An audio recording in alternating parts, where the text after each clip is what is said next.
I'm your co-host, Stephen Fox. Our founder, our leader, and our host, Uncle Freezy, will be here soon. Well, the huge news in the NBA tonight is the trade that's bringing James Harden to the Nets. The Nets traded away Jared Allen, Karis LeVert, Torian Prince, and Rodions Kurucs, and four number one draft choices and four number one first round swaps. And subsequently, they only had 9 players available tonight, led by KD. And the result, an embarrassing and low energy 116-109 loss for the Knicks. Don't go by the score, folks. This was a blowout. Randle scored 30, RJ scored 20, and Quick 19, but to no avail. We played terrible defense tonight. Our guards and forwards made Bruce Brown look like an all-star. He had 14 rebounds and 15 points, off and out hustling our bigs in the paint. Our record falls to 5-7. We've lost 4 in a row. The Knicks are 29th in the league in offensive efficiency, 29th in the league in scoring, and 28th in assists to illustrate our struggles. By the way, Obie Toppin made a cameo appearance for 1 minute. I hope he didn't get injured, but it was strange. Didn't see anything after the game if he re-injured himself, but he only played for 1 minute. We'll go over the game. We'll recap the players' performance with the video panel and the live chat. Let me do a quick shout out to the family. Felipe 210, what's happening? I hope all is well. Real King, hey, I hope all is well. Pseudonym Skype, I agree with you. Also, thank you. It's a blowout. My guy, Robert Parr, salute, as always. Chef NYK, hey, good to see you. App Trader, Lily Phillips, hi, I hope all is well. Mike H, family, I'll be checking in with you all night. Wow, was that painful or what, my friends? So just do me a favor, please remember to hit those likes, subscribe, and reminder bells so you don't miss out on any Knicks at Night and Knicks Morning Drive broadcasts. And please share this link on your favorite social media platforms so we can grow the Blarns Tears family. And thanks again for helping us get over 1,240 subscriber milestone. 1,500, here we come. We greatly appreciate it. Freezy, when you want, bring in our brothers to the panel. Well, the lineup tonight was the same. I don't know why. Payton, RJ, Rivers played terrible tonight. Rivers, Randle and Mitch, KD, Jeff Green, who killed RJ tonight, lit him up. Jordan, who lit up a couple of facials on Mitch, Harris, and Brown. So let me just see a couple of things. Okay. I was wondering about Tibs tonight. He took just a couple of timeouts, but they were down by 18 with 4:01 left in the third quarter and was getting to the point, was like bringing more of the kids, but he didn't do that. I don't know. I thought that when Tibs came here, there was not going to be any element of effort, that we'd be competitive in the games, and there was never going to be a question effort on a Tibs team. Well, I think there was a question about effort tonight. This was a team, obviously, Randle's 30 points negated Durant's big night. Durant, pardon me, I think he had 26, and that's correct. He had 26 points, but we just didn't have it. Hey, Sima Singh, how are you, my brother? Hope all is well. Salute to you. Jarrell Williams, Soul Nasty.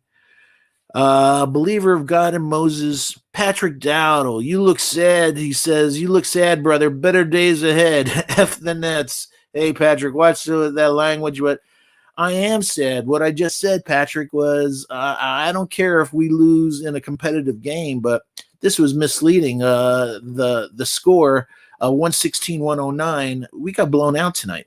It wasn't even close. So, but I hope all is well, Patrick Dowdle. You're one of my favorites in all morning, noon, and night. So I hope you had a good day, my friend. Kodak Vlogs, how are you?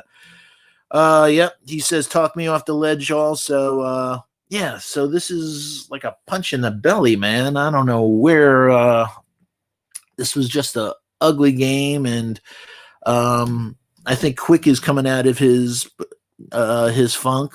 He scored 19 tonight. He missed that foul shot to give him 20, but looks like he's getting back his game. I think he shoots better as a catch and shoot situation rather than him trying to make his own shot and shooting a three. But he missed some floaters, but he still ended up, like I said, with 19. But he was a minus 10. Let me see if my memory's right. Yep, he was a minus 10 plus minus tonight. And but he's a shooter. He's an elite shooter, so I knew he'd get his game back. RJ was still 1 for 4 from 3, so he's missed a whole lot of shots from 3, but he had a bounce back game, 7 for 15. But a lot of his baskets were non-contested drives to the basket at the end, and Nets are really not known for their defense. But like I said, Jeff Green was lighting him up. So we'll talk about it when our members come in tonight. So let me just see. Just going over the Nets tonight. Durant led the Nets with 26 points. Green had 11 points. Durant only had 3 rebounds. He had 6 assists, though. Joe Harris, man, that guy could shoot. 15 points, 2 rebounds, 3 assists. Jordan, wow. He wanted to leave I think a message for Mitch, even though they played together a couple of years ago. Mitch wasn't boxing him out, and he got a couple of mean dunks on him. So he had 9 points tonight, 12 rebounds, 2 assists. Bruce Brown, as I brought up, 15 points, 14 rebounds. Wow, and often you saw him causing havoc in the paint. So what the hell is a guard doing causing havoc among the trees? I don't know. Reggie Perry, rookie out of Mississippi State that I liked as a possible late second round or undrafted player in this past draft, came up big tonight because they were shorthanded. 11 points, 5 rebounds. Cabarro was 13 points. Shamet was 13 points, 3 for 7 from 3. He had 5 assists. They shot as a team 40% from 3 tonight, and that's really difficult for you to beat a team in today's NBA when they're shooting 40%. They shot 48%. The game was a pretty clean game in some ways. That there was total turnovers. It was only 9 for the Knicks, 6 for the Nets. So we've seen a lot worse. We've seen 9.25 for the Knicks. So song remains the same. As Led Zeppelin would say, we had 0 fast break points tonight. Boy, is that an ugly trend that we have game after game after game. But the Nets only had 6 fast break points themselves. We shot 39%, which wasn't bad from 3 tonight. Like I said, they shot 40%. We shot 47.8 from overall field goal percentage. They shot 48. We shot 83% from the line tonight, and the Nets only shot 70%. We were out rebounded 46-43. Both of us had 12 offensive rebounds. They out rebounded us on the defensive side, 34-31. They had 29 assists. We had 22, and again, we're 28th in the league in assists. The ball just doesn't move on this team. 4 steals. Nets had 3 steals. We had 3 blocks. They had 5 blocks. Points off turnovers. We had 14 points off the turnovers. They only had 8 points in the paint. They had 46, 44 for us. So many of the actual numbers were, very, very close tonight. But you would think with that lineup missing all of that team, so many members of their team that we would have, an advantage tonight, but that never came to the surface. That's for sure. 16 fouls. They had 12 fouls. And the largest lead for the Nets was 19 points, and the largest lead that we had was 7 points. So I'm hoping that our members will be joining us soon. If not, I'll go over the stuff with my family. I have no problem with that. Ishmael Rivas, how are you? My brother from the Bronx. I hope all is well. Charlie King. Craig Mack, how are you? Jeremy. PBD. Reggie Perry was picked in the second round, number 57 overall. Yep, that's where I thought he'd be going in the second round, or potentially, free agent. So I think he was co-SEC Player of the Year, actually, with our boy Quick. So he had monster year at Mississippi State. So let's see. I already said shout out to Ralph, believer of God and Moses and Elijah. And I think Freezy will be coming in a second. And there's my boy Joe Madden. There's my guy Kevin W. I missed my boys last night. Danny Griffin. Salute to you. Thank you for all your kind words. I really, really appreciate it. And again, shout out to Patrick Dowdle, PD, man. What up? So, Joe, how are you tonight? I'm doing very good. How are you? You're such a sweetheart. I don't know how you could do so well. Kevin, I'm telling you, I want to congratulate the Brooklyn Nets for giving up 7 first-round picks for Kendrick Perkins. I'm stunned. Meaning they're totally all in, man. To give up 4 first round and 4 swap. Just two friends of mine are diehard Brooklyn Nets fans back from the early Jersey days, and both of them wanted to go down to Brooklyn with pitchforks and picks knives and just see what the hell are you doing. And I wanted this trade to happen. And they gave up more than I thought they were going to give up, like 4 first rounds and 4 pick swaps. And when for basically a 3-year window, they're basically done the Boston Celtics trade all over again.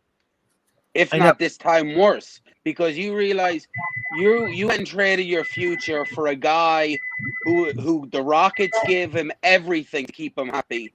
And he literally turns around and told the Rockets to go screw themselves.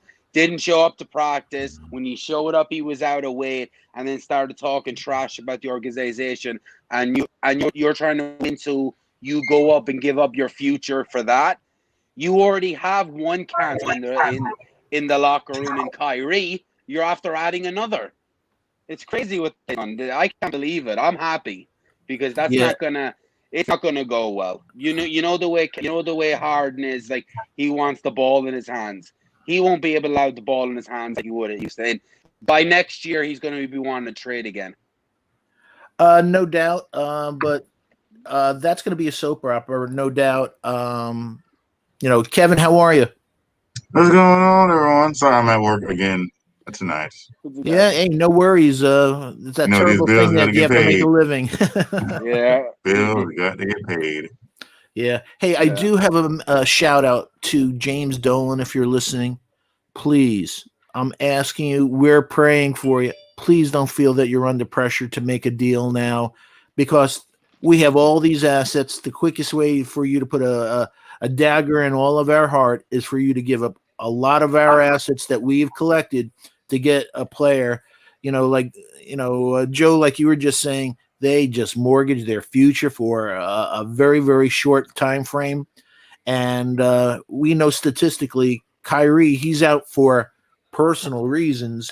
But prior to that, they said his right shoulder was bothering him. It's all, history repeats itself. We know that he'll be out pretty soon in the near future. But I don't know how Kyrie and James Harden are going to coexist with each other, holding that ball. Hey, Joe, in your lifetime, did you ever think you'd see a ball player turn down $50 million? No, but I'm not surprised.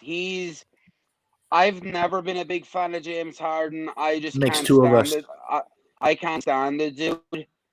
What I seen yesterday, him basically, he went into the locker room. He basically told the whole team they were trash. Then he said in front of the media that the organization was trash, that they're not good enough.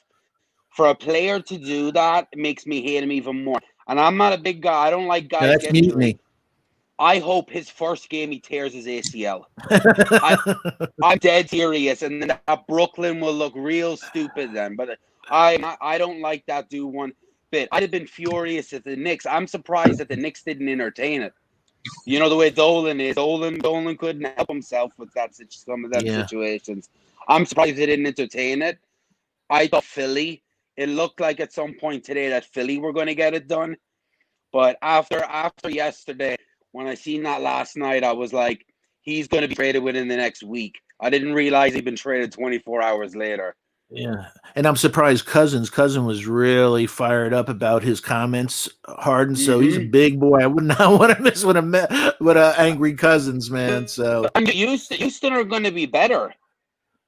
To me, now you got because you have a rookie GM, a rookie head coach. You brought some other pieces in, and you have this guy basically coming in and wrecking the whole place. Now you got rid of the clown show. You went in and you brought in Victor Oladipo. That team's going to be interesting. Will they make the playoffs? I don't know. They might sneak in as an 8 seed, but that team's still competitive. And they have a bright future because if the whole Nets thing falls apart, a lot of them picks could be lottery picks. My God, that and they just have a ton of picks, a frightening amount. So, hey, Goose, how are you, man? Panel, what's happening? How you guys doing tonight? We're doing well. Good to see you. Good to see you. Hey, Kev, is it cool for you to talk now? Yeah. Okay.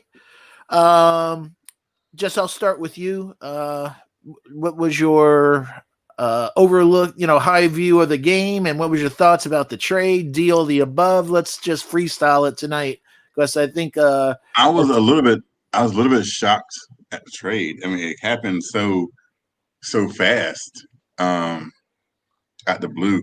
I don't know if you paid attention to last night's show, the kind of the format. No, unfortunately, I was sleeping. Yeah, the format that we did was kind of an interesting thing, and I was the one who kind of initiated the whole Harden thing, and nobody even heard that he had called out his team yesterday until I brought it up. And then, just a really fast. It was basically between I guess Brooklyn and Philadelphia, and because Philadelphia didn't want to give up Tyrese Maxey, they didn't get James Harden. It seems ridiculous when you say it like that.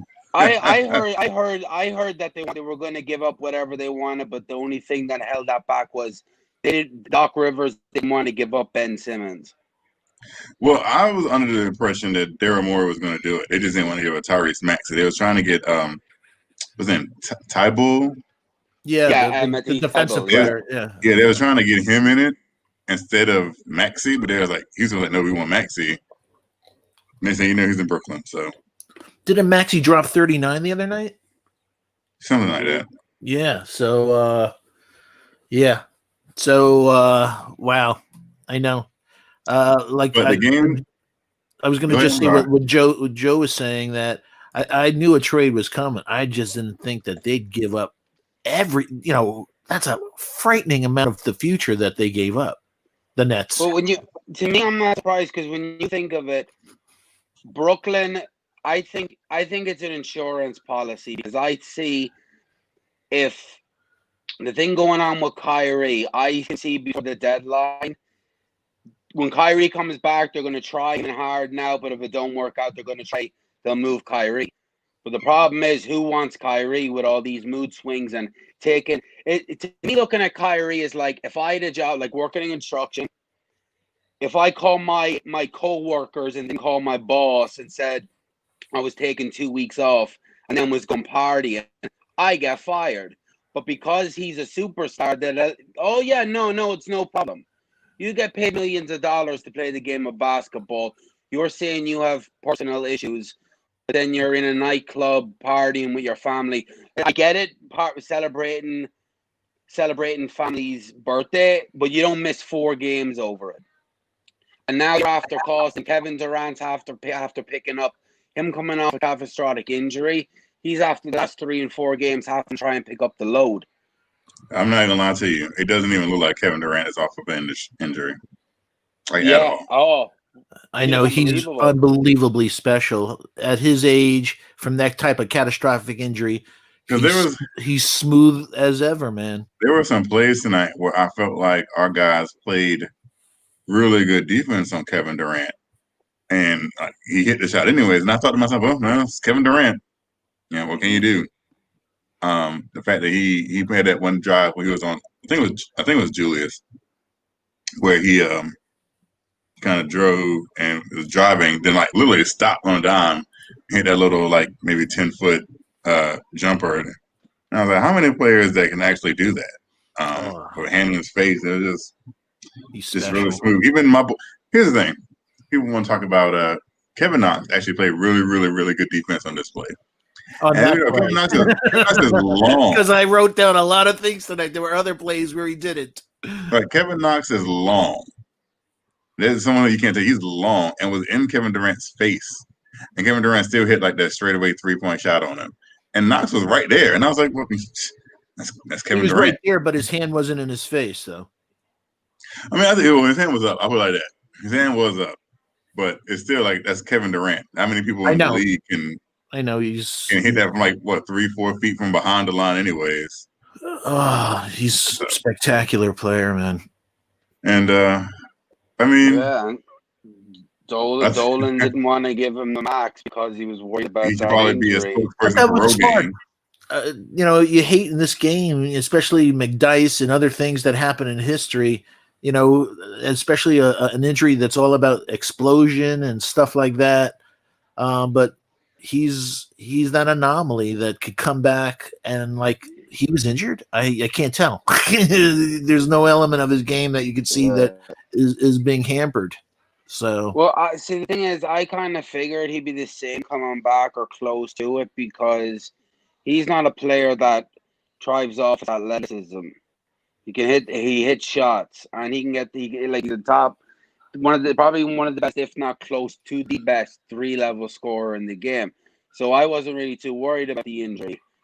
The thing is, if it happens again, but when it comes to superstar players at that level, a guy that's going to be in the Hall of Fame and then could be talked about as a top 10 player ever to come out of this league, you don't worry about them. You just throw out the money, and if you have to take the risk, that's like taking the risk with every player. It's you pay the money and you see what happens. And I don't believe he was going to come here anyway, but they could just offered him a deal and maybe Kawhi or somebody to come with him. But you know what it is, what it is. He's over in Brooklyn, but he's balling out, and KD's back, and I like KD's game, and I like KD. I just don't like his personality. I think he's soft when it comes to certain things. He's always made like this Harden move's another weak KD move, like the Golden State move, because Harden. Can I interject? Harden at the side. Hey, Freezy, didn't realize you were there, my friend. Yeah, how are you? Hey, I'm listening. Hey, how are y'all tonight? Well, good. We missed that. Sometimes when I don't see your face, I think you're just letting people in the chat, but you're not there. So how are you? I miss you, my friend. Hey, man. Hey, I'm good, and I'm a little upset, and the reason why, and just real quick, and I'll let Joe get back to his point. But tonight, the Knicks 47% from the floor, and 39% from three, and it seems as if it was a bad loss when a lot of the stuff that we had been struggling with kind of self-corrected itself a little bit tonight. The only thing that probably should have needed a little more correction is Kevin Knox taking more shots. That's the only narrative from and I ain't trying to start this fight. No, I'm not trying to fight, man. I'm just saying that my man legit only took 6 shots, right? And I think he might have hit four of them or something. 5 out of 6. So he was 5 out of 6, right? And so we shot 47% from the floor and 39% from three, and it felt like a bad loss to me.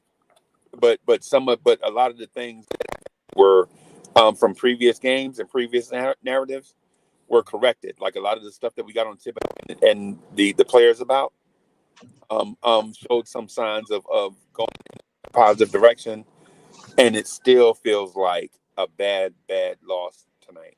So I wanted to jump in. We only had 9 turnovers too. It's not like we played a really sloppy game, but we'll get into it a little later. But it's really noticeable that Quickley cannot stop anyone getting to the hole.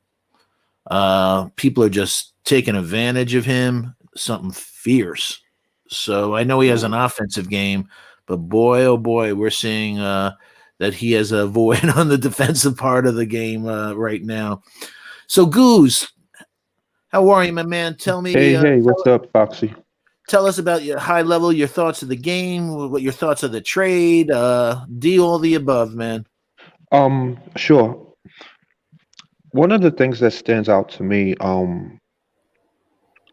Knox and Quickley both played 24 and 22 minutes respectively. Um, what I would have liked to have seen is I would have loved to have seen Knox start at the small forward position and Quickley Me start too. I at was the shocked Rivers was still there. yeah. I would have replaced personally. I would have replaced Rivers and Payton with Quickley and Knox, and then move Barrett to the two guard. Um, I think Knox needs more shots and more minutes. In at least tonight, because of the fact that the Nets were depleted, and they had the subs in basically because of the move that was made and Kyrie being out. I don't think Knox had enough shots, and he could have used some more time on the court. With Barrett in his shooting slump, and Alfred Payton being who Alfred Payton is, there's not enough spacing on the court with that starting five unit that Tibs is throwing out there right now. You don't really have any shooters. In today's NBA, most teams are putting 3 to 4 shooters out there with a diversible center who can at least give you mid-range shots. You know what I mean? So I would have my main take is I would have loved to seen Quickley, even though he's not as defensively astute as Peyton might be. He could give you some perimeter shooting better than Peyton. And he improves the pace too. Yeah. As far as the trade, in the larger scope of things, when you look at Sean Marks, if you look at the Nets roster right now, the only draft pick that is still on the Nets roster that Sean Marks can put his name on is Dinwiddie. All the other draft, I might be wrong, but yeah, he didn't draft him. He didn't draft him. When he got him restricted free agency from Detroit. So there's literally none of their draft picks are left. They gave up everything. And Dinwiddie's basically there because he's out with an injury. But yeah, Joe, you're right. But my main take on it is that when Sean Marks took over that job, he had depleted no draft picks at all.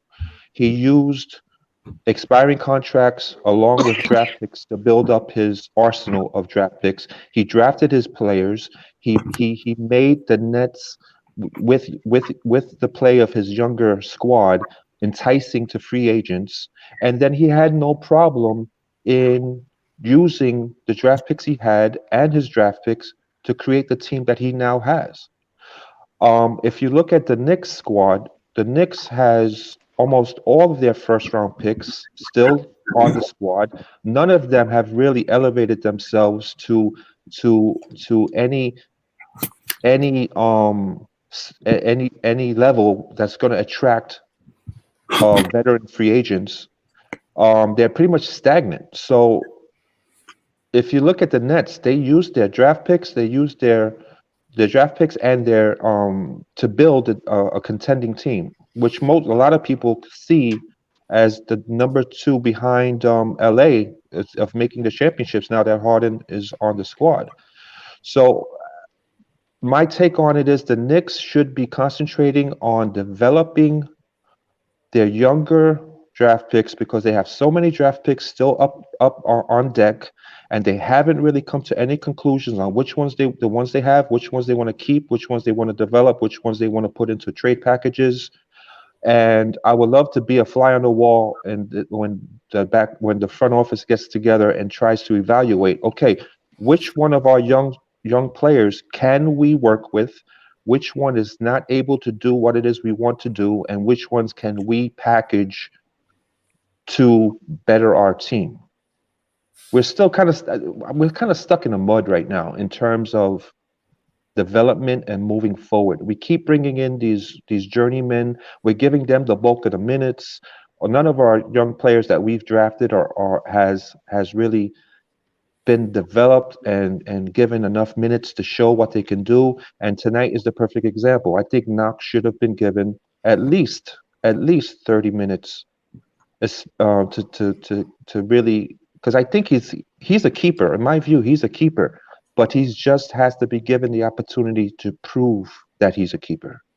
Yeah. Hey, did you see Knox? I think for the first time this year, he took a mid-range jumper, put the ball on the floor, and hit a mid-range jumper, and I was like, "Whoa! Didn't see that in your arsenal before." Hey, kid, keep that up. So Knox is going to be fine. Knox is slowly coming to his own. You're seeing every game. You're seeing a little bit different. The corner three seems. I'm going to call him Corner Kev. Because you're nearly 100% sure every corner three he hits, it's going in. Like Randle is perfect, and I'm shocked to see for the first time Payton passed him the ball for a corner three, but because the team I think now is starting to trust him, and I can see. I'm not going to say now, but I could see closer to the deadline, Knox getting into that starting three role because he's coming each game. Like that's 2 games in a row now. You see him over getting into double-digit points. His defense has been on and off, but his defense everything is just a lot better than last year, and you could see it already development. And I'm looking forward to see what happens with Knox going into next year after having a full year under this stuff.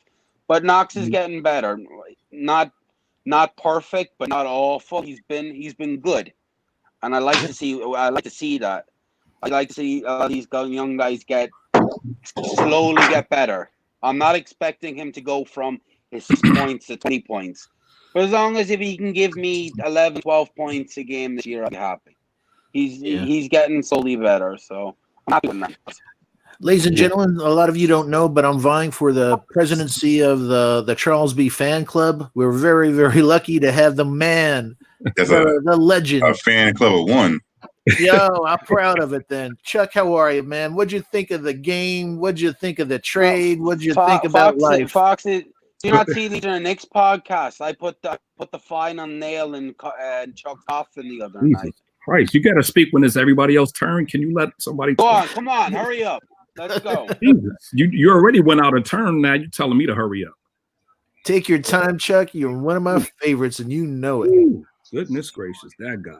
And also, you're always styling, my friend. Morning, noon, and night, no matter what show, I could always depend on you styling. Thank you, sir. It's a Cowboys thing. Rob would know, right, Robbie? Oh, boy. Okay, Robbie. What the wrong show for that. The Cowboys have been a laughing stock of the NFL for 20-something years. Oh, stop picking on my guy, man. All right. Tonight's the Cowboys.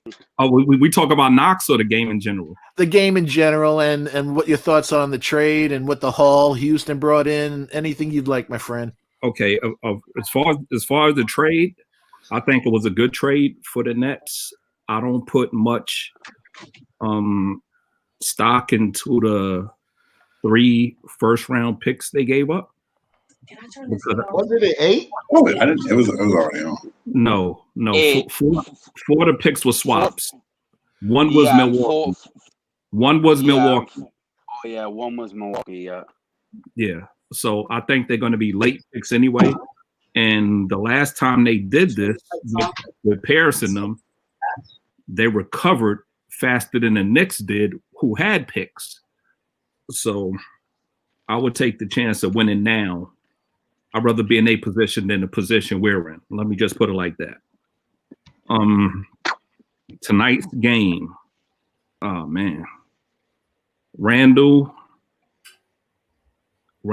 showed up, and Mitch had the game he should have had with Allen not being there, and Jordan pretty much washed. So 10 and 12 is pretty much what I expected from him.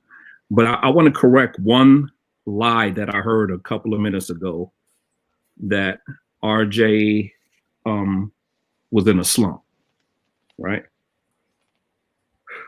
He's not a good shooter.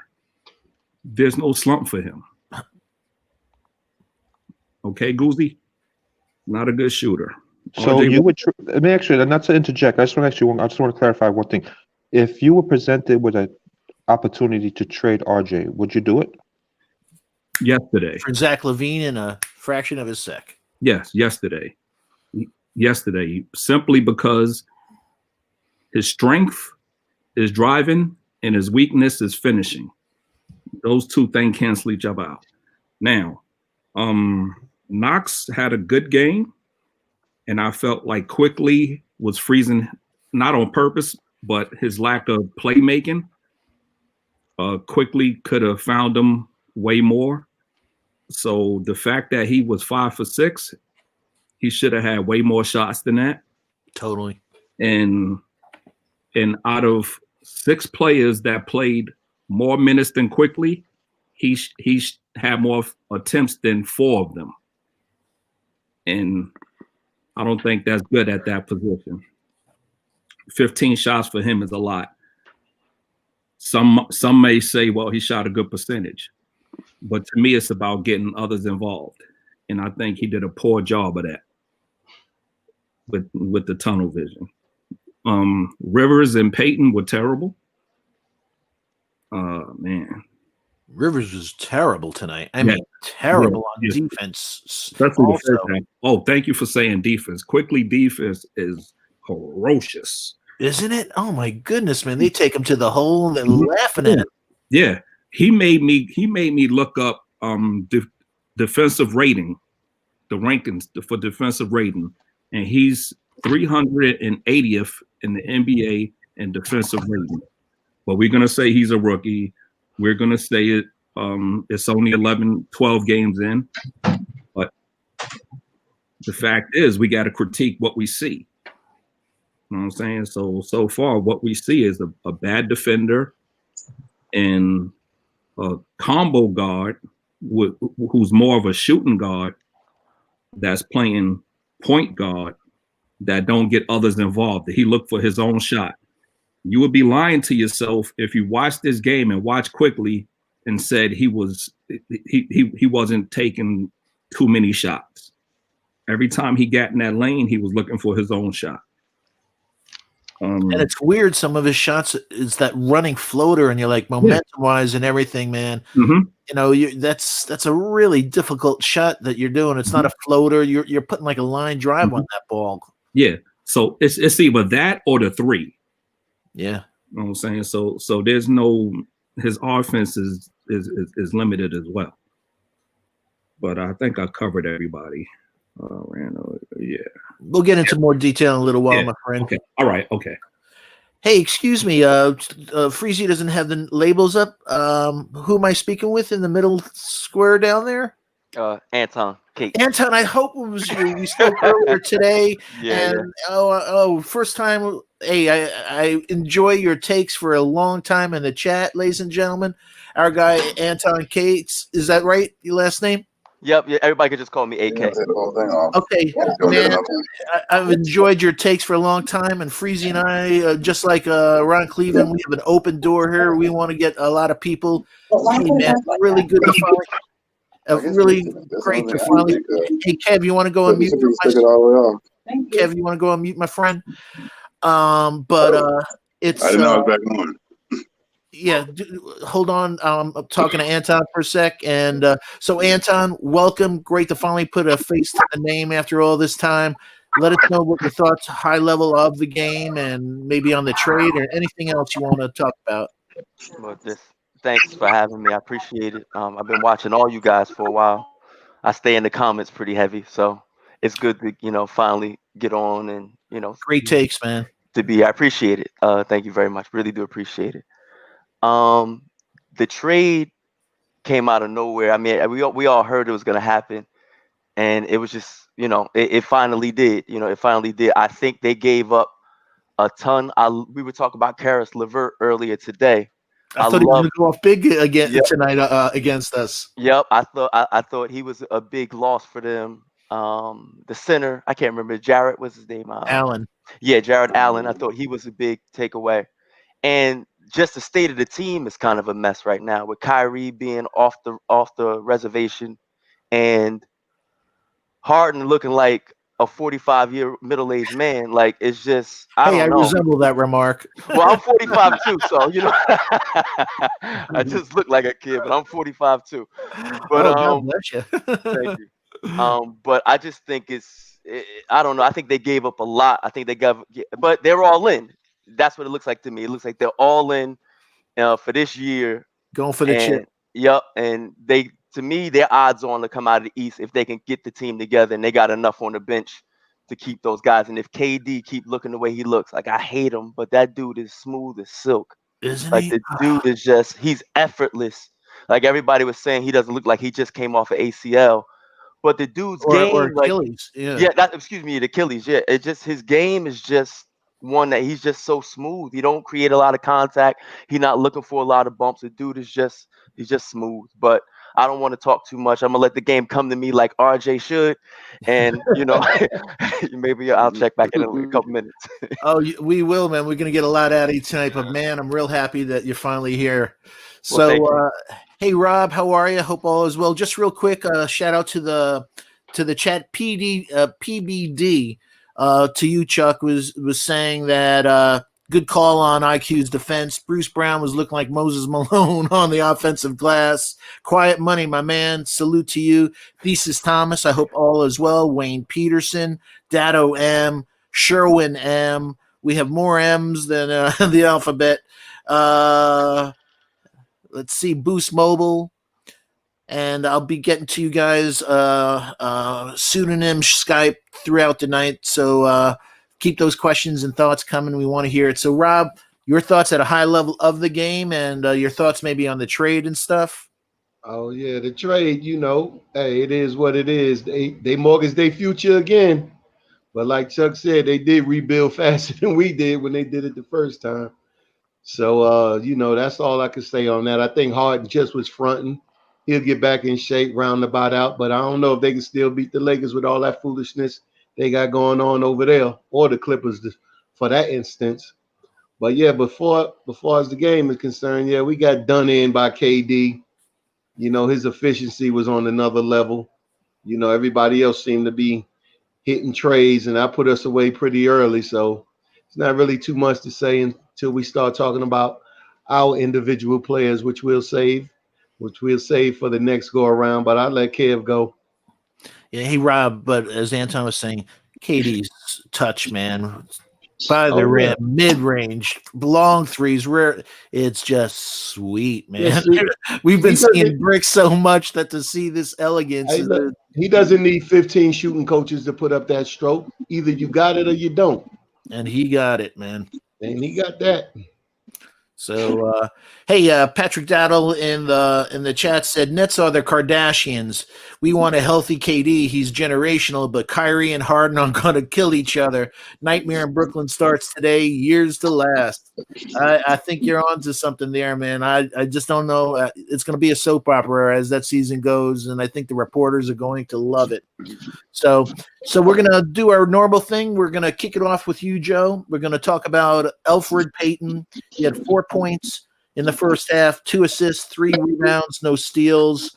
But he finished the game with 7 points, 3 for 11 shooting, 1 for 3 from 3. God, I hate when they kick it out to him. It just every time they do that, it just gnaws at me. He didn't get to the line tonight. 6 rebounds, 4 assists, no steals, no blocks, 2 turnovers in 33 minutes. He was a negative 13. So what'd you think about Alfred tonight? Alfred Payton is building a project building with them bricks, man. I don't know why they said there's plays for him to start hitting threes. He shouldn't hit any threes. He should be continuing what he was doing, going to the basket. But Alfred was eventually going to come down to earth. We seen he was putting up good numbers the past couple of games, but there's nothing I can say about Alfred Payton. Yeah. Song remains the same. Yeah, just get him out of here ASAP. You know what scared me? And I'll just throw it around that Obie only came in for 1 minute tonight, and I scratched my head. But if you Payton threw a really bad lob pass to him, and it was a turnover or whatever, but he was right out after that. And after the game, I'm like doing a search. I'm like, I'm not seeing anything that he hurt himself. I'm like, but don't tell me Payton that he exerted himself, Obie, for that alley-oop, and he hurt that calf again. I'm like, leave it to Payton to throw a ball like that where he had to exert himself. But I don't know. I think just they only gave it was like a minute and a half or something even 1 minute. but I think it was 1 minute, so they put him in. Yeah, I don't understand that, but I know they're saying he's fully healthy, but he's not been training fully. He's been only doing one-on-ones with Kenny Payne and them. He hasn't done any scrimmaging or any 2-on-2s or anything. So I think they're just going to slowly bring him back. He might get like 10 minutes, 5 minutes the next game, and they're going to take it. They're going to take the time with him because Randle's going to be getting close to 40 minutes every night if we're going to compete, try and win games. So they're just going to take their time with Obie. And to me, I think Obie could have been back like 2 weeks ago. I just think Obie might not get a lot of playing time up until around the trade deadline. If Randle's moved, then he might get playing time. But to me, I think they know he's a bit of a project, and they're just going to take a sweet time with dude. Yeah. Which to me is not a bad idea. Like, I'd like to see him play, but at the same time, look, they know what they're doing. Take your time with him. Don't rush him back. Yeah. What'd you think, Goose, of Payton tonight? Yeah, just to add to Joe's point, yeah, Obie was not even, he was doing non-contact drills up to about a week ago, so he hasn't had any full. He definitely hasn't been participating in any full 5-on-5 practices. So bringing him back longer than they did tonight, I think they just wanted to see him run up and down and make sure his calf is okay. It would have been too much of a. Yeah, well, they just wanted to get him out there, but he wasn't going to play. He wasn't going to play tonight because you can't go from non-contact drills to playing against the Nets. Okay. As far as Payton's concerned, at his worst, Payton's just going to eat up minutes and be inefficient on the court and eat up minutes for other players. At his best, he's going to pad his own numbers, but he's not going to be a difference maker for any extensive amount of time. He's not going to win you many games for any length of time, and he's just basically going to pad his own numbers. He's not the answer. He's just not. I mean, it baffles my mind that they would even give him a non-close or no trade clause. One, it baffles my mind they even brought him back, but to give him a no trade clause even baffles my mind even more. I think that may be the collective bargaining agreement. Yeah, once you sign a 1-year deal and then you get waived after it, the next contract you sign a 1-year deal, they put a no trade clause in. But if a contender or somebody comes knocking and looking to give throw a pick or I don't know, a young bust or someone, then if it's a contender or a playoff team, he'll accept that trade. Yeah, I'm sure he would. I'm sure he'd waive it. He'll accept it. Yeah, I'm sure. But that's basically my take on Payton. He's not us. You're not going to build around him. You shouldn't want to build around him, and he's not going to do anything but pad his own numbers when he plays well. Hey, I'm going to kick it over to you, Chuck, just real quick for a second. AK Sour God, I hope all is well. Daryl Pemberton, as always, thank you for your support. Very generous guy. Ronald Miller. Hey, Ronald, I've been trying to send you a note to your Gmail, and your email is full. So do me a favor, do something with your Gmail account. I can't send you anything. Guillermo, great show. Legion of Knicks podcast is always a great show tonight, my friend. Let's see, Saucy Thanos, Quattro Cinco. I'll be catching up with you guys a little later. Chuck, any thoughts on Payton? Yeah, Payton was bad tonight, but unfortunately, he's the only point guard on the team. It's true.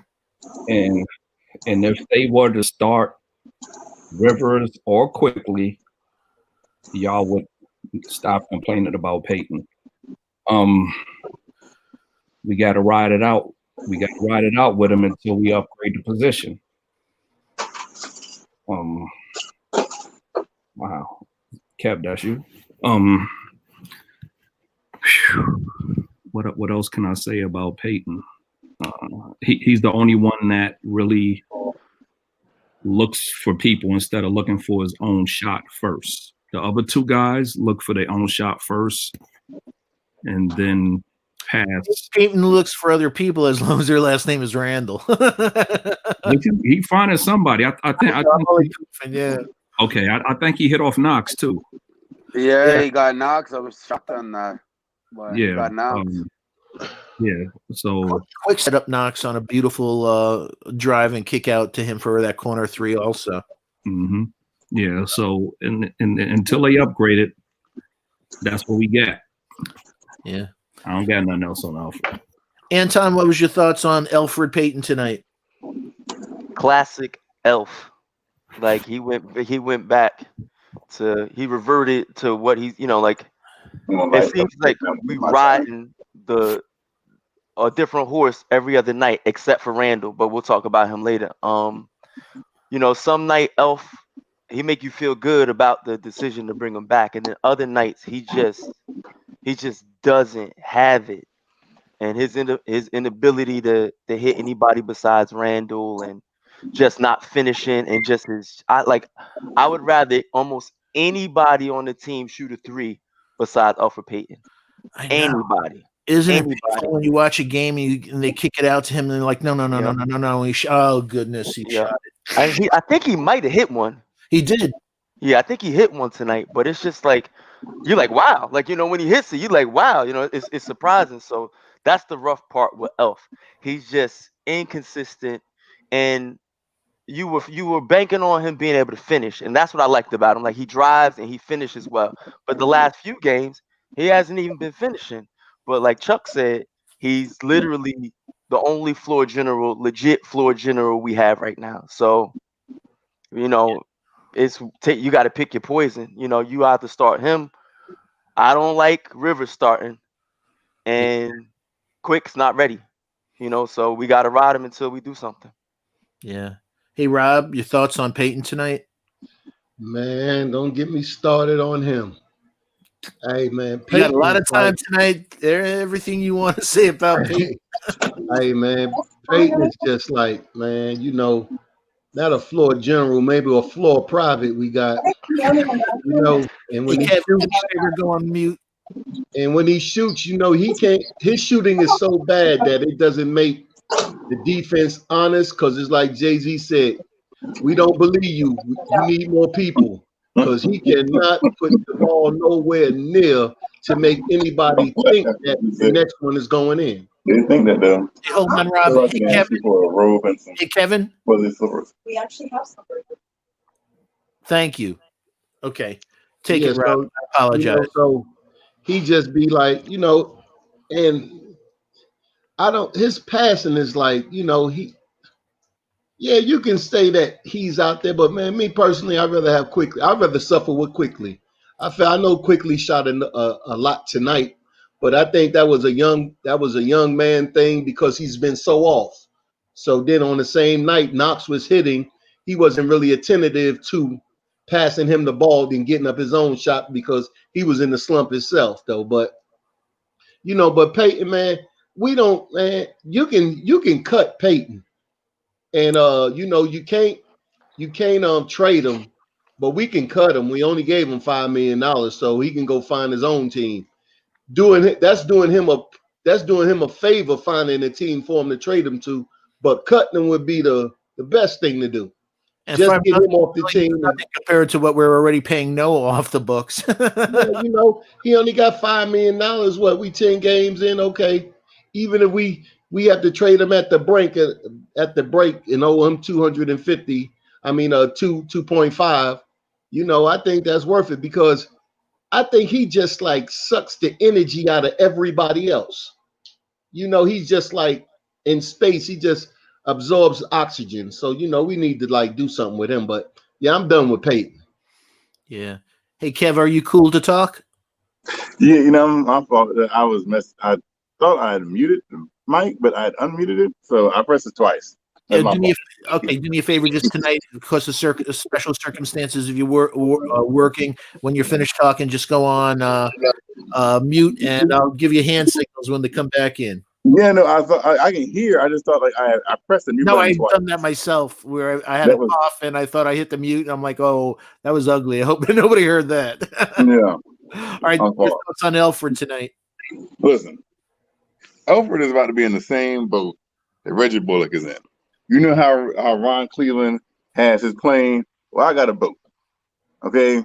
And I'm about to send both of them to exile because Alfred Payton kills any kind of momentum this team can have. It's pretty bad. He can't shoot.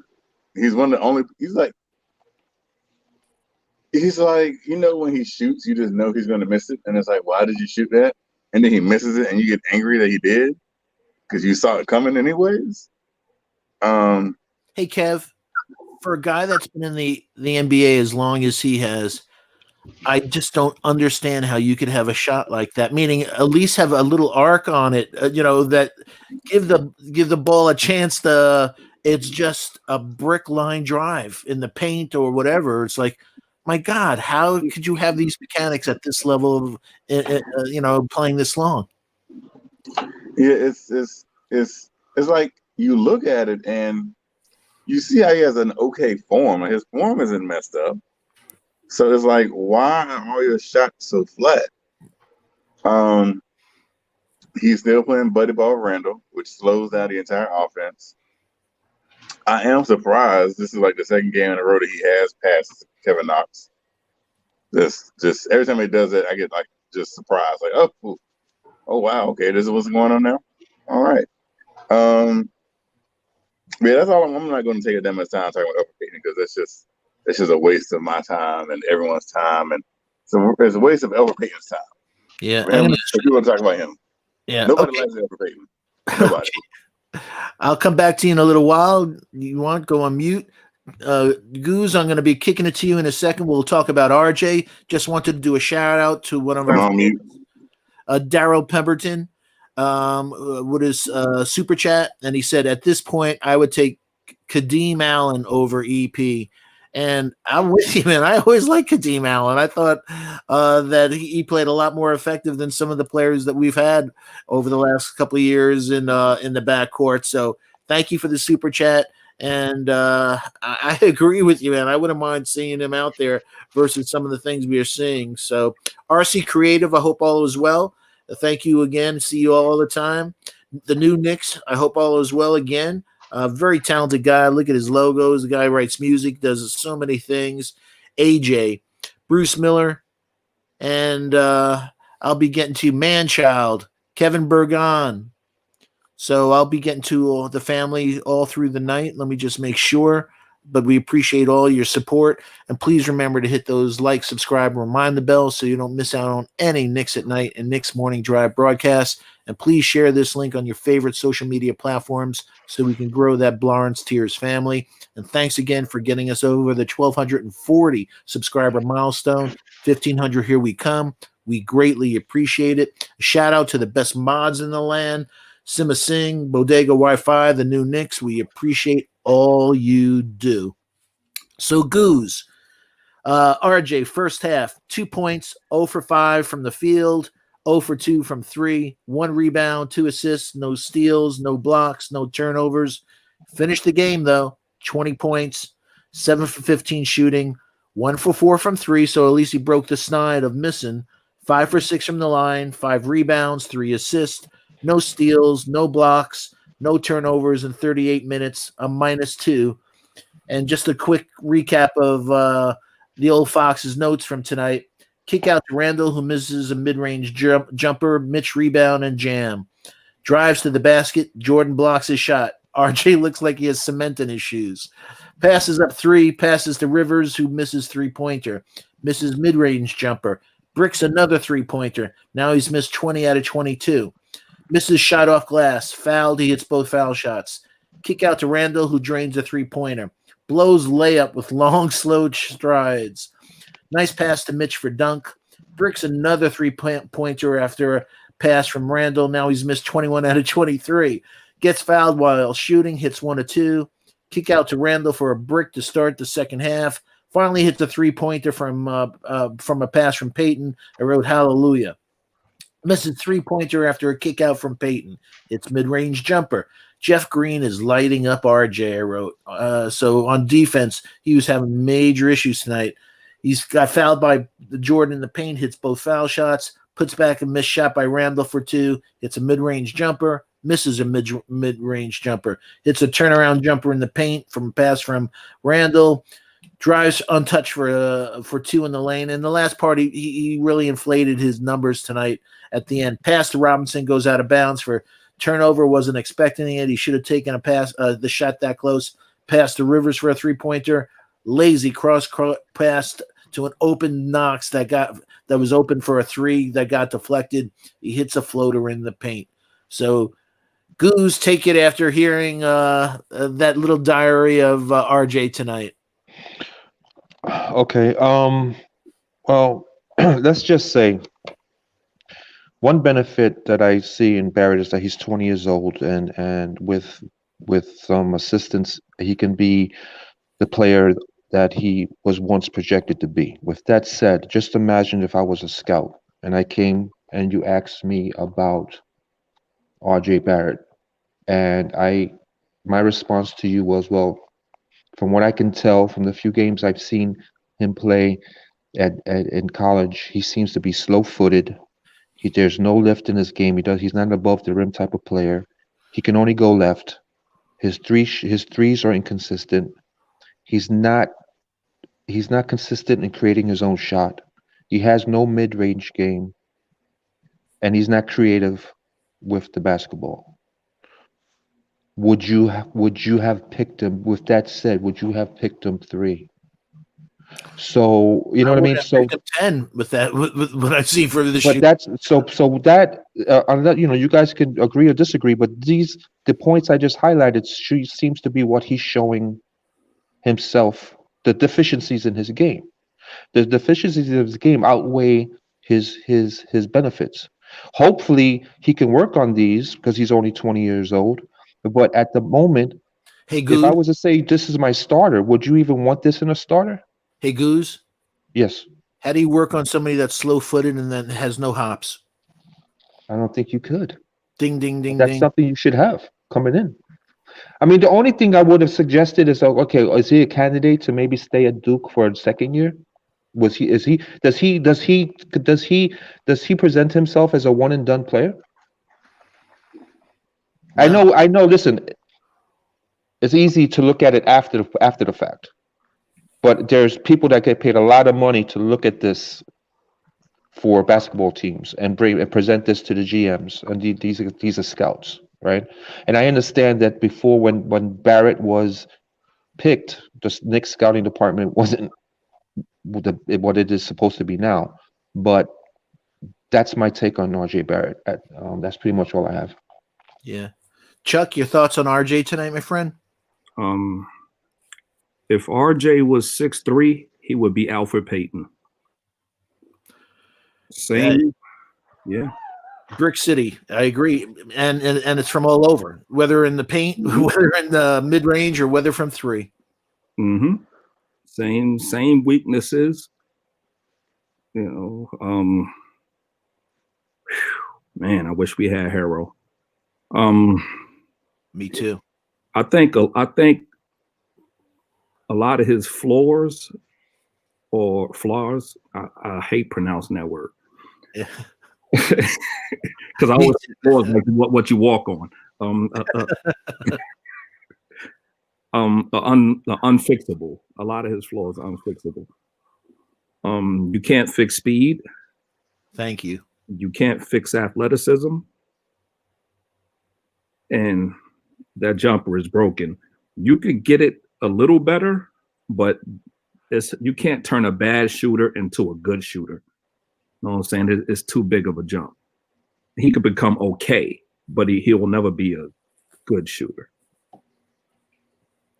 The same with Payton. So everything we saying about Payton, we're gonna be saying that about RJ in 5 to 6 years, if he's still here. I have nothing else on. I don't have nothing else on. He's shooting too many threes again. Like, And Yeah. He had 4 tonight, and that's to me Mhm. 1 or 2 too many. But also, you Mhm. saw him get it a couple of times. You know, there was a last game where he got the ball and he hesitated, and then he passed the ball to Knox, and that Mhm. hesitation was the difference between Knox being open for a 3 and him not being open for 3. So he's, certain things are not showing up in the box score from him that he's impacting other players. And also, when he gets the ball, you can count off almost like 7 to 10 seconds every time RJ touches the ball. He just takes off so much time from that shot clock. Same thing Payton do. Same thing Payton do. You're right. It's crazy. And slows down the pace and everything. So, Anton, I'm sorry.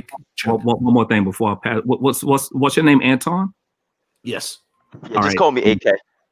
Hey, all right. Hey. Oh, okay. I remember seeing that. I had a good day. Didn't have to use my AK. Ooh, AK. AK said whenever Payton make a 3, he's surprised by it. I feel the same way about RJ. It's on you, AK. I'm not quite as down on RJ as everybody else is right this second. Getting back to the draft, I do believe that he was the consensus overall pick at 3. I wanted Ja. Like I was hoping Ja, because it was going back and forth. We all did. I think everybody wanted Ja, but it was kind of going back and forth. Curry again. We were that close. Yep. Like it was going back and forth. Could he go 2? Would he go to 3? Blah blah blah. So I believe that he was the right pick, but he's not projecting the way he, as a number 3 right now. When I look at him on the let's say on the depth chart, if I 1, 2, and 3, he's not a number 2 right now. I don't even know if he's a number 3, and I don't mean position. I mean, our 3rd scorer or our 4th scorer. Like right now, because like I can truly see Randle as a 2, as our 2nd option, but I don't see RJ as the 3rd option right now because he's just too inconsistent. I do believe that he can get better. I love his attitude, though. I love his approach. He don't get too high. He don't get too low, and he keep playing. He never stops playing. But the dude that jumper, I really wish he would learn to feel the pressure, kick, or just get mid-range and drive. And I was talking to my wife when we were watching the game, and he don't get the foul calls because he don't go up strong. Like you can't go up and you flail a little layup all out. You got to go hard go to the rim. Go to the rim with some authority. And Chuck said it. I mean, he don't play above the rim. He plays below the rim. He's slow-footed. He just don't have that explosion. So am I completely down on the kid? No, because I think he's strong. I think he's willing to work, and he does have good work ethic. But right now, I don't know where he is in the future of the team unless he can get more consistent and get more efficient. I think he's got to do those two. He's got to do those. If he doesn't get more efficient, and I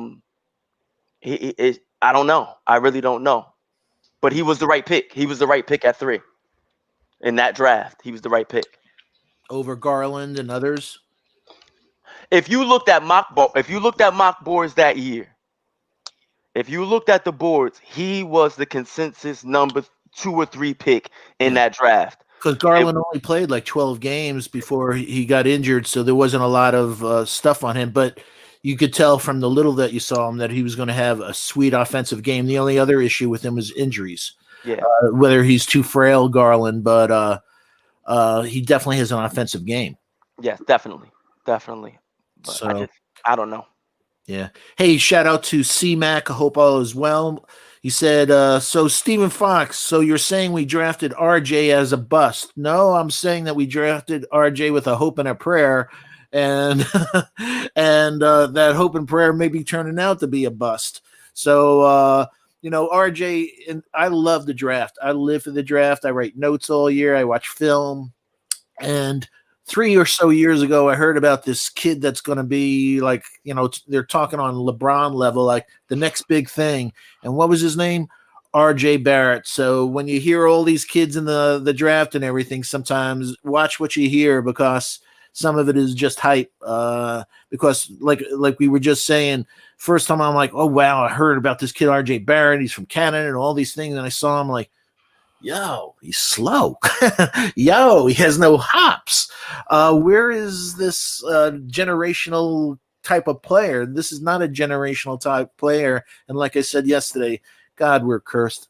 Bulls get MJ at 3, and we get RJ effing Barrett. Man, there's just no justice. So Rob, what's your thoughts on RJ tonight? First of all, the shots RJ take needs to go to Kevin Knox, and they reverse the roles on shots. Shot selection, he needs to get those many shots. Kevin Knox shots shot chart needs to go up. As far as RJ is what I've been saying about RJ all the time. You know, he started off 0 for 5, and then I think the next defense just eased up a bit. Then he started hitting a couple of shots. But one thing that I noticed that he did today was he started shooting from the left side of the floor. He's more efficient from the left side of the floor, way more efficient than the right side. But you know something I noticed with him, the few times he does go to this right, just right of the foul line, just a little right to the key, he has a sweet spot there for his jumper, a mid-range jumper that he's comfortable there, that I'm surprised he doesn't take more jumpers there, that his stroke and everything seems much smoother in that little spot over there versus him forcing it a little further out, etc. Yeah, it seems like today he was hanging out on that side of the floor a whole lot in the second half, and then he started to hit shots. So if he figured that out, and then he's going to have to make his niche to, like, even though they know you're going to shoot from there, still be able to get your shot off. He's going to have to figure that out because, like we all say, it's slower foot. He might have to use a body, he might have to implement a little step back or something like that. But his shot selection, you know, needs to switch over to Knox. He needs to go take the shots that Knox was taking, and then maybe build some confidence going forward on that. Yeah. And but the scary thing is, and we've been mentioning it, and you've heard me say it, that the crazy thing about RJ is that he can score, and he will score 18 points a game, and that will be comprised of only 2 or 3 jumpers that he made in the night. All the rest are off the paint, in the paint, or from the foul line. And tonight was a perfect illustration of that he made 7 shots tonight, and if you think about it, probably made 3 jumpers and the rest were in the paint. Okay, yeah, that's, and another thing about him is you know, because I remember, like, when RJ was drafted, they asked all the other draftees around about that year, what player you think was going to be a bust? It was unanimous. All of them said RJ.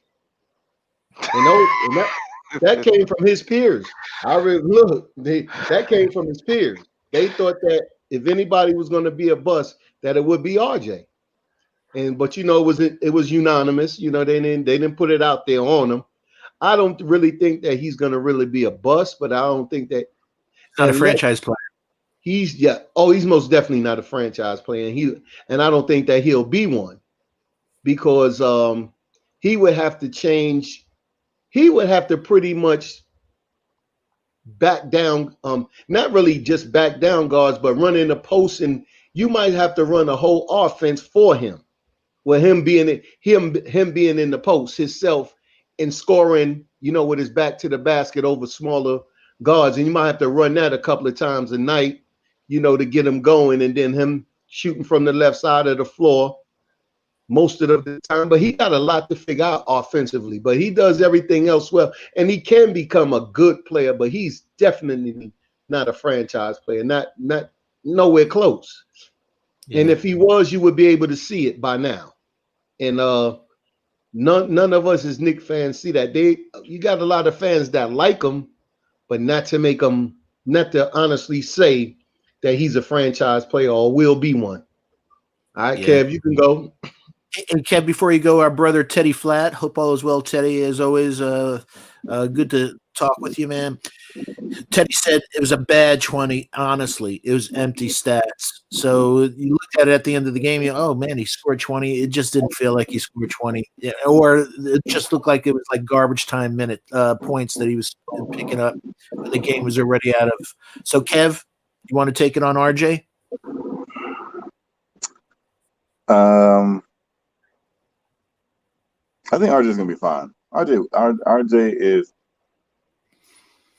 When you say fine, what's your definition of fine? What's your people are,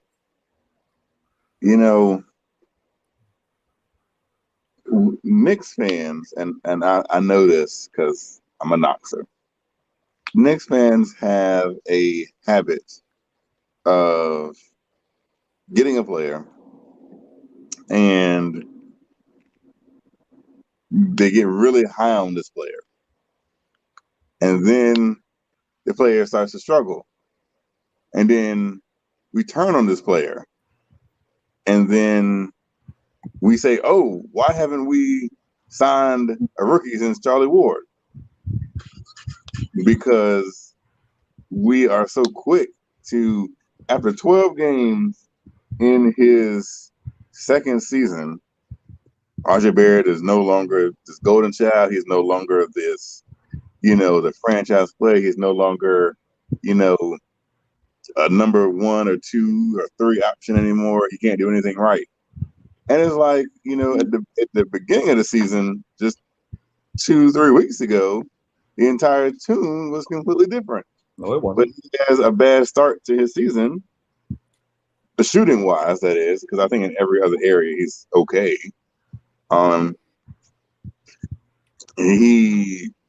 Do you blame the Knicks fans for having the expectations of a number 3 draft pick?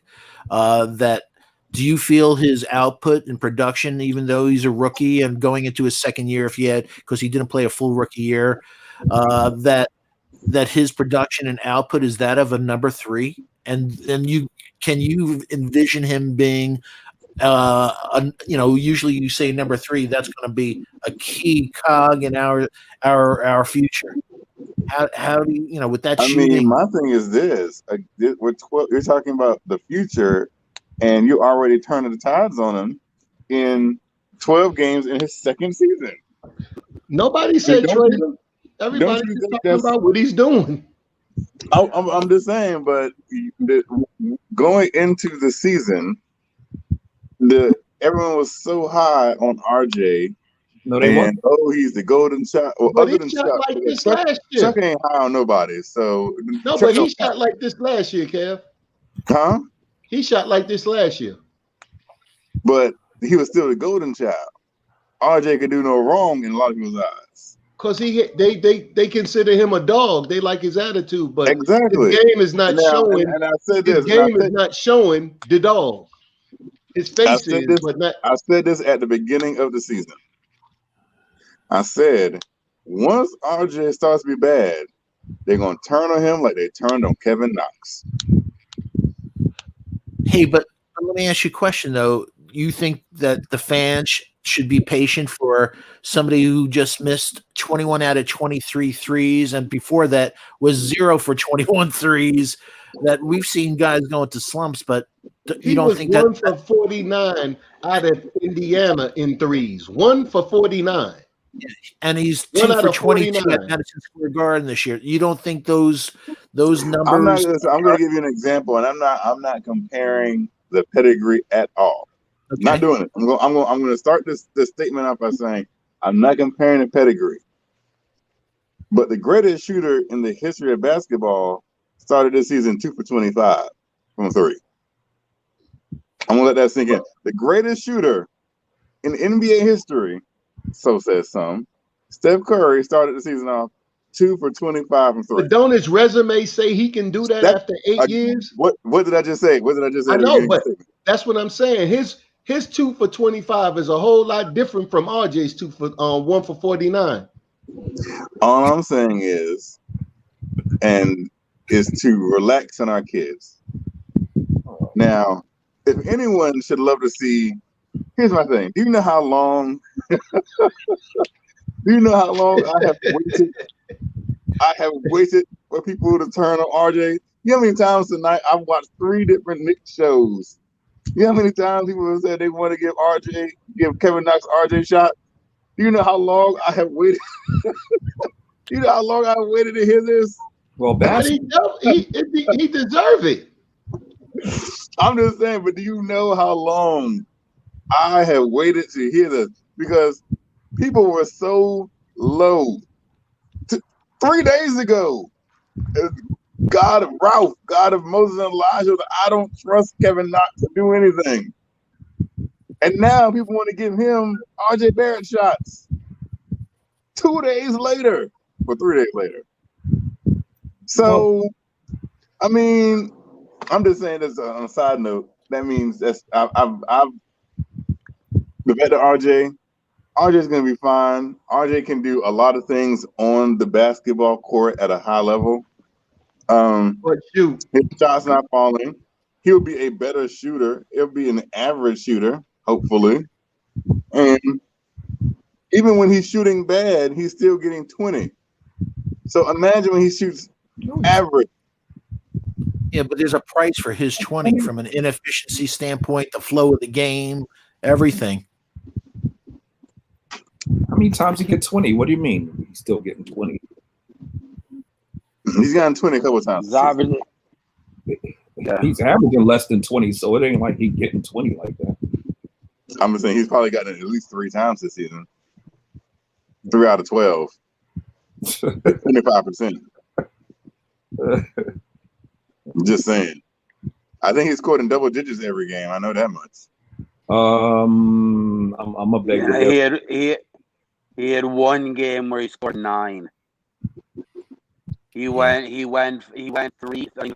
3 for 17 in that game, and he scored 9. And I think that was the game.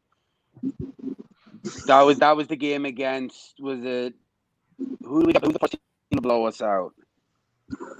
Was it Philly? No, he scored more against Philly. There was one game where he scored 9, and he shot like 12% or something for the field. But the thing about RJ is you can't. You don't give up on young talent before 3 years. You have to give him 3 years. Agree. The fan base gave Frank Ntilikina 4 and counting. And we can't. And Kevin can't say what they're waiting for. They're going to turn on him like Knox. The reason they turn on Knox went from averaging 12 points to 6 points. We're talking about RJ not playing well, and his numbers are going up. His assists have gone up. His rebounds have gone up. His points have gone up. His efficiency isn't any good. But people are questioning benching RJ and taking his shots away. Regardless of if it's going up, you shouldn't be having this discussion now. This is the third time he scored 20 this season. Knicks fans are retarded. That's why you can't be doing that. You can't be talking about 9 twice. Okay. So far this season, just hold on, Joe. So far this season, 26, 11, 12, 9, 25, 17, 19, 10, 12, 9, and 20 tonight. He's all over the place. So it's not consistency, but when you're looking at it, he's our second highest scorer. He was the third over. That's why he put too much. Hold on one second. Let me finish. Shut up. The thing is, wait a minute, Joe. I just realized, isn't it my turn to go? How do you just take over my whole thing? He always do that. Someone else be quiet. Yeah. You stopped talking. You stood there for you started talking. I didn't stop talking. You started talking. There's a difference. You stopped talking. No, I stopped talking because you started talking. 3 shoot. Once, twice, 3 shoot. Who goes? I'm just saying, I thought it was my go. Kev. Remember what you're saying, Joe. We'll kick it right back to you when our guy Kevin finishes. I'll finish now. But the only thing I'm saying is RJ is going to be fine. He did have 20, even though whether it looked good or not. There's signs to say that RJ is still going to be all-star level in this league. Maybe not every year, but he'll have in his career he'll have some all-star game appearances, and he'll be a good player for years. I don't think he's a player that tends to get injured, and he has a game that once he becomes like a more seasoned veteran and kind of learns the craftiness of the game, he'll be even better then.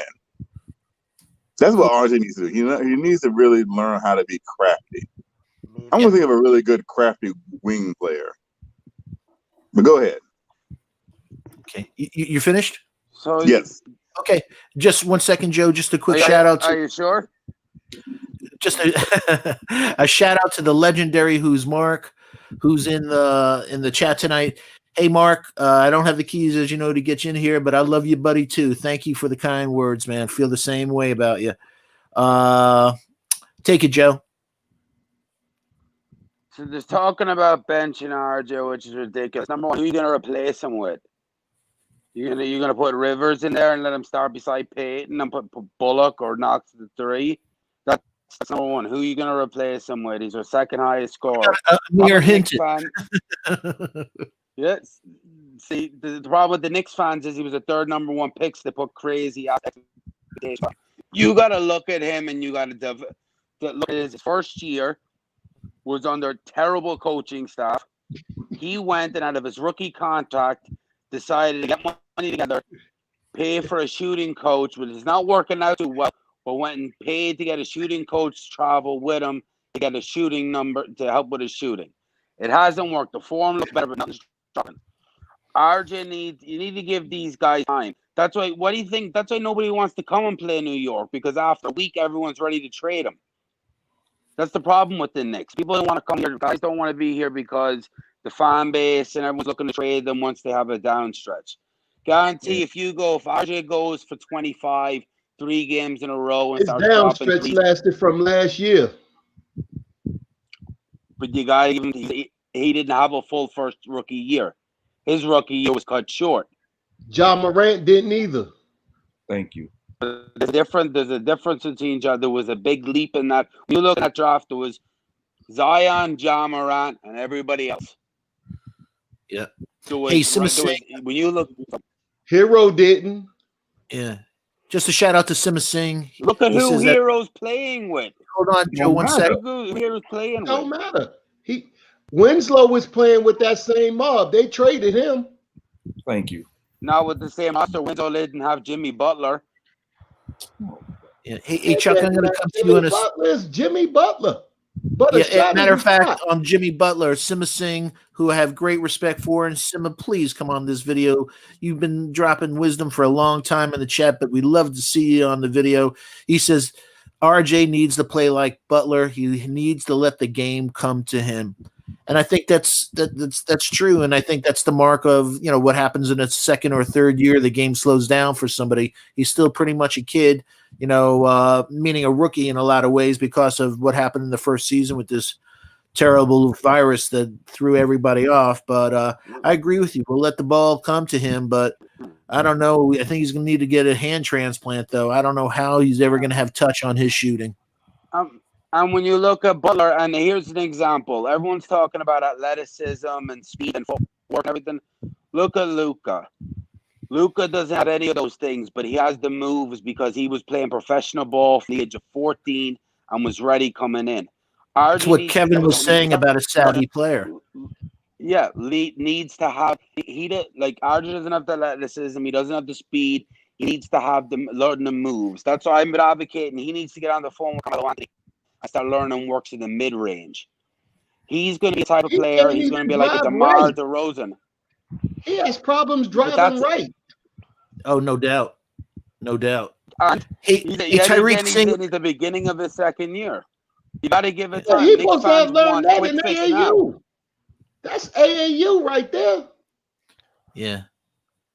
Hey, 1 second, a shout out to Tyreek Singleton in the chat. You must be a young buck, my friend, because he said RJ is like his godfather, Steve Nash. No athleticism. He's nothing like Steve Nash. I guess you didn't watch. Steve Nash can shoot. Steve Nash made the players around him better. RJ hasn't shown any of those skills yet. So can I make one point, Steve? Please. No. Everyone keeps saying that they would have gotten somebody else in RJ's draft class. But here's the thing. RJ Barrett, in his draft class so far, is third in points, fifth in rebounds, and fourth in assists. What is he in field goal percentage? What is he in field goal percentage, sir? You bring people about their field goal percentage? How be like, man, Michael Jordan was great because he had a great field goal percentage. You can't take 30 shots to make 14 points, Kev. You can't do that. I'm just saying. That's why he didn't make the all-rookie team, because of efficiency. He had the numbers, but you can't take 20 shots to get 14 points. That's not going to work. You can't mention points without field goal percentage, sir. Yeah, because whenever they talk about Michael Jordan, they talk about his field goal percentage. This ain't about Michael Jordan. Yeah, Michael Jordan. You just said you can't talk about the players' points without talking about their field goal percentage.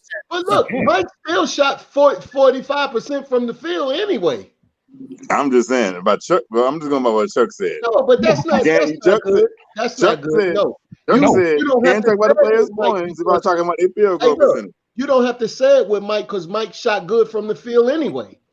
And I love how Chuck was talking about Tyler Hero. It's easy to stand in the corner when you have it's good not your turn. Players. It's not your turn. When you have the ball in the corner. It's not your turn. Kiss my ass. Hey, let's be nice. Let's be nice. So, hey, Amani the Great of Minneapolis said that he thinks RJ's problem is he's still chasing that rookie, making the rookie team. And what he's doing is validating why the people didn't vote for him for the rookie team with his play. That's for sure so far this year. So let's go to you, Chuck.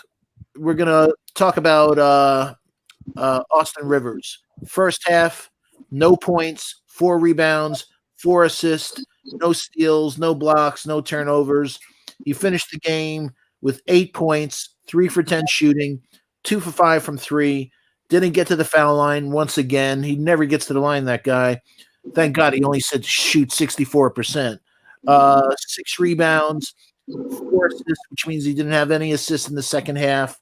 No steals, no blocks, 1 turnover in 34 minutes. He was a +7 for the game.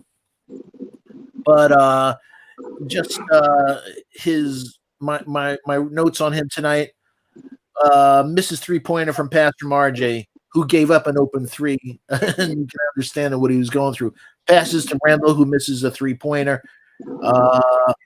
Kick out to Randle, who hits mid-range jumper. Pass to Randle, who airballs a 3-ball attempt. Misses a scoop layup. Loses ball driving to the hoop. Passes to Randle for mid-range jumper for 2. Misses 3-pointer after getting a kick out from Randle. Passes up to 3. Drives for a floater for 2. Pass to Randle for an and 1 mid-range jumper. Gets shot blocked in paint by Jordan. He gets rebound, and he bricks the shot off the glass. Misses another 3-pointer from a pass from Payton. Terrible defense allows Joe Harris a backdoor cut for easy layup. Pass to Randle for mid-range jumper. Loses the ball again, driving to the basket. Leads to a KD 3. Terrible defense. Shamet is open, hits his open 3. Drives for 2. First field goal with 2 minutes to go in the third quarter. Hits a 3-pointer from RJ. Hits another 3-pointer from Randle. And that was my notes tonight on Rivers. So, your thoughts? Okay, well, you covered it, but Rivers was terrible tonight. I think the 12 points in that short span against what was it, Utah, or whoever it was. I think that 14 actually. Oh, 14 points. 14 straight points. It was actually great. That I think that fooled a lot of people, and that's definitely not sustainable for anybody on this team. And I would start Knox over him, but not as shooting guard. I would put RJ as shooting guard and put Knox as small forward. And Joe don't know what he's talking about. So his defense was bad. And what are you making a dig at me for, asshole? It's not your turn. It's not your turn. No, you brought up my name, Joe, so I'm gonna let respond Kevin you. flow, man. No, I'm It gonna is Joe, not respond your you. You brought turn. up my It's not name. your turn. Joe, Trade Take off that head and Randle. let's see that Joe, big please let bald Trade head of yours. Randle. Trade Payton. Not your turn. let's be nice. Come on, we're all Trade your brothers here. bald head. Hey, Bald be ass, nice. man. Be nice. No meanness. Come on. Yeah, if I was right beside you, I'd punch Trade you square. Randle. Trade No, Randle. no. Look, come on. This is family. Let's be nice. Let's get rid of Payton tomorrow. Nah, he's pissed off because I beat his ass. I put the nail in his Nah, you old didn't man's coffin. You ain't do nothing. Yeah, go on, take off that bald ass head. Let's see that bald ass head. No. Pause. I pass. You're finished with Austin. Good, you put good. Yeah. Yeah, you put in the chat to sleep. Yeah. Come on, hurry up. No, don't be talking about my man. I love my Charles. So, AK man, what you think about Austin tonight? We should be able to breeze through Austin real quick. He was bad. I'm a body language dude, and he shows when he's missing, you can see it all over him. He complains. It was one play he missed a shot. He was looking at the refs, didn't get back on D. It was a breakdown on defense. So I like his energy. I really think he should only be used in spurts. He's like the type of dude, if he not hitting from the beginning, he probably not going to hit. So use him in spurts. Don't rely on him. You know, he was a nice flavor of the game a couple games ago, but we can't get nuts with him. I'm still happy he's here, but we just got to be Your easy with his. contract, though. I mean, it's not that much though. We could bury him on the bench. You know, it's in what is it, 2 years, and then I think the third year is a team or something like that. So Yeah. I mean, it's not big money. You know, we make some trades, we move some things around, whatever. Even if we packaged him or bought him out, it's 9 million point whatever, $8 million. So whatever. You're 100% right. But I like him. I think he's a good energy guy when he's doing well. If he's not, he's a bad body language dude, which I don't like. And I'm done. Cool. Rob, what you think about Rivers tonight? Yeah, he was trash tonight. You know, we can really just pass on him. He was the flavor of the month last week. I mean, the flavor of the week. Now he's back to being Rivers, I guess. Yeah. That's for sure. Kev? So going into, I was surprised. I understood why Austin Rivers got the start against Charlotte, because I know they like to play small ball a lot. Going into today's game, I thought he would go back to the bench, but then the Knicks, you know, they released like their practice, the pictures from practice earlier today, and I happened to notice that Rivers was still in a blue jersey. And I was like, shit. But Tibs did say, and this is the start. I think this is the beginning, because Tibs said he went back and forth before the game to see who was going to start between Rivers and Knox, and he went with Rivers, which we can see that it turns out, I don't know if it's a trend that Tibbs' decisions aren't really panning out to be the best. So hopefully against Cleveland, he just, because Rivers has been, his 2 starts have been bad. I mean, the game against Charlotte was bad, technically. Yep. I mean, he was a little bit more efficient. He was better, but it was a poor performance. I think he's better suited off the bench in spurts. I don't like him playing 38 minutes a game. He gets beat a lot. He gets beat more defensively than I thought he would, is something that I noticed. I thought he was a little bit better defensively than what he's been playing. So I know a lot of players we got backdoored a lot this game. He was a big culprit. He gets down. He's one of those veterans that knows he made a mistake, because he'll see It was just Like, what AK said, man. You could see his body language where he knew he blew it. And he was like, you saw him getting angry, man, that he blew it, and then he blew it again, and then he blew it again. and so what I've been probably the biggest proponent of Tibs and his rotations. He will not change his rotations in game. He started actually doing a little bit more in the second half. This game, I saw him doing it a little bit more, mixing and matching. But he just stays with, like I said, he stays in the line at the beginning. Like, how many games does this starting unit get outplayed? Every single game. And then we're in a hole. And we have And he's so rigid, Tibbs, about time. Like, I'll wait to 3 minutes left in the first quarter instead of no, don't wait that long, man. Get those. Yeah, I mean, it's really crazy because you don't want to get your team down, because then I see now during this losing streak that they start to get deflated in the beginning when they get down. But Tibbs isn't doing anything to help alleviate these problems. I mean, Kevin Knox came in with 58 seconds to go in the first quarter.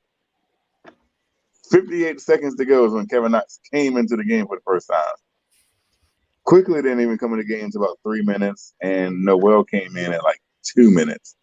By then, we were already down by like double digits. And it's like, okay, what is going on? Because you should have made an adjustment before we got to this point. So Rivers, like I said, I think he's better suited off the bench in spurts. Hopefully against Cleveland, he makes that decision to put him back on the bench. So yeah, that's it. Hey, Goose, did you talk about Rivers? No. Okay, please. Yeah, this is pretty brief because the panel pretty much touched on a lot of things I was going to say. I think him starting was a result of the depleted bench. If, for instance, a Burks was available, I don't think he would have started over Burks. So I agree. He's more suited for a spark plug off the bench. He's 29 years old. He's been in the league long enough that if he's proven himself to be a starter, he would have started for other teams by now. Right. So, and I don't think they brought him in here as a projected starter. He's just being thrown in there because of what's been going on lately with the team. So once we're back fully healthy, we'll be better off to assess the team as a whole. And when we do that, we will not be seeing Rivers as a starter. We'll be seeing him more as a spark plug, instant scorer, hopefully off the bench. Yeah. Sima Singh said Rivers' girlfriend is a distraction for him. She doesn't let the dude work on his game. So I bet she's helping in his post-up game. Yeah.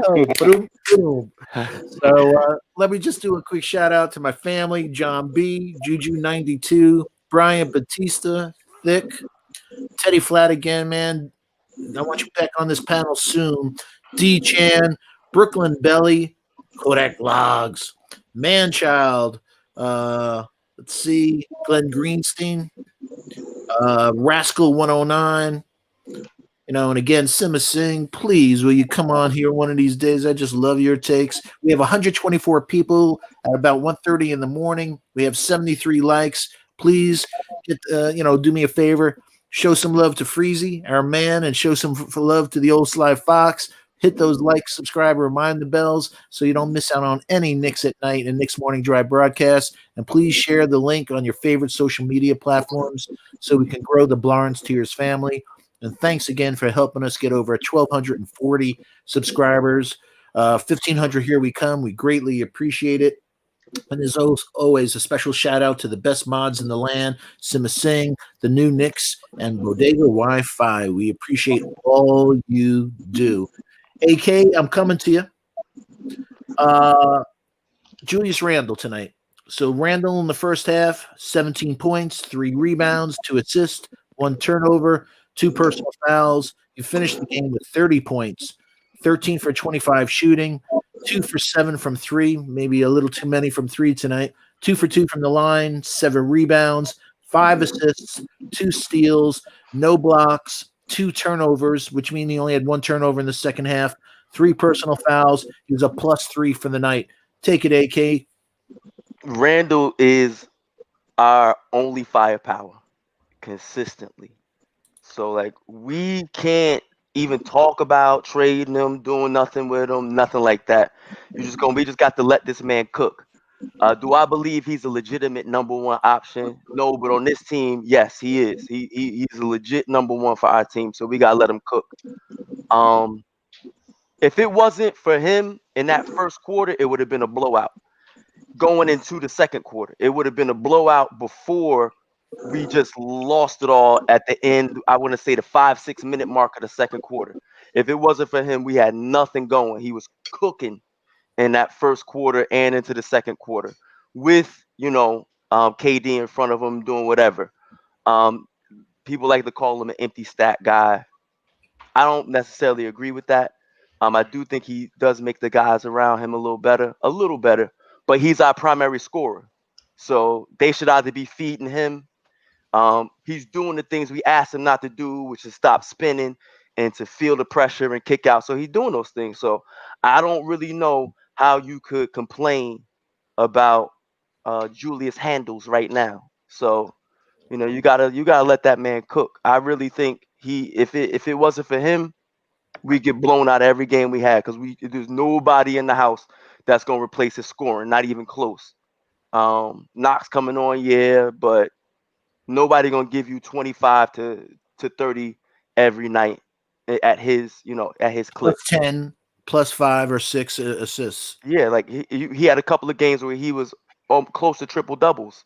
He needed a stat here or there to get triple doubles. So the man cooking. I mean, he's done what we asked him not to do, which was to stop spinning and to feel the double teams coming and try to get out of it. And the man scoring with defense on him, he hitting ugly shots, he hitting bad shots. If it wasn't for him, we wouldn't hit shots. Like we really need him to cook right now. So I'm happy with him, and he's still not costing us a lot of money. No, it's a great contract. Hey, AK, just wanted to bring this out. People have been talking about Julius's turnovers. Julius is leading the league in turnovers at 48 turnovers so far this season, or really 50 if you add in tonight. So he's number 1 in total turnovers with 48. Jokic is number 2 at 46. Zach LaVine is 3rd at 45. Devin Booker, LeBron James, Drummond, Trae Young, Paul George, Sabonis, Simmons. So he's in really good company. So high usage guys, all high usage guys. I would love him to clean it up a little bit. I'm not saying I like turnovers, but he's a high usage guy. Does he need to do better? Would we like him to do better? Yeah, I would love him to do better. But he's a high usage guy. Yet you're asking a lot of the man, and for his career, he's been a little turnover prone. But I think he's tried to clean that up some this year.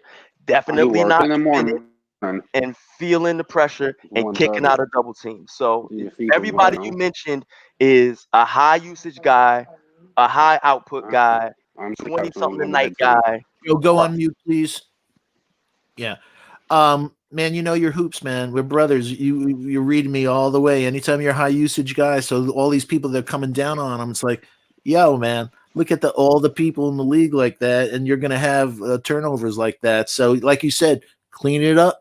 But I also think sometimes he just takes on a little too much for himself because nobody's hitting threes, nobody's doing, so he puts a little too much pressure on him. But I don't think this is the best player in the team.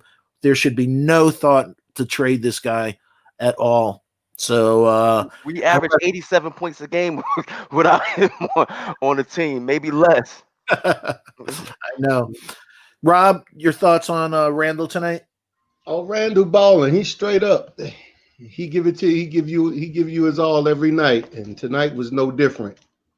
He does what he needs to do. Can he be a number 1 at 26 getting on? I feel kind of different. I think Randle could be a number 1. all you have to do is get a serviceable point guard, and then he would be your number one. You just would need somebody else to get the other four involved, and then you don't have to worry about Randle. That's a style of an offense that you can play. You can get the ball to him, and he's going to get you a basket, and then you can take off some of the workload off of him. So, yeah, like tonight, he played Kevin Durant straight up. He held his own. He done what he done. So when he looked back on this game, nobody did nothing to him that he didn't do to them. So, I'll pass that on to Kev. I'm eating at the same time, fellas, so I'm getting off the camera. We respect that you come home and at night, Rob, and so get your eat in, and the man with the velvet voice, take it. I don't know what to say about Julius at this point. He's going to have his. He's beasting, man. He's going to have his games, and I wish Thibodeau put him in a position to where he didn't have to do as much, as in get better matchups and lineups around him. I was very pleased with. Nobody can guard Kevin Durant.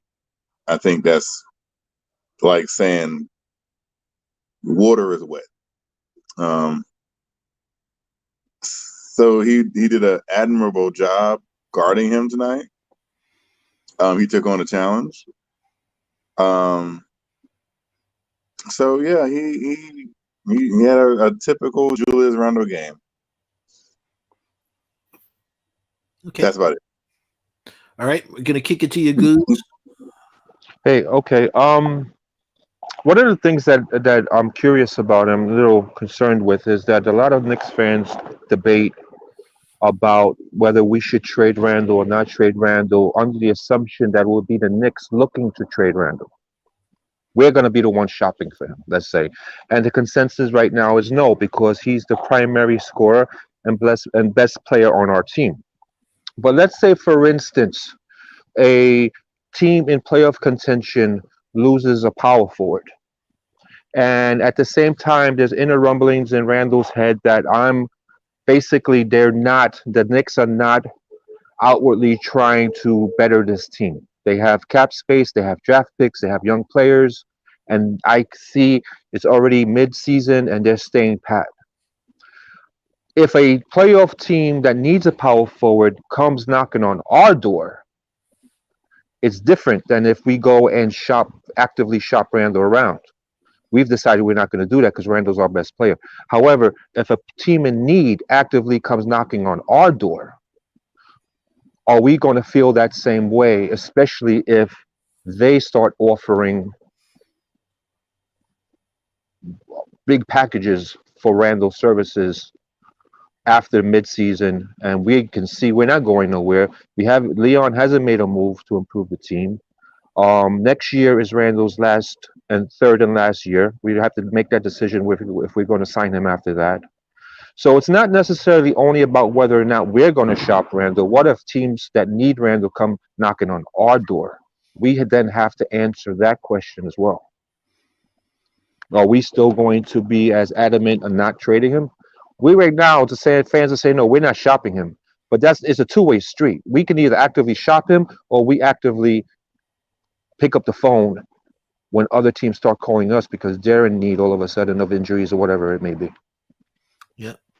Hey, it's something, you never say no. You have to listen, always listen. And if somebody's coming in with, like Houston, a haul of 4 draft choices plus this, obviously you wouldn't get that for a Randle versus a Harden. But if you got a very high number 1 plus 2 players. Another thing, sorry, Foxy, I'm going to cut you off. I just want to end it with this. We were talking about picking up disgruntled players from other teams. One thing that we want to make sure, if we're seeing Randle as a valuable asset, we don't want him to be a disgruntled player on our team. We're looking at disgruntled players to fall off the trees off of other teams, but we don't want a disgruntled player in Randle either because he's not seeing any activity in improving the squad around him. Yeah. So I think it's going to be up to Leon not to appease Randle, but to at least show Randle that, we're trying to improve the team for at least the second half of the season moving forward. Yeah. Hey, Chuck, before I kick it over to you, hey, there's a little stuff going on in the chat. Joe Madden's a little upset. And Joe, come on, man. Chuck, he's good people. This is part of the entertainment that we do. Don't use the R word for racist. If he was goofing on your accent, it's just us being street guys and we were goofing, but it wasn't meant in that way. And I don't mean to speak for you, Chuck, but we don't tolerate that. Freezy wouldn't tolerate it, but Chuck, I'll let you speak for yourself. He seems to be a little upset. He just said that some of the guys, because he was interrupting and stuff, they said he was drunk tonight, and Joe said, don't say that I'm drunk. I despise that stuff. I don't do that. Me and Rob had a disagreement about RJ, and old man Chuck came in and started disrespecting me, mocking my accent, meaning he's a racist. And come on, man, he's just goofing. I'll let you speak up for yourself, but we don't tolerate that here. We respect everybody no matter what. All right. All I'm gonna say to that is I mocked Freezy's accent. No, you did, and that's why I said it was just part of the goofing part of it. By the way, brilliant impersonation. I was crying. Singing. It was funny. Asked her, "Did you do the Freezy impersonation?" And I'm sure Freezy ain't calling me a racist. But who we on right now? We're on Randle, so thank you. Hey, Joe, please cool off. We love you, man. We want, please come back. But it was just goofing, man. It was not meant in any way to demean you or who you are as a person, because we love you, man.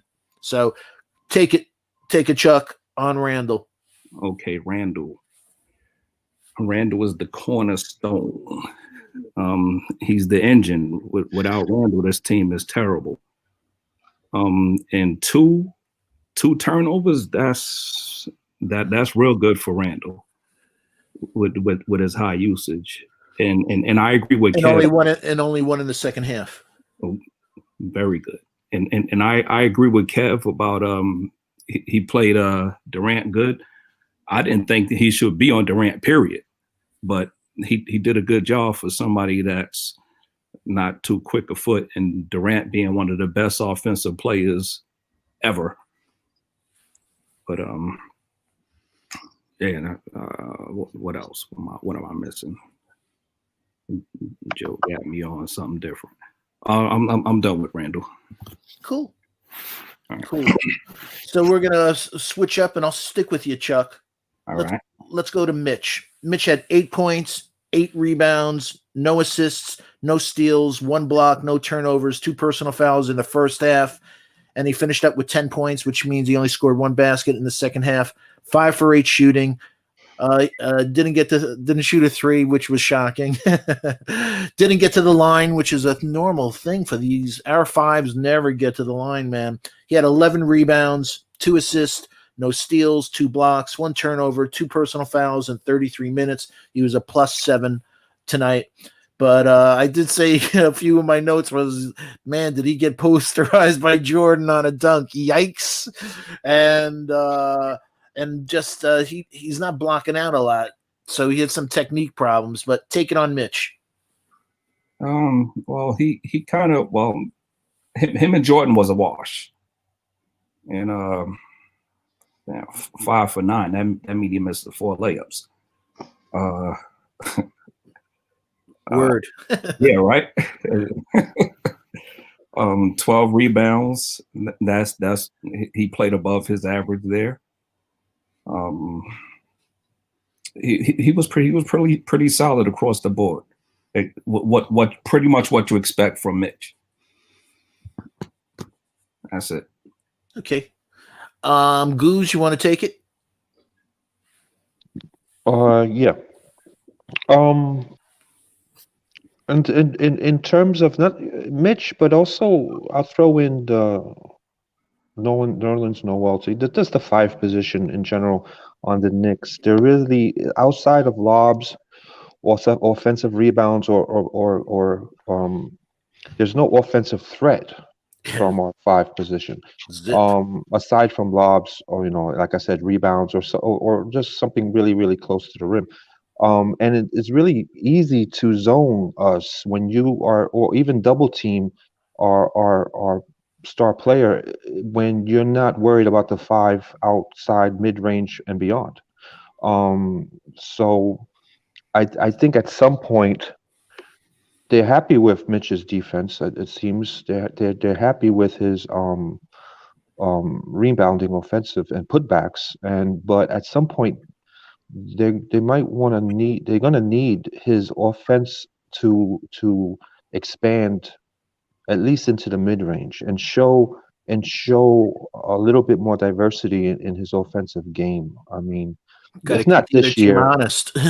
yeah, if not this year, at least if he's going to stay with us, they're going to want to see him expand his game offensively. Where other teams have 5s that can shoot at least mid range or if not more, they're not going to want to stick with a 5 long term who's not going to give you anything outside of lobs and offensive putbacks.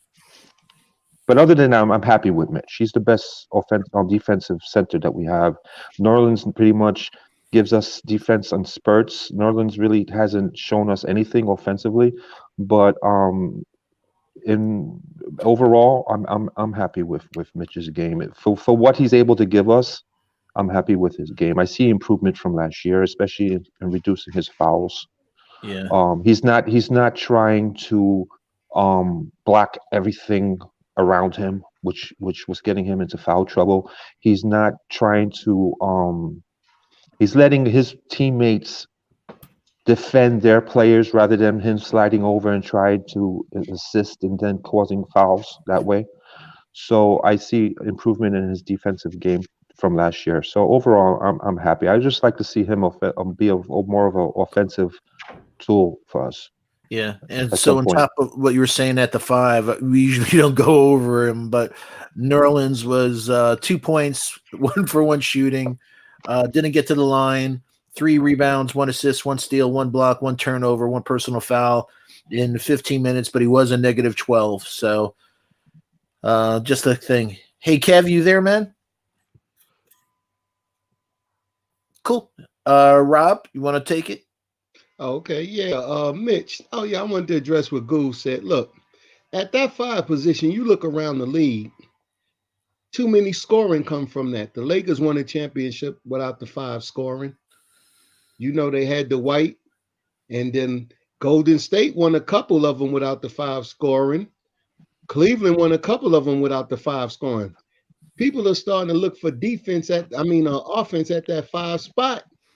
It's easy to do that when you have a LeBron on your team. Yeah, Rob, you're right. Rob, I agree with you. However, they had offensive output from other positions, whereas we don't. So, other than that, I agree with you. But why are we leaning on Mitch for that output? That's up to management to get that firepower there, because you can win with him doing that. And because Mitch is releasing videos of him taking 3-pointers and mid-range shots. Well, but that's showing us that he can do it. Yes, but I think that got more to do with coaching not letting him do it. He might be showing us what he can do, but Tibs might be thinking it's another story. So I don't think they could go out there and just break what Tibs is asking him to do just because he's showing us what he can do or what he think that he can do. Because shooting him in practice and in an empty gym is different than shooting him in a game. Now, I've seen some of his videos in high school where he did shoot the 3. It was far and in between, but they did go in. But I don't think that that's what we need to be looking for. Even when you look all around the league, you might get like the Denver center that's going to put out that output, but you're not really getting that output enough to put emphasis on Mitch to do it. It's not like out of the 32 teams, you got 26 teams with centers that can shoot. That's not the case. It's a stretch 4. It's not a stretch 5. We need him to block the paint, rebound, and score around the bucket for right now. Even Brooklyn is set up to go to the championship with the team that they have with Harden. And you still got Jordan there. you don't have a stretch five coming from that position. So, us as fans, I don't think that we should really be looking at it like that. Mitch is growing in a way that we can see. Now, if he can add those other things, Mitch is one of the only centers in the league that can really cover a three from the paint. He can strike out there to the foul to the 3-point line and back to cover his man. That's a skill set that's not around the league. And I'm not saying he should take 3 or 4 threes. I'm saying if he diversified his game to at least have it as a threat. Right now, defenders can put 5 on 4 because they know beyond the mid range, Mitch is not a threat at all. All I'm saying is if he at least showed to keep the defense on its toes that he has the ability and maybe take 2 shots a game, I think it would better the chances of the Knicks. Him taking 2 shots would change the team's defense. You know what I'm saying? I don't think it would go to that extent that even if he was to do that, nobody is going to make a whole defensive change because Mitch took 2 shots from 3. And that's vice versa because if they came out to defend him, that might open up a lane in the paint. No. Well, but don't you think that's vice versa to every other team that doesn't have a center that can shoot the 3? That's pretty much what the league is putting up with. Now, would that give us an advantage over an 82-game season? I don't think so. I don't think that would give us the advantage. Because Mitch hit 2 threes or put up 2 threes a game that they would even try to, because they might just run another play at him. It won't be that they run in the center at him. They might run a guard at him or something. You don't necessarily have to do that. But he brings a lot of other skills that a lot of other big men in the league don't. Like I can say, he can cover a 3. He can run up there and cover a 3-point shot from the foul line extended and get out there and then get back to his man because Mitch is quick like that. So right.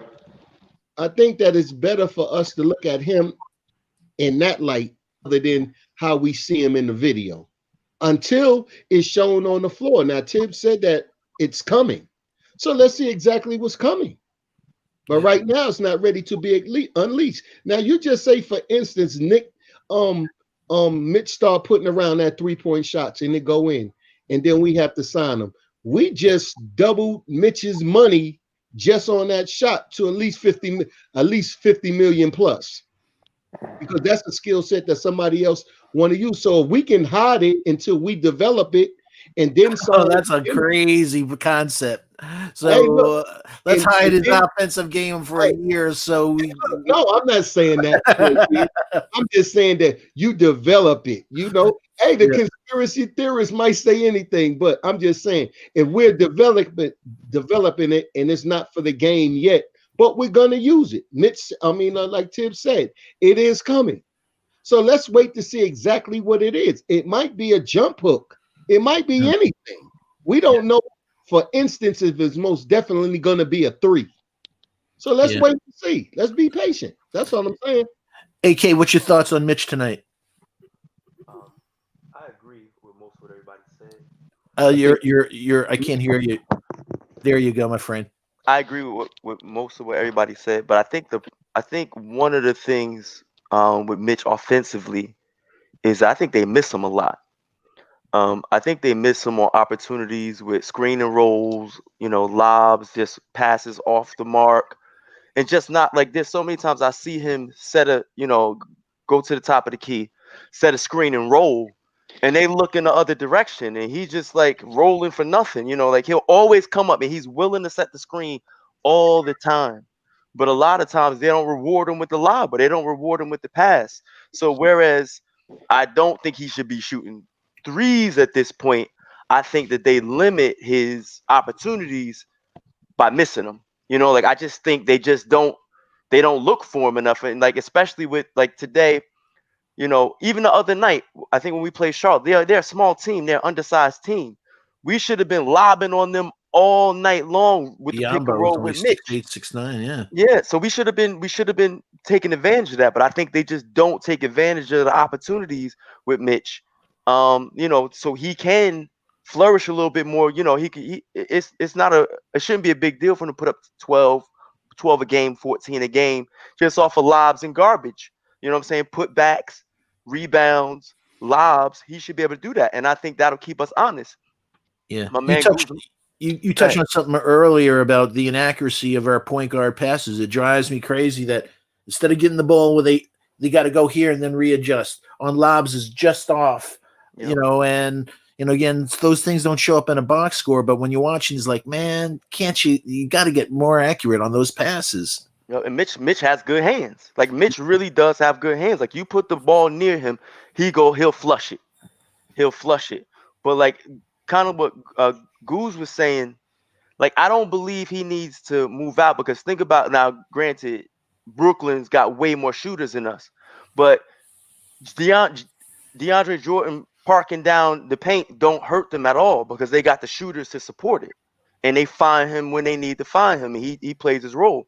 Our problem is we don't have the shooters, so when Mitch is posted down there, he unless he's picking up garbage, he's basically he can only get what he can get because the guys on the outside not hitting shots as usual. So I mean, it's the problem is our efficiency and our execution. I don't really think it's mixed because I believe that we can win with this kind of lineup. It's just that we don't have the shooters to support, Mitch in that position and what he is. Yeah. Hey, Kev, I don't know if you want to talk about Mitch, but prior to that, I got a question for you from the chat. Sim is on a streak tonight, and I thought you were the most apt person to ask this question. Do you think Bullock being out tonight hurt our defense? I'm sorry. I want you to think about it for a sec. What was that answer?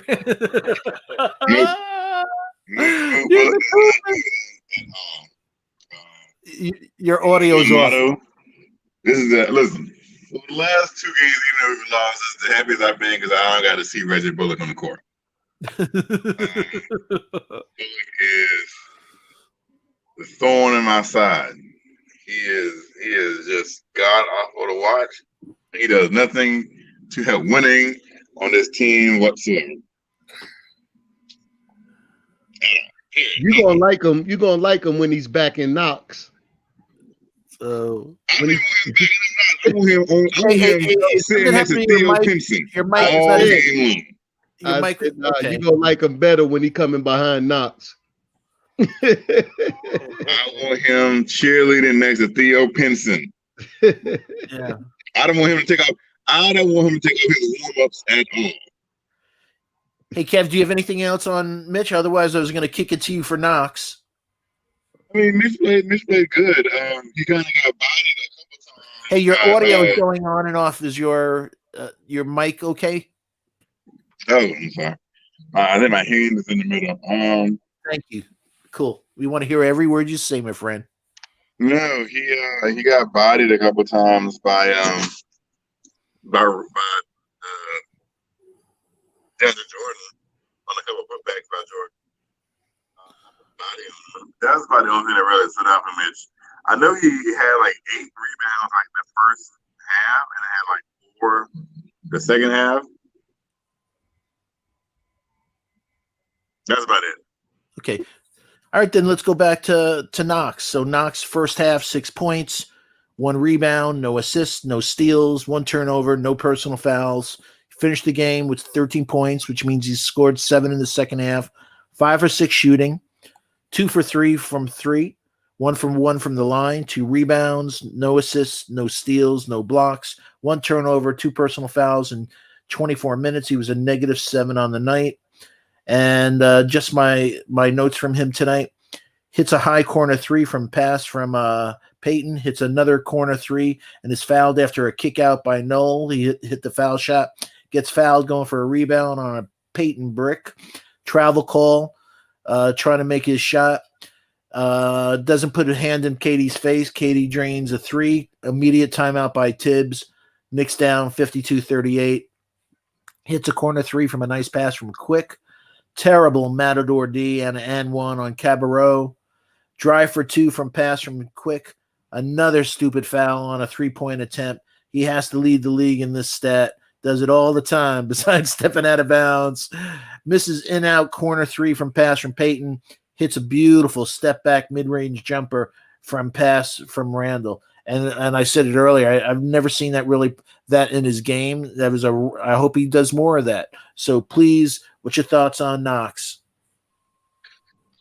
You know, over the last couple games, is it me or your audio again, man? You just feel like, your audio is going in and out. On my phone. Okay. Is it me or does when Kevin Knox shoots, you just feel like it's going in? It's you. Huh? It's you. What? I said it's you. No, is this me? You don't feel that way at all? No. See, you're good there. Whatever you're doing, your audio is perfect right there. So if you got to get an antenna and stand like that. I'm on my phone. Oh. The Wi-Fi here sucks. So well, you got your phone and your computer on at the same time? When I was on my laptop, the Wi-Fi is so bad. Laptop. Huh? I said you got it on your laptop too? No, the Wi-Fi here is bad. So it's not gonna pick up on my laptop. Because you were great at the beginning of the show. All up to this moment, the audio was perfect. Yeah, I knew what happened, but I don't think there's anything to do about it technically. But the thing about, like I said, the thing about it is Kevin Knox has done what I know Kevin Knox is going to do. I have been begging this entire season so far that he needs more shots. Even the one shot he missed tonight, it literally rimmed in and out. I wrote in out. If you heard me, it was an in out. Yeah, shot. so he's getting really, into the zone. Really confident in his shot. He probably could have played a little bit better defense. He needs to stop fouling 3-point shooters.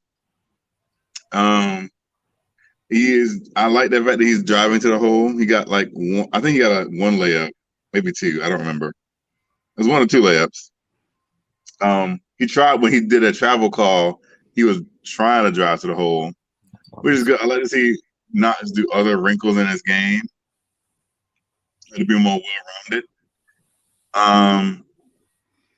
Even though he didn't put a hand up on Kevin Durant's face, I mean, I don't really think that would have helped. Really, it's Kevin Durant. It's Durant. I agree, man.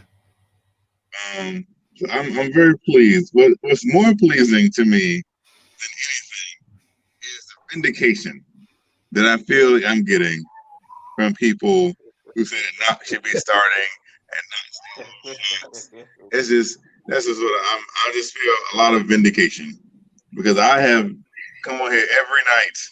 The chat agrees with you, my friend. Don't do that. Don't do that, Chuck. You got a lot of fans in the chat that are backing you up. Don't do that, Chuck. Hold on, wait. You're one of them. You're one of them now. No, we had a bet. Me and you had a bet. So here's the thing. So I was thinking about that bet. Oh, but the bet that one. That Knox is going to have less than 11. It wasn't 11. Oh, you won. 13 to 20. So neither one of us really won. It was not 11. If anything, I won because he had more than 11. You said over. No, I said more than. He said 15 to 20.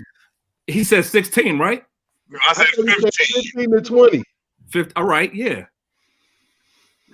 So he had 13. Yeah, so I won that. I was about to How say. did you win? He had more than 11. I didn't say 11. Huh? I didn't say 11. You did say 11. You said no more than 1. Yeah, I'll be getting out of here. Why do you always coming at the juicy parts, Freezy? That ain't fair, man. We just got into Knox. You always get the juicy parts, my friend. Hey, everyone. I won't be here tomorrow. I'll be back on game night on Friday night. Let me just do one last thing for just taking care of business. We have 114 people in the chat. We have 86 likes. Please, let's get that up. So please remember to hit those likes, subscribe, or mind the bells so you don't miss out on any Knicks at Night and Knicks Morning Drive broadcast. And please share the link on your favorite social media platforms so we can grow the Blarns Tears family. Thanks again for getting us over 1,240 subscribers. At 1,500, here we come. We greatly, greatly appreciate it. Love you guys. I'll see you on Friday. Take care. All right. All right, peace, Bob. They say you said 11. The chat say you No. said 11. I tried to give you 12, but the chat say you said 11. But Steve won though. He did win. You have to whatever. I forgot what y'all bet it though, but he did win. He said 15 to 20. You said 11. No, I did. I said 13. Right? No, you didn't. You didn't say nothing in the teens. You didn't say nothing in the teens. It was definitely 13. I gave you 12. The chat said 11. They mad at me. Definitely ain't say the team. I might have said 10, dude. That was 13. It was. Knox get ready to come alive. And then you had to say he had to play good too. I know So that. yeah, so here's the thing. So Chuck said 11. No, I don't let him move the goalpost. I like said he always 13. does. He said 11. Do I gotta get the tape back? Do I got you know I'm good at rolling the tape back, Chuck. Please find it. Yeah, he will roll the tape back. Because I definitely said 13. You definitely said 11.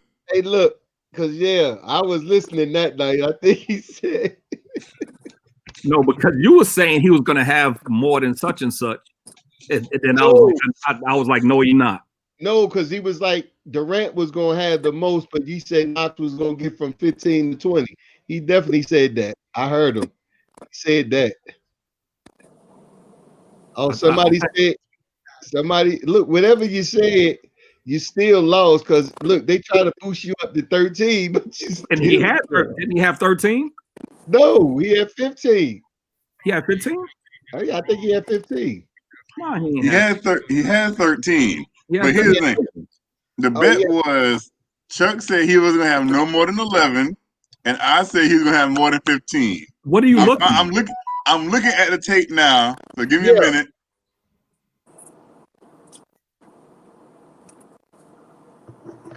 Yeah, because he said he was gonna freeze the minute and the time on you too.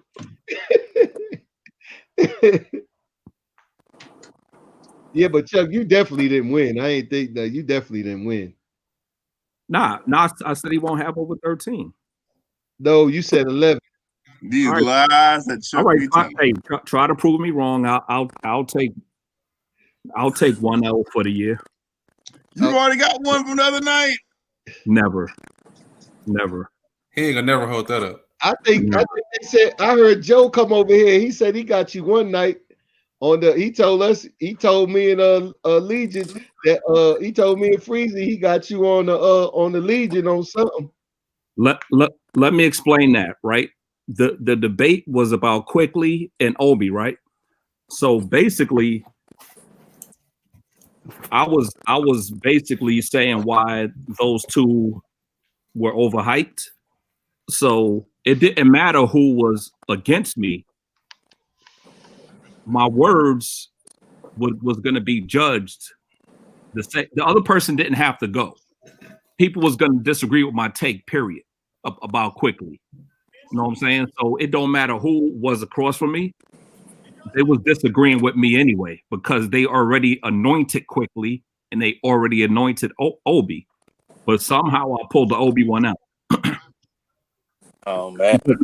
But they disagreed with me on Quickley. They disagreed. Hey, Chuck the type of dude that get beat up in a fight and say it was a tie. I never lost a fight. It was a tie. I never came close to losing a fight. Never. Hey, Joe's about to get you. So, shut up. Chuck he don't lose though. I don't get punches land on me. I'm nice. Hey, Joe with the unleash. Yeah, that's why Chuck is. And Legion's probably set him up, and Legion is undefeated too. He probably set Chuck up in some. Legion ain't undefeated either. Yeah, hey, Legion probably been some unsanctioned match, so his record look better. But Legion, Legion is nasty in them debates, though. Hey, don't mess with Legion in them debates. He just talk a lot. Yeah, it was definitely a setup, Freezy. It was one of the questions that I could have just been talking by myself, and the chat would have disagreed with me. So the other person didn't even have to talk. It's one of those, you know what I'm saying? Because people don't agree with my take on Quickley. So that was an automatic L. You know what I'm saying? And I forgot the other thing was Quickley, Obie, and who was it? Oh, Randle. Would I trade Randle, right? And I said I wouldn't trade Randle, but Joe said Joe was on the fence. Joe said I would trade Randle if the team was doing bad. So basically he said I would trade him and keep him. You know what I'm saying? How I'm gonna beat that? If I'm just saying I would keep him. He said I'll trade him. Excuse me. I found the evidence as usual. All right, what Chuck said less than 11. Now, if you go back to 3 hours and 44 minutes and 12 seconds, less than 11. No, and that's if Kevin Durant don't play. Because Kevin Durant played and he had more than 11. No, somebody said I said 13, but changed it to 11. If you go back, again, the video don't lie. No, don't matter what people say. You said out your mouth. Don't listen to what other people said. You said out your mouth on the video. I said 13 first. Kevin Knox is going to score less than 11. I said 13 first. No, you did not say. You didn't say nothing about no 13 points. You ain't rewinding. Less than 11. But now people doctor. I'll take it back. I'll take it back a little bit more so I can hear it. But I know you ain't saying them on the 13. You said less than 11. Well, you said more than 15. So I did wrong. I never said, but you said you didn't even say that. I know what I said. Okay. All right, we both wrong. Congratulations. Shake my hand. But he had more than 11. Shake my hand. All right. More than 11. We both. First of all, sometimes I'm wrong about numbers, but I'm never wrong about the player. I'll let you boy. So why are we talking about Knox? You breaking up, Freeze. So I don't know what he's saying. Yeah. Carol Lewis had 10 tonight. Okay, I'm gonna jump out then. Hold on. Now you good right now. He waits till he good to jump out. But anyways, again, back to the vindication that I feel for weeks and weeks. Free Kevin Knox. Huh? Free Kevin Knox. Oh, boy. That's what I'm saying. My boy needs a minimum of 10 shots a game. And because he's shooting confident. He's probably the most confident, other than Julius Randle. Kevin Knox is confidence is sky high right now. I don't think Kevin Knox feels that he can miss. Because when you look at it, you surprised that Kevin Knox misses. Like, oh, he missed that shot? Huh. Yeah, I said it, Chuck. I don't know what he's making that face for. Who? That owl, that's who. All right, first of all, Knox. All right. Hold up. Knox. Now. Okay, yeah. Nah, I got you. Knox have more potential than RJ. Right? That's a lot coming from you, Chuck, right now. That's a lot. That's like jumping over a mountain for you. It is. Even say that. It is. Oh, the Legion, boy. The Legion got on fire. He don't like to hear that. I'm with it. But yeah. Oh, Breezy might shut down the panel. You done said that. He do. He got his potential. He got potential to be a much better scorer than RJ. Like, oh man. what RJ is missing, he can't get back. Knox can actually add to his arsenal and become better than RJ. RJ's arsenal is limited. In what year do you see Kevin Knox being better than RJ Barrett? No, probably by the end of this year. The way RJ going. Right now. Because I disagree. Because I disagree with that whole take. Of course you do, but I'm explaining to you why.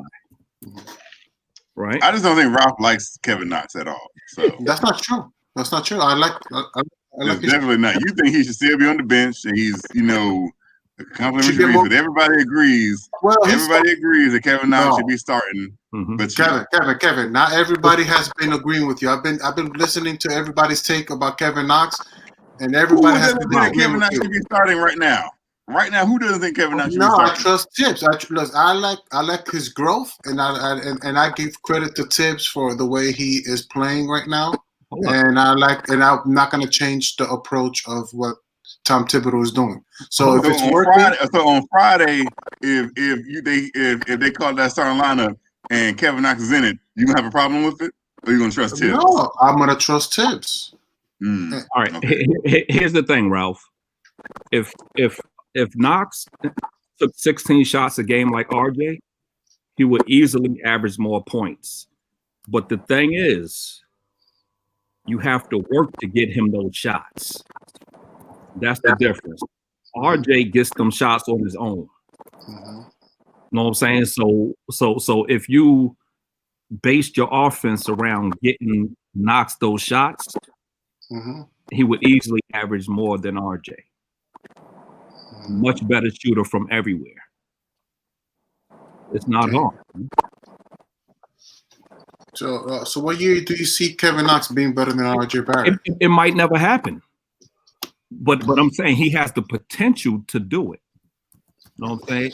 I don't think it'll happen on the Knicks, but if he was on a team where he was like one of the main guys, you know what I'm saying, and they built the offense around him and catered to him a little more, he could do it. I think Knox gonna have a better career. As a role player, I think as a role player. I'm sorry. I have a question for y'all. This is something I've been thinking about. How long is Leon Rose signed for as the team president? 4 years? 5 years? I think about 5. I think it's about a 5 year. Okay, and I think Tibs is 4.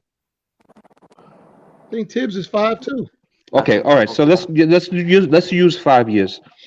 Let's say by the time the Knicks are good enough to win their first playoff series, okay? I just want to give the panel the names of the current Knicks roster, and you let me know if you think which player will still be on the team at the time where the Knicks win their first playoff series under the Tibs Rose regime, okay? And I'm going to start from the back of the roster and move forward, all right? Let's say Theo Pinson. Do you think he'll be on this team at the time the Knicks win their first playoff series? No. He might. Leon Rose does love him for some reason. He'll be in the front office. He won't be. All right. Be on the team. Yeah, I don't think he will either. How about Jared Harper? No. Ignas Brastikas? No. Yeah. You think who thinks he'll be on this? Still be on the team? Okay. Reggie Bullock? No. Okay. No. So let's write down the ones right now. We have Ignas, Dennis Smith Jr. No. Finito. Nerlens Noel? No. Maybe. Okay, Amari Spellman, he's not there no more. Frank? Yeah, I say yeah. No. I think we'll extend him one more year. Yeah, I think I give Frank the benefit. Okay, so far we got Frank. Right now we got Ignas, and who else did we say might still be on the team? I think that was it, right? All right, it should take 2 people to say for the person to qualify. How many people say Iggy gonna be there? Man. That's one. Okay. That don't count. Iggy gone. Okay, and then we had Reggie. They said no. Jared Harper says no. Dennis Smith Jr., I think y'all said no, right? No. Nerlens Noel, we said no. I said maybe Frank. for no. Yeah, but do we get two? Do we get All right. Okay. Frank? I We say get two for Frank? we got Okay, one we for think. Frank. Okay, we got one for two for Frank or Frank one? no go. Frank Frank's still no. So right now we have no one from the current roster will nobody. still be on that I team. think Frank How gonna be about there. Kevin Knox? Yes. Yes. Kevin not gonna be there. Okay. Alec Burks. He gonna be there. No. No. No. He should. We but have two. We have one yes. Anyone else for Burks? Burks, Because no. you need two to qualify, right? Yeah, Emmanuel Quickley. Yes. Yeah. Okay. Austin Rivers. Yeah. Yes. Most likely as a signed him. bench piece, right? Yes. Yeah, so I'll push him down. Mitchell Robinson. yes. Okay, so I'm putting him down. Maybe not. So He do up we have there. at least two? Who's the two that said yes from Mitchell Me, Robinson? me and K. Okay. Okay. We're almost done. Obie. Yeah. Okay. RJ. Yes. We He got up two in for the RJ. air. He up in the air too. Maybe. So how many we got for RJ? I think he gonna be the trade I- piece. We gonna get the to get to the playoffs with when we trade him. So do we have two for RJ or no? Yes. Yeah, we got two for RJ. Okay. The last one is Julius. Yes. Yes. All right. So right now, the only players that we have that will still be, and it's only turns out to be 7 players, would be Knox, Quickley, Austin Rivers, Mitchell Robinson, Obie Toppin, RJ Barrett, and Julius Randle will be the only teams. Now, so basically, to fill out the rest of our roster, we're either going to have to use draft properly or use our draft picks to fill out the roster with better than what we have, because this team alone that we have on paper is not going to probably win us a playoff series by No, itself. that's not gonna be that's just the players who are gonna be on the team. That's not the start. Right. So basically, if we're going to win a playoff series between now and the time that this regime is gone, are we going to be able to do it through the draft, or are we going to have to trade our draft picks to fill out the roster? Both. Using Yeah, this team combination might of not both. even look nearly the same by the end of this season. I mean, we don't know what the team gonna look like. Like everything could be flipped. So, I mean, the young Yeah, guys. but can we probably agree? Can we agree that even if it does look different by the end of the season, the players we have on this list will still be there? If I was on the cusp of like stardom, I would look at the Knicks, because you get a whole lot of burn and shine here, and you look like the man for cleaning this up. I would see the Knicks as an opportunity if I was somebody. Or if you were a player to come to the Knicks? Absolutely. Mm-hmm. But forget it. You got the key to the city. Yeah, people scared of that. The social media age. The Knicks is so brightly lit. A lot of these players are like, man, look, do I really want to deal with that? Can I get this money and be low key? And that's an unfortunate situation right now. They want to go to. I just want to say real fast. I think Obie should be considered as the 8th player. That should be in the You already roster. said Obie. Obie is on that run. I don't think he is. He is? He is. No, Obie's on the list. Obie's on the list. Okay, he is. Okay, cool. I mean, if you was a superstar player right now, looking to where to go, and I was your agent, and I said, listen, the Knicks got Knox, Quickley, Austin Rivers, Mitchell Robinson, Obie Toppin, RJ Barrett, and Julius Randle. It would be Julius. That'd be the sale. Like, look, they got Julius there. Right. What they really need is a point guard for real. And this team could be, Tibs, or knockdown shooter, Theo. I think we got some knockdown shooters. Honestly, Burks is hurt. Mm-hmm. Burks is hurt. Knox ain't getting enough playing time. Yeah, it is. But we still could use one more. But the only ones I see starting on that team is probably that's there right now. Okay, is probably would be Randall, Knox, Because really, I don't think RJ gonna be there. It's gonna be a trade that's gonna knock RJ out the box. And maybe Mitch. I see Knox as a Nah, good I role think player, it's Mitch. boy. Every time I watch Knox, I'm starting to be like Kevin. Like if Knox can work on getting a freaking go-to move outside of that shot, he'd be the man.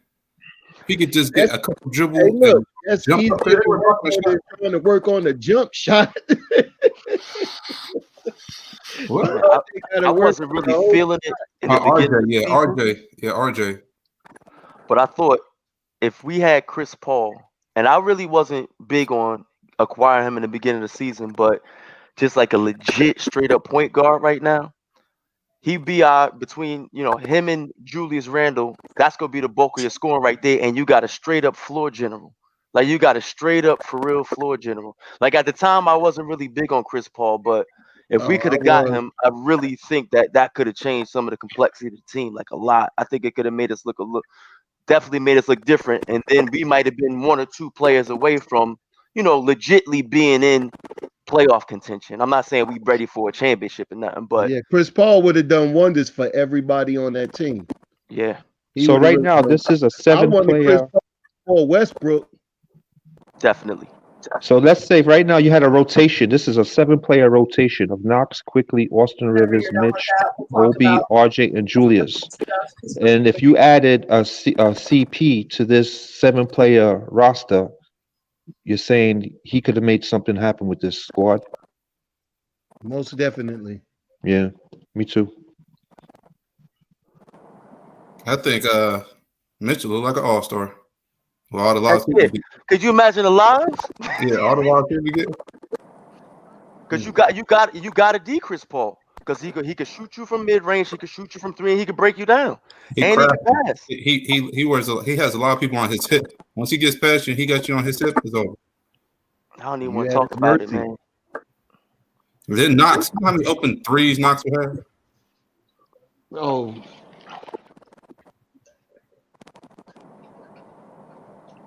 So we Knox is turning into PJ Tucker on the low.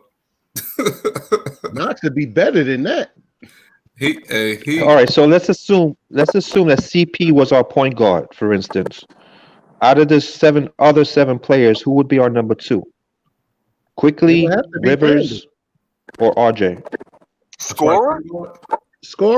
It would be Randle. Yeah, Randle. No. Who would be our shooting guard? Who would be our shooting guard though? Oh, okay. If CP was our point guard, who would be our shooting guard on that squad? I don't think he's on the team yet. Yeah, so it's not going to be RJ or Quickly. I would do RJ. You can even do Quickley for that matter. Nah, I do. He's a better shooter. He's a better shooter than RJ. Burks. Well, we got to work with the 7 players we have left. Other than CP, we got Knox, Quickley. On that 7. Huh? Burks wasn't one of the 7. Oh no, you're right. It's Knox, Quickley, Austin, Mitch, Obie, RJ, and Julius. Well, it'd be RJ then. We got enough players to fill out a maybe rotation. we'll move Rivers and get Burke. To get better or worse when your phone is next to your laptop. Kev about to get so get rid of what Rivers and bring in Burks instead. Yeah, put Burke. I said, what now? Sorry. He said you're about to get. So who would be our who would be our starting small forward? I mean, do you got to ask that question? Oh, there's only one small forward really. Well, over RJ or Knox is going to put in Knox. Okay. Oh yeah. Our power forward, of course, is going to be Randle. Yeah, and Mitch. So it'll be CP, Burks, Knox, Randle, and Mitch. Yeah. Is that good enough to win us a playoff series? With a decent bench. With a decent bench, right. You know what? Let's assume we get we have the cap we have the cap money to get and a trade capital to get a decent bench around this squad. Yeah, wait, who's playing the point guard? Chris Paul. You missed I that know part. we get Chris Paul. Oh, we just got him, baby. Yeah, we just got him. We woke up and he was here. Like we got him. He's like he'll be 40 years old. He'll be 40 years old when he gets here, but we got him. Yeah, I'm pretty sure we might be able to do better than a 30. I mean, I don't know how the level of Chris Paul will be, but it might seem like he's going to finish his career in Phoenix. Now No, I think we came up with Chris Paul because with the squad we had, they were saying Chris Paul would be able to do very well for the squad that we have because he's a good floor general. Yeah, Kev, we done cut players. We came down to 7 players that we have on this team. Yeah, we cut everybody off the team. You've been gone. We cut a lot of players that is not going to be part of our future, and we came up with 7 players that are going to be part of our future. And if we could land somebody who so Kev, let me get you up to date. Out of the current roster, we only kept 7 players that we think would be there when, let's say, the Leon Rose and Tibs regime is 4 to 5 years, and if by the time we win our first playoff series under their regime, which of the players of our current roster will still be with us? And we came up with. I might have been the only one who said. Dang, you got fired. He ready to go.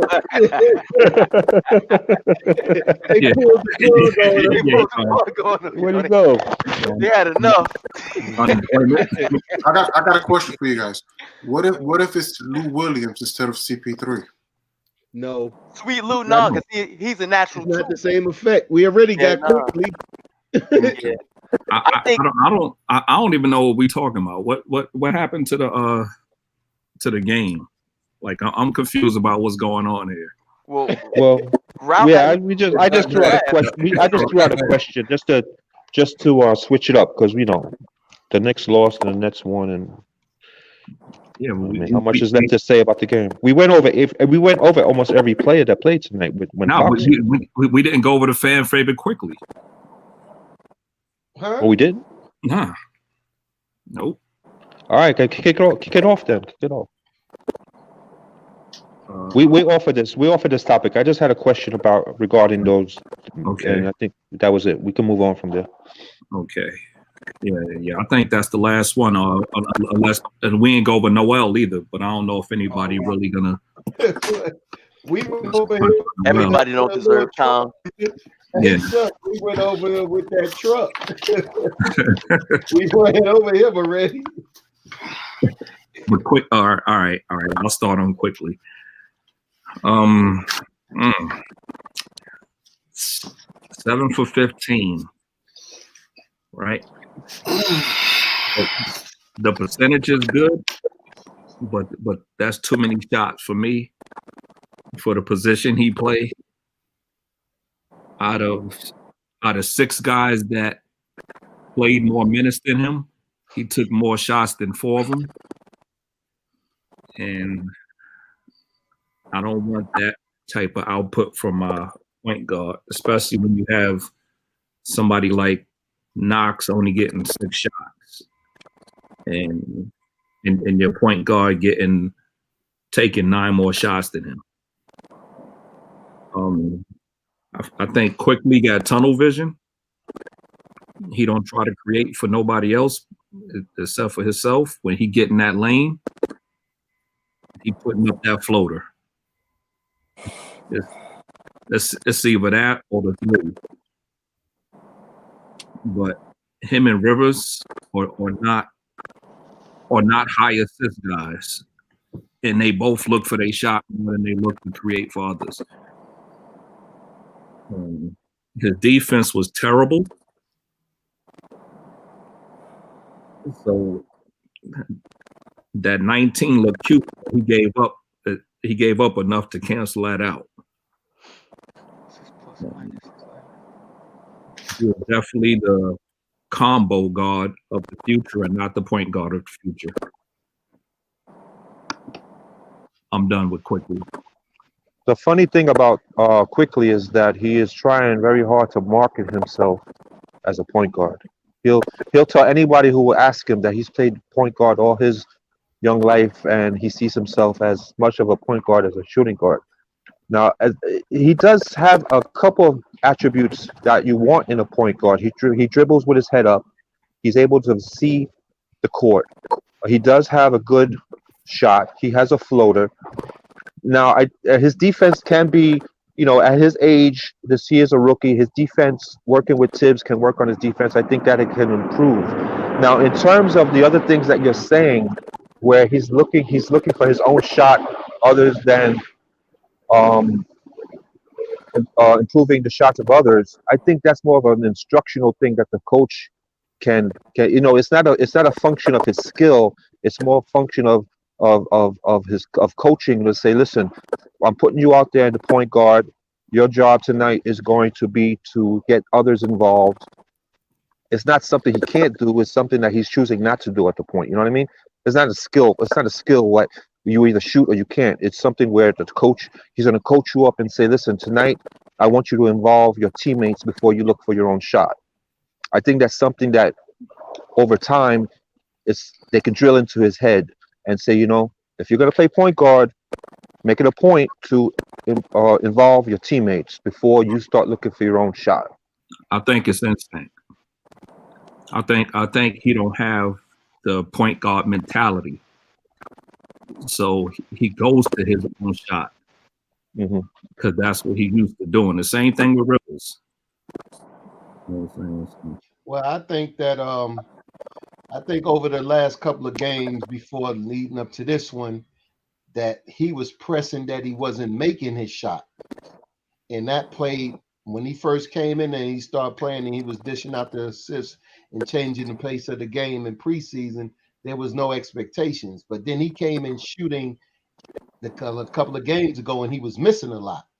So I felt as though when he was going into this game, he had a more of a scoring mentality just to get his own shot going. So his point guard skills has not, I'm feeling as though, has not been put all together yet, because now he felt as though he had to get back his own confidence for his own shot. So now, since he has that going forward, we might see the total picture all come together. But right now, today, I really felt as though he did shoot a lot, but I felt as though that's what he was wanting to do.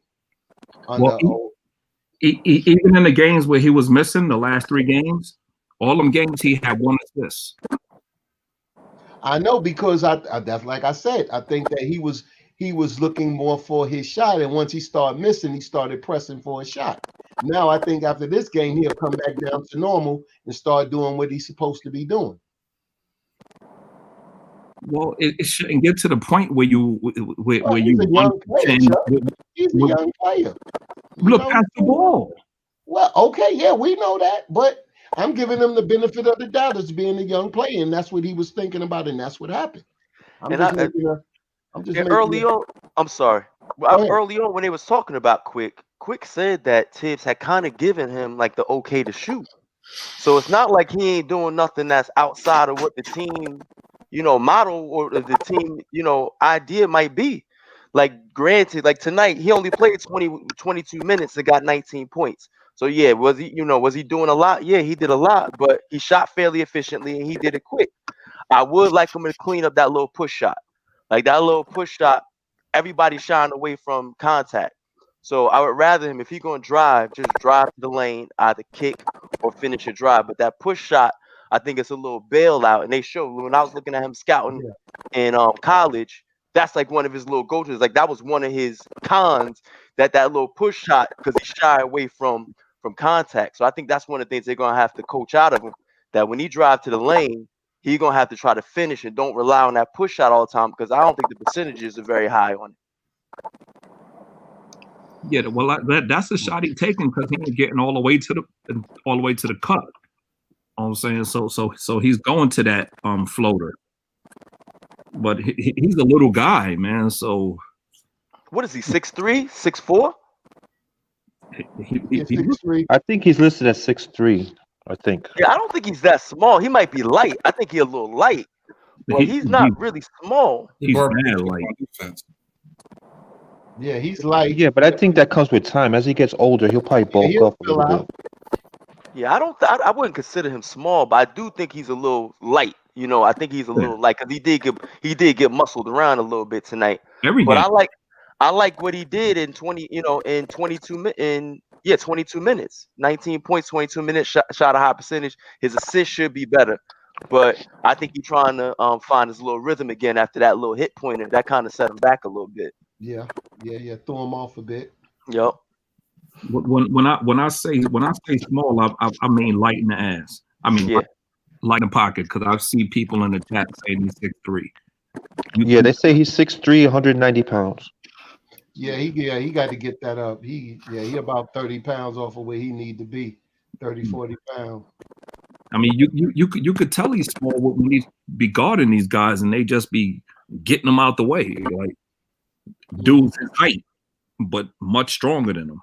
Yo, but dude was talking about bringing in Isaiah Thomas on one show. I was like, what? That we might well put Harper on the floor then. Yeah, we got Harper already. Yeah, right? The teeny weeny backcourt. You were getting delusional. Yeah, we'll get cooked. We already getting cooked in the backcourt. Right. Mm-hmm. We need to see a swaggy piece to the bro. Oh man. Where's Swag at in China? He on that plane? Yeah, he definitely in China.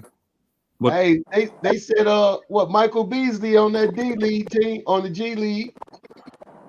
And then Lance Stevenson, they back down there trying to make a come up. Well, Ralph about to overrate Quickley real quick. Go ahead, Ralph. No, I was just say 6-man. So far, he's looking to be a potential 6-man for the Knicks. Looks to shoot. Mm-hmm. That's not a bad take. That's it. Y'all like Quick off the bench. Yeah, they say he got a 6'9" wingspan, so he should be able to cover once he pick up some weight. Yeah. He's a good change of pace guard, I think. I think he's a real good change of pace. Like when they first started the season, when him and Rivers were actually playing decent together, I thought they changed the pace well together. But I don't want Rivers handling the ball so much, and I need this kid to move the ball around a little bit more. If they do that, then I think they gave us good punch off the bench. But that John is like, it's kind of dead right now. Rivers look lost. And like I said earlier, I hate his body language when things ain't going his way. He starts sulking.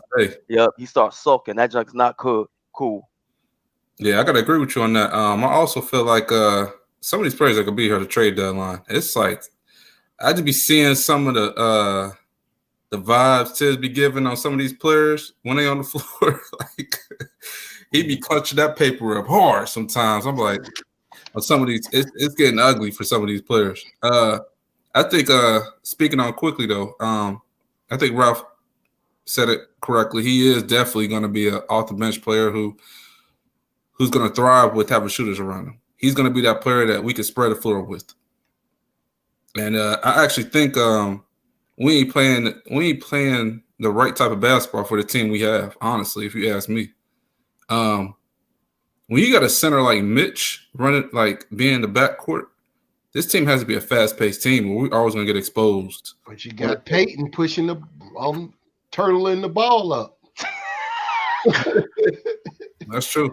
You know how many 8-second violations we almost got this year? Like I'm every time we take the ball, I'm like, yo, get the ball over the line. Like we almost always at an 8-second violation because we don't push. But they said that's Tibs' system. They say he liked that half court. But look, you know what? I don't believe that because I think that the reason why we're not running is because we don't have Obie and we're going to have to push Randle too much if we do start running because Randle can run. But then without no backup to rest them too, it makes it hard for them, to really run. And I got to agree with Rob on this. It's like in the preseason, we're doing a lot of running. And when we was full, we had a full team. Back.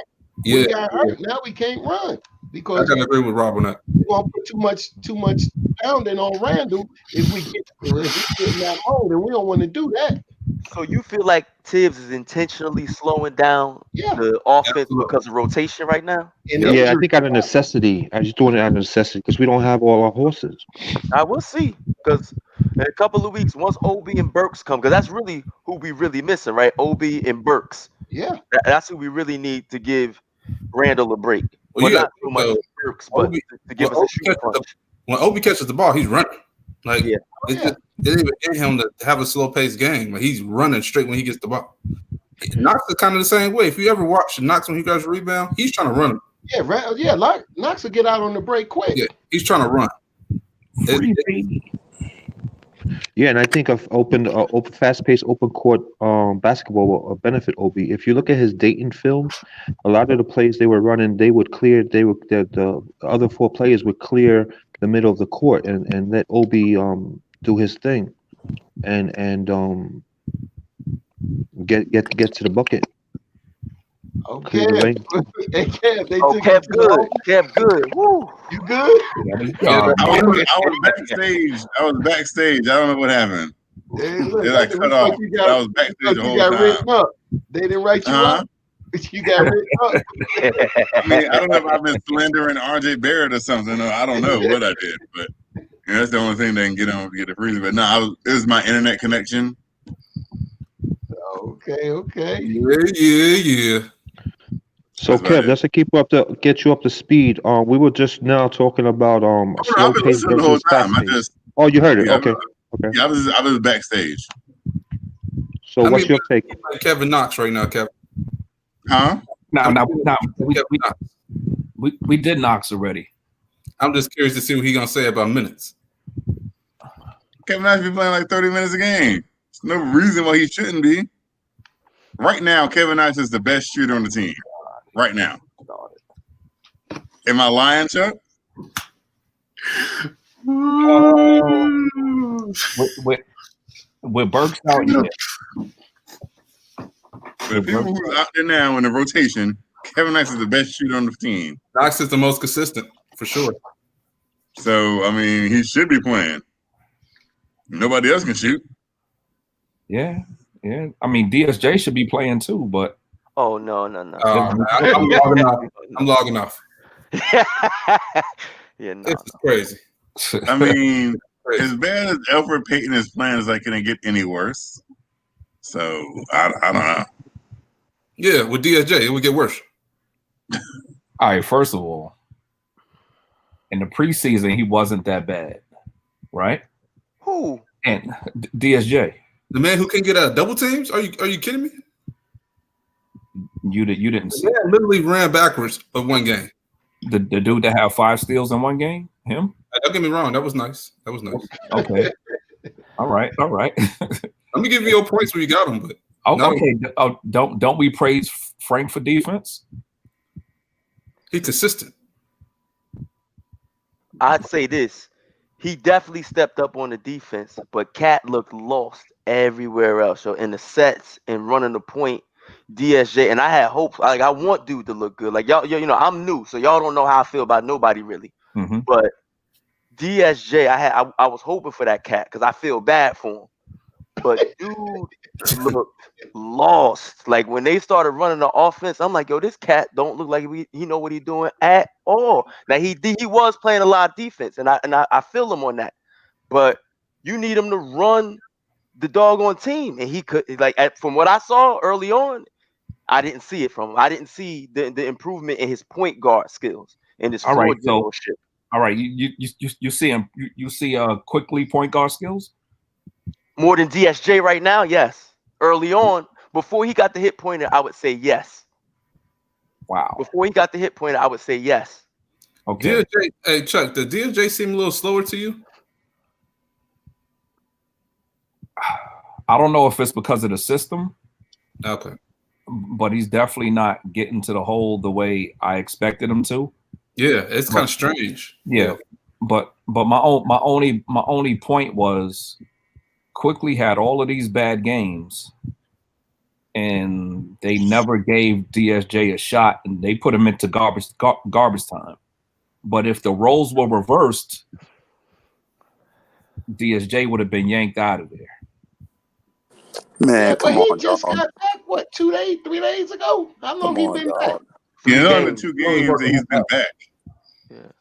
They may be slowly working him back. We never know what the case is because Obie was clear today too. He ain't play at all tonight. How they slowly work? 1 minute. Thibodeau said that Thibodeau was very reluctant to play Obie tonight and was like, "Nah, I'm gonna ease him back." That's why he didn't come back in the game. I thought that they had the wrong guy and they called him back when Tibs recognized it was him. It looked like a callback.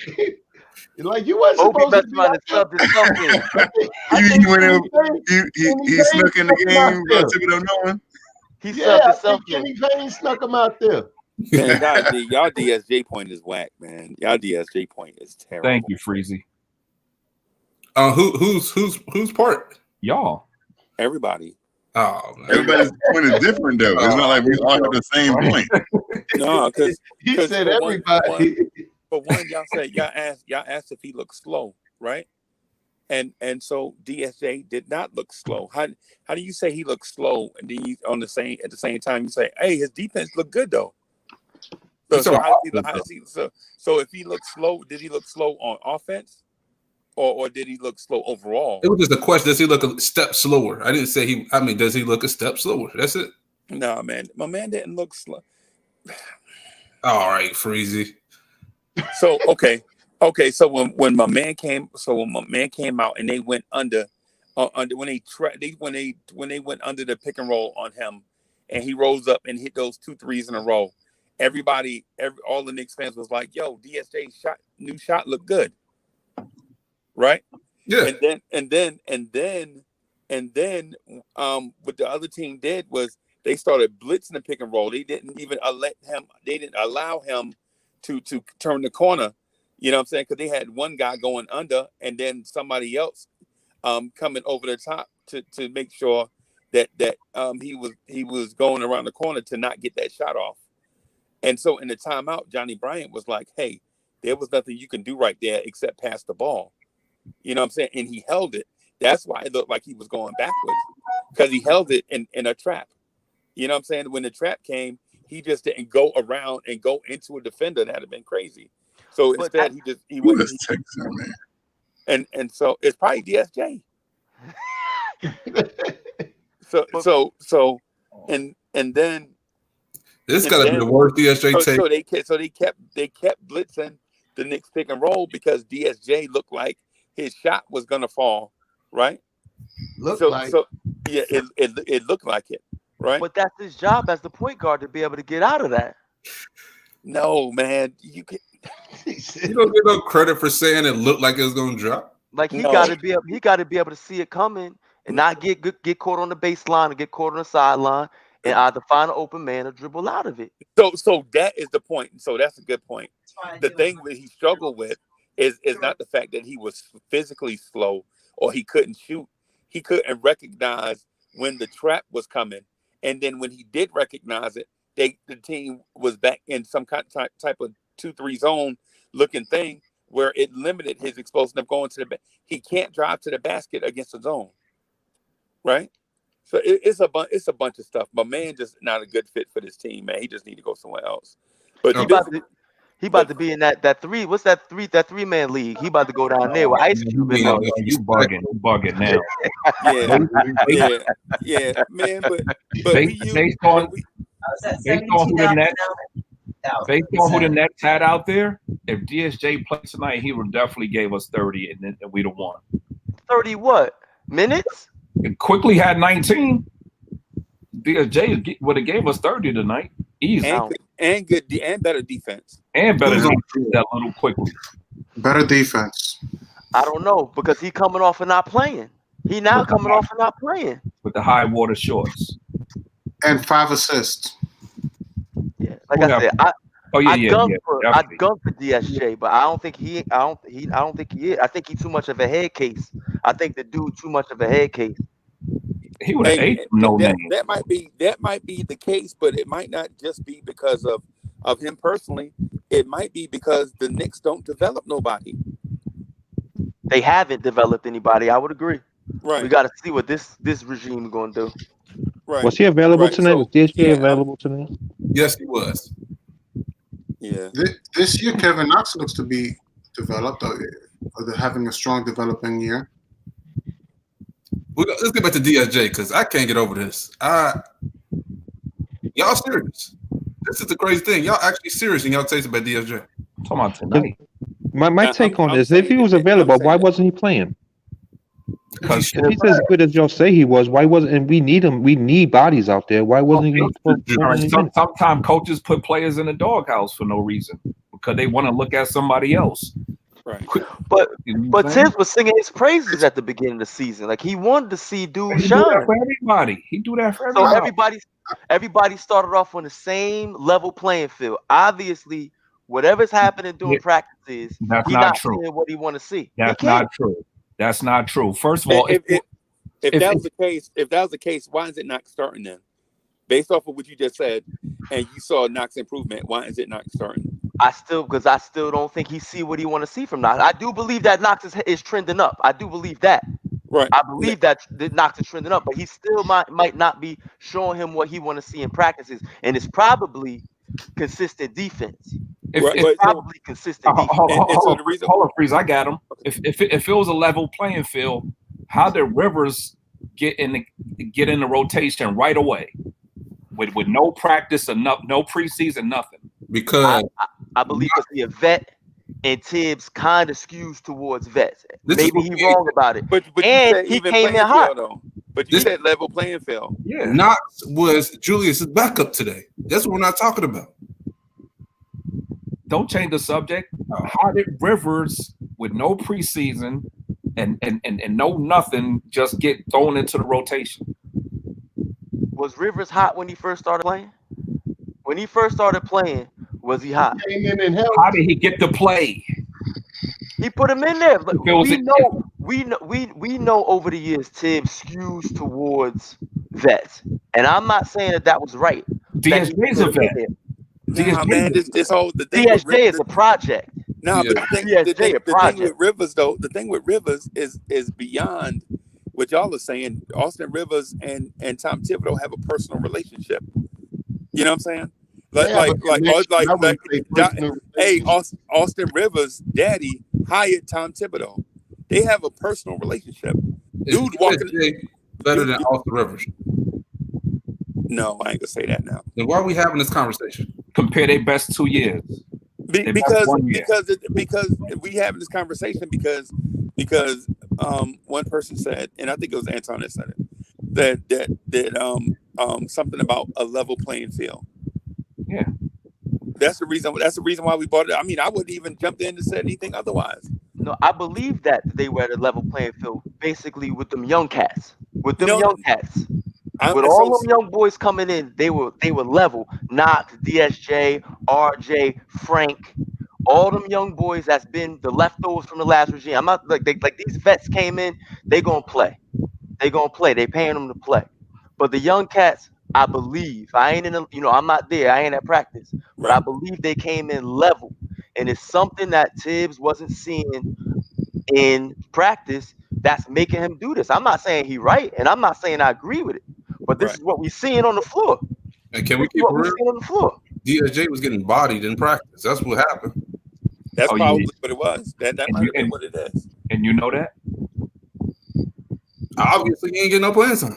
Well, what we do know is Quickley stung for 3 straight games, and he still marched them out there for game 4 because he was coming off an injury and he took his. We ain't no excuses. He was probably the one cooking DSJ.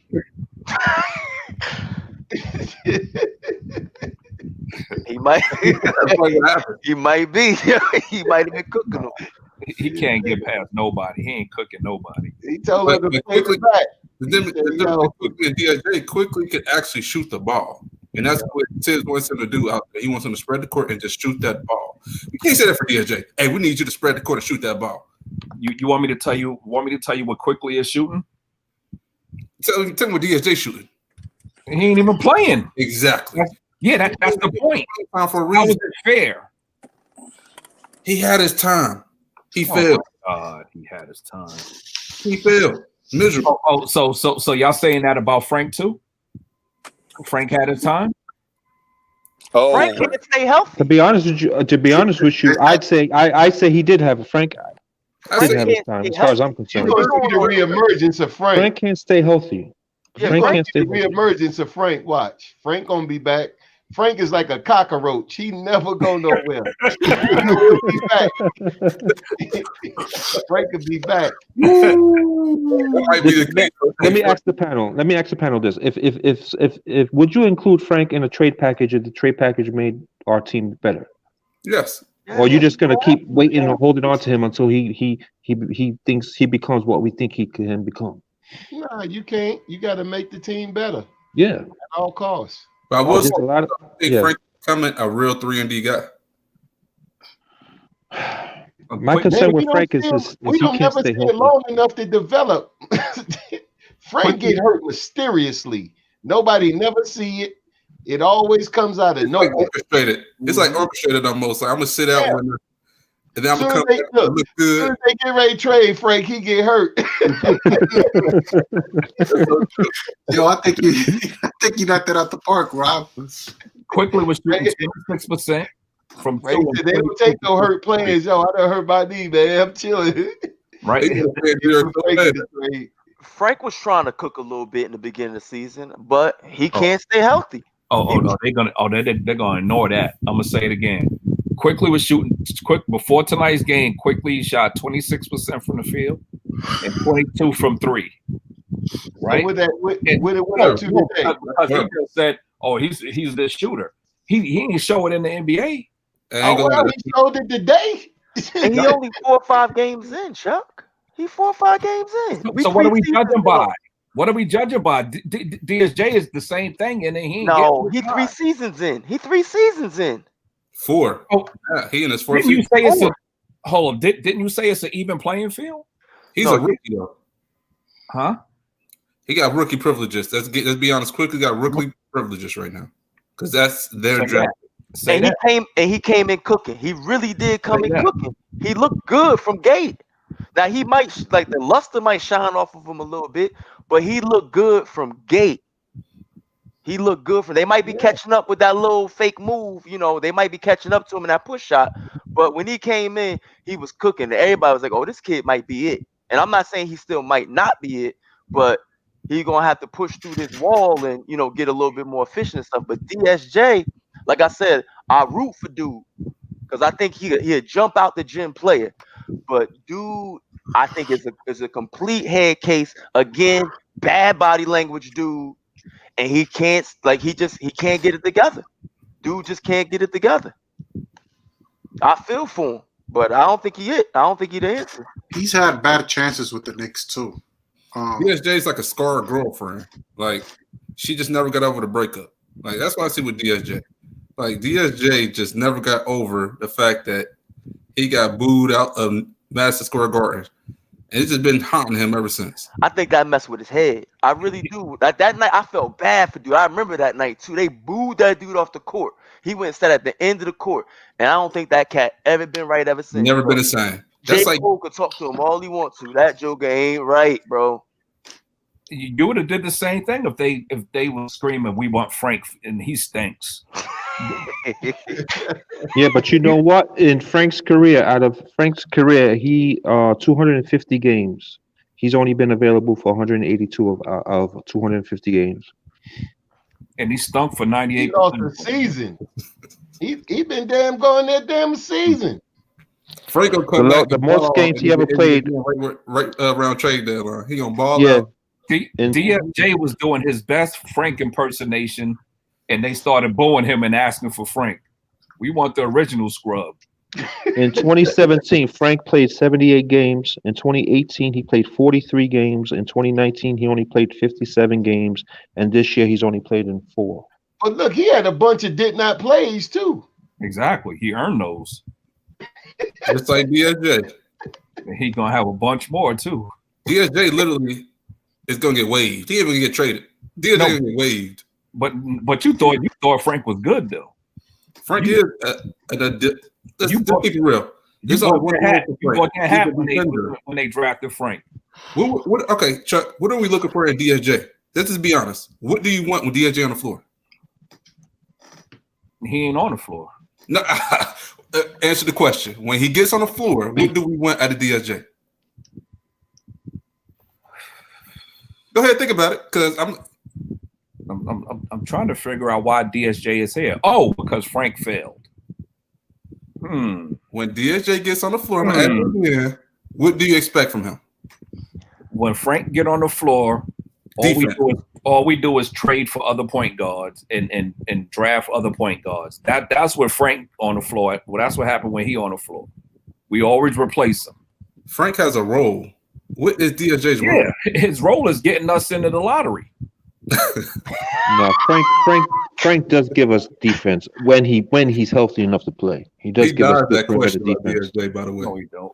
He don't give us nothing. His man always outscore him. I don't want to hear about no defense. when you scoring 6 points and your man scoring 30. Missed me with that. He's supposed to be shut down. Harden came in here and gave us 60-something points. Damn, Frank. DSJ so trash. I can't even believe we compared him to. Been in a lot of if Frank was good, we wouldn't have DSJ. Holla at your boy. But the mistake he came over in the trade though. You had yes, because we needed a point guard. Hello, hi. Who else are we gonna get from the Mavericks? Who else was gonna get? It wouldn't have been the Mavericks then. It would have been somebody. It would have been another team that a position that we needed. You think based upon DSJ? He was the key to the trade as far as players, and he happened to be a point guard. If Frank was that guy, we would have called the team that had a different position that we needed, but we needed a point guard, and guess what we still need after drafting Frank? You're right. A point guard have nothing to do with DSJ. Was DSJ cooking when he was in with the Mavericks? In Dallas, yes. No, he wasn't. He averaged 15 and 5 his first year. What are you talking about? Stats. He averaged 15 and 5 his first year. As soon as he heard the word Luka, he was never the same. He averaged 13 and 4 with Luka. Empty stats. Coming behind him, though. Coming behind Luka. It's easy if you coming behind. No. Playing off ball. He did that playing off ball, not coming behind. He played off ball. Well, DJ made players better. And he wasn't good enough. Frank need 3 years to average 15. That's not his role. 3 of them together. Oh, it's not his role to score? It's not his role. That makes 0 sense. All right, so you draft a dude 8th overall and say his role is not to score at all, right? Shut up. Your debate is not working for you because DSJ is what there. Do you mean it's not working? No, we talking about pass double teams and make anybody better. He's supposed to pass and make people better. He makes nobody better, and then he's going to cry at the end of the game. Nobody wants that. You're about to cry. Who did Frank make better? Who did Frank make better? Are you serious? Yes, I'm serious. Who did he Frank make better? Is a system player. I didn't ask you about the system. Who did he make better? Everyone around him because he's going to pass on the ball. What? Do you know that DSJ averaged more assists than Frank? Whoa. DSJ literally is going to play in Shanghai next year. Are you serious right now? No, are you serious? Shanghai. Why are you avoiding this? Do you know that DSJ averaged better than DSJ? Let's start with the what? Scoring? Defense. He has a role. He's a role player. He's in the 300. They start a point guard. In defensive rating, he's in the 300. He's a butcher. He fouls all the time because he can't stay with nobody. He's mega slow.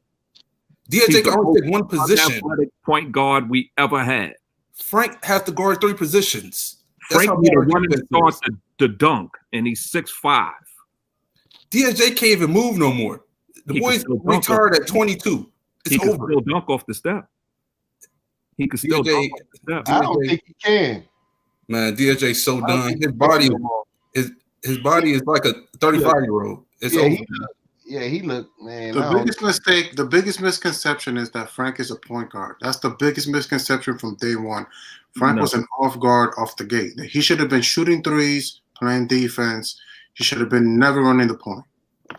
That's why Chuck will always win his arguments with people who argue with Frank because Frank is not a point guard. So people who argue with Chuck about Frank being a point guard, they lost that argument off the gate. Not only that, but Frank set us back for years. He helps Frank. Well, Knox is playing a little better, but the point is, when you miss on a draft pick, it hurts you for years. Marcus Smart is not a point guard in basketball. Marcus Smart is not a point guard. It's not guaranteed. In football, if you miss on the first round pick, it might hurt you like that. In basketball, it's not the same. It's absolutely the same. Marcus Smart. Hold up, Ralph. You can automatically unload. You can unload it if it's not good for you. All right, then that's a whole year wasted. No, it's not, because Yes, you it can is. get another player that you can work on. Just because I think that the most hit or miss thing is when you get in something that's not developed, like an 18-year-old player versus somebody coming out of college. Because if you miss on something like that, that might set you back a long time, because you got to invest the years from 18 to 23, and then as a grown person, you got to sign them to that next contract. Whereas though when he come in at 21, you only got to wait 4 years before you decide what you're going to do with him. So I think it's more on the contract like that than anything else. All right. That didn't make sense. Okay. Hold on. First of all, hold on. I want to say something before you talk. 20. Hold up. Oh, okay. You talk, Chuck. I don't want to cut you off. Go ahead. Yeah, I'm about to cook them. All right. Cook. All right. You get nowhere. You building a team from scratch, right? The first piece was Porzingis. So now you got one player. That's your one building block. You're talking about the Knicks. When you talk about a dysfunctional program in the beginning, we're talking about the Knicks, aren't we? Any pick that they may miss on might be messed up. But if you talk about an organization, now look, take an organization just for instance. You take an organization. This ain't no instance. We're talking about the Knicks. San Antonio can get Kawhi in a 20 as a 20th pick. The Knicks couldn't pull that off. They can get somebody from overseas like Ginobili. The Knicks couldn't pull that off. But you're talking about and none of those first round picks. In basketball, that's not a good analogy. In football, it might be, but not in basketball, because you can always recover from a first round pick in basketball. The Knicks ain't recovered yet.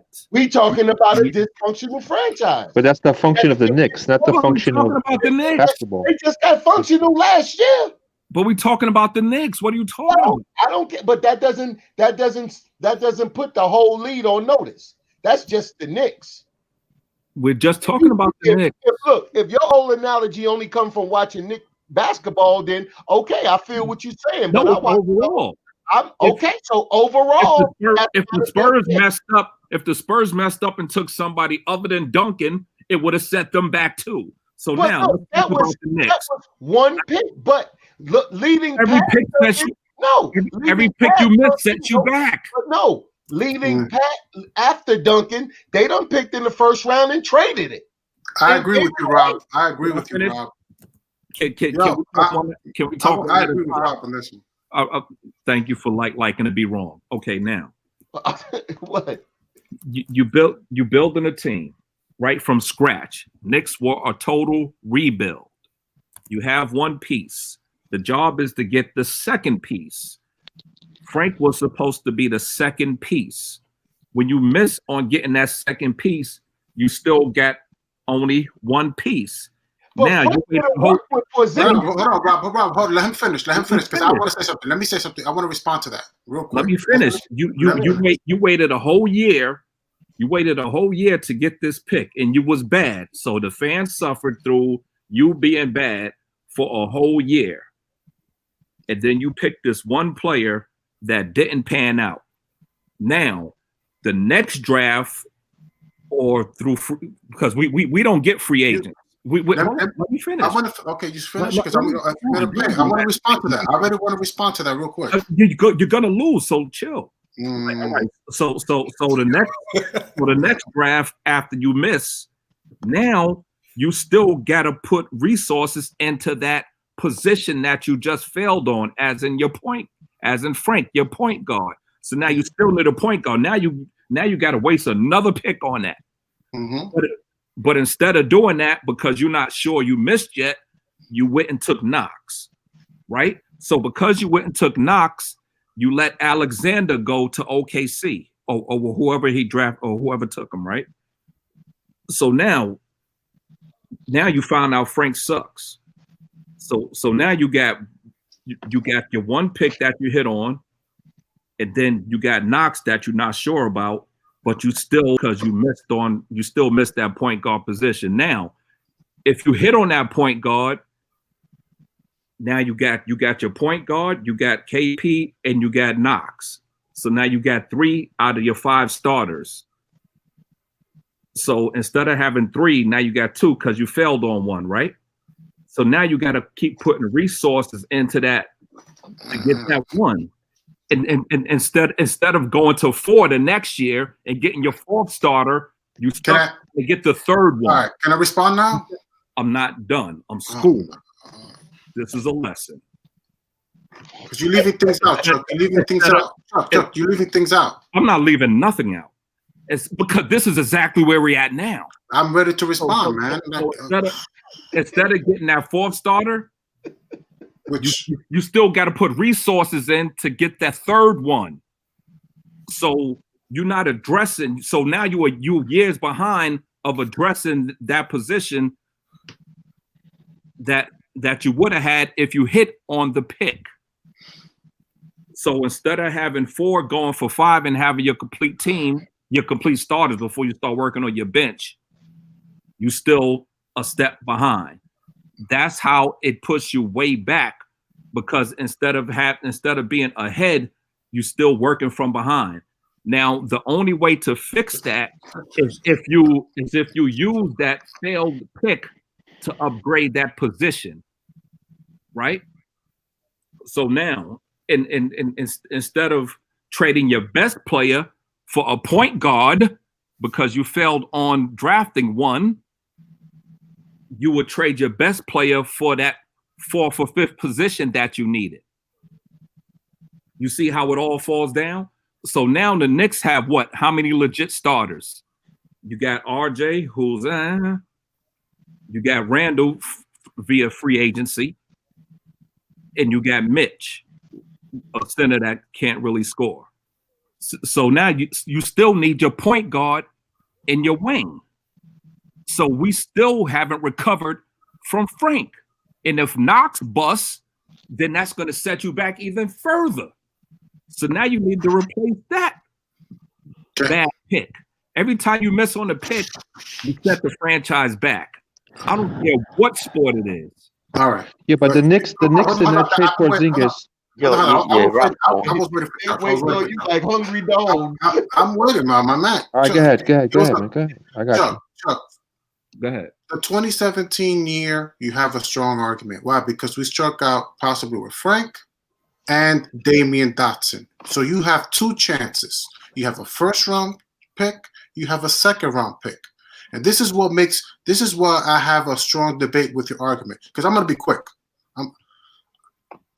2018, we drafted Kevin Knox and a sure bona fide hit, Mitchell Robinson. You know, yes. Yeah. You can't dispute talent. You can try to, but you can't. Okay. All right. Just because so you hit 1 out of 4. Remember, this is a crap shot.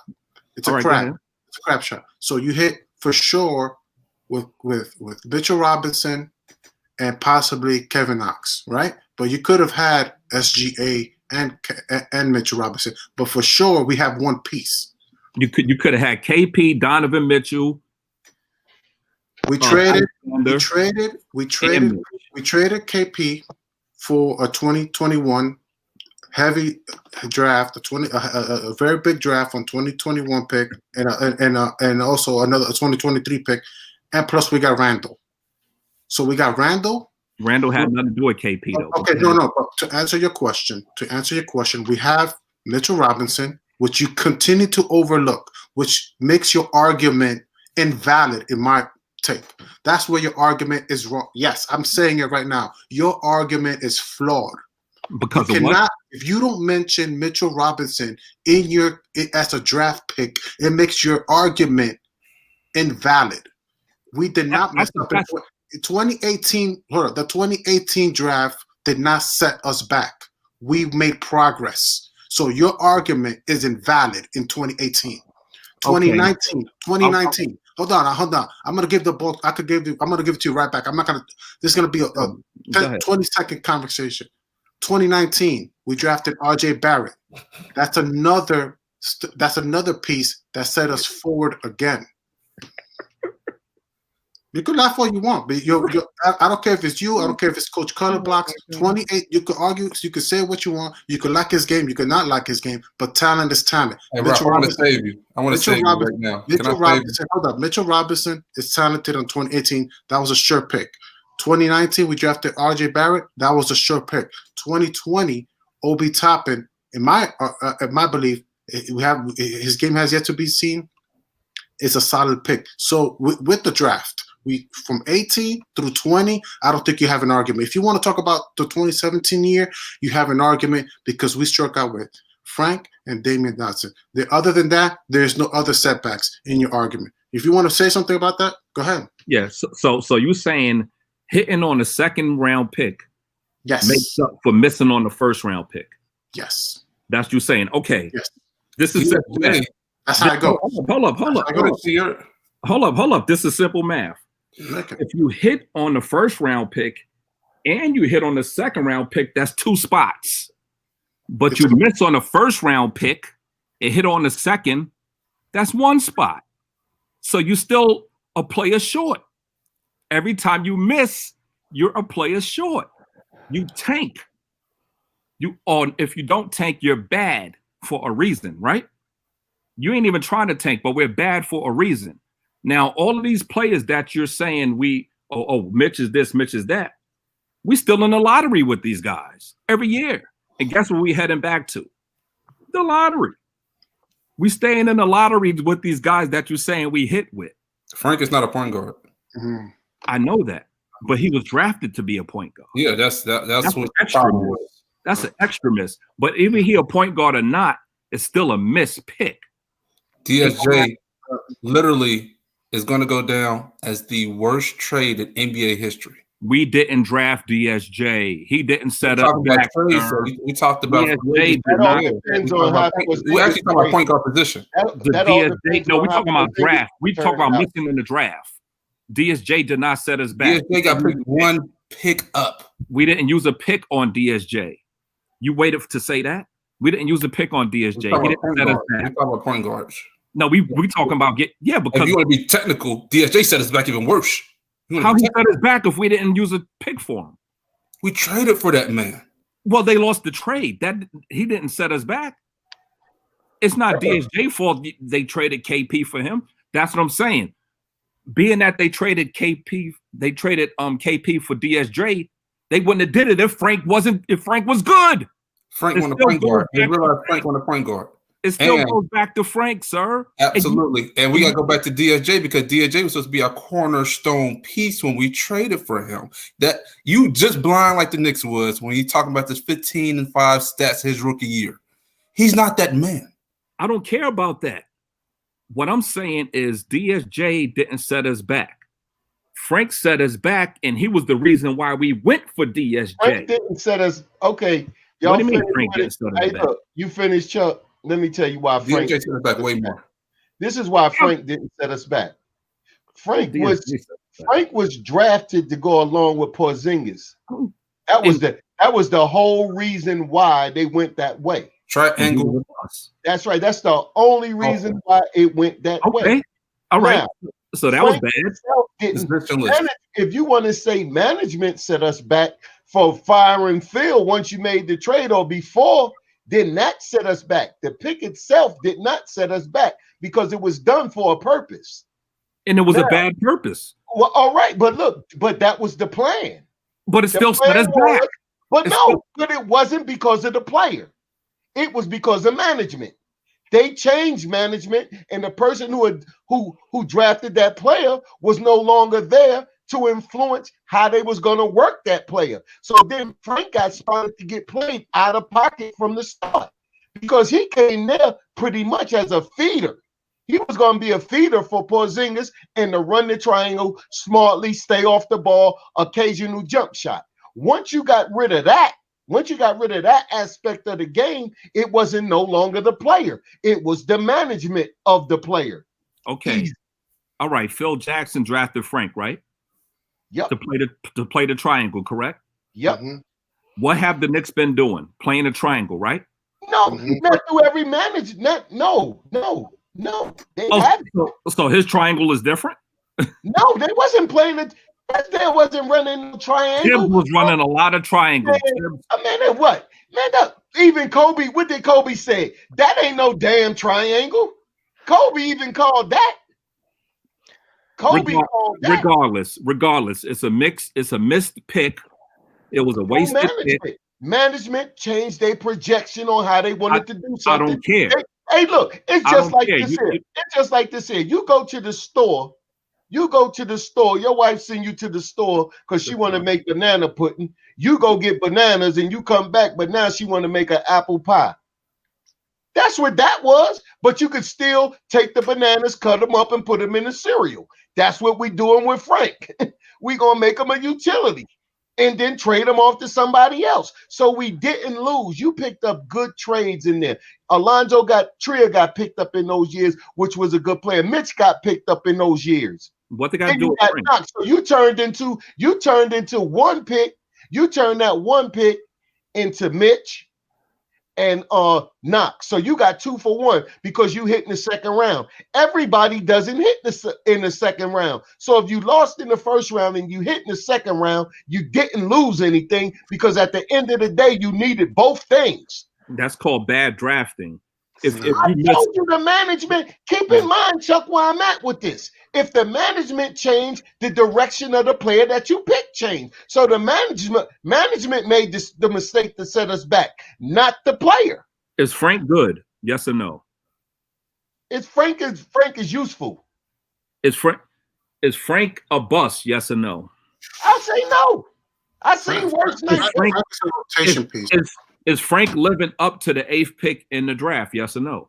No, because we knew that. No, okay. I wouldn't say that because the 8th pick doesn't have no. Okay.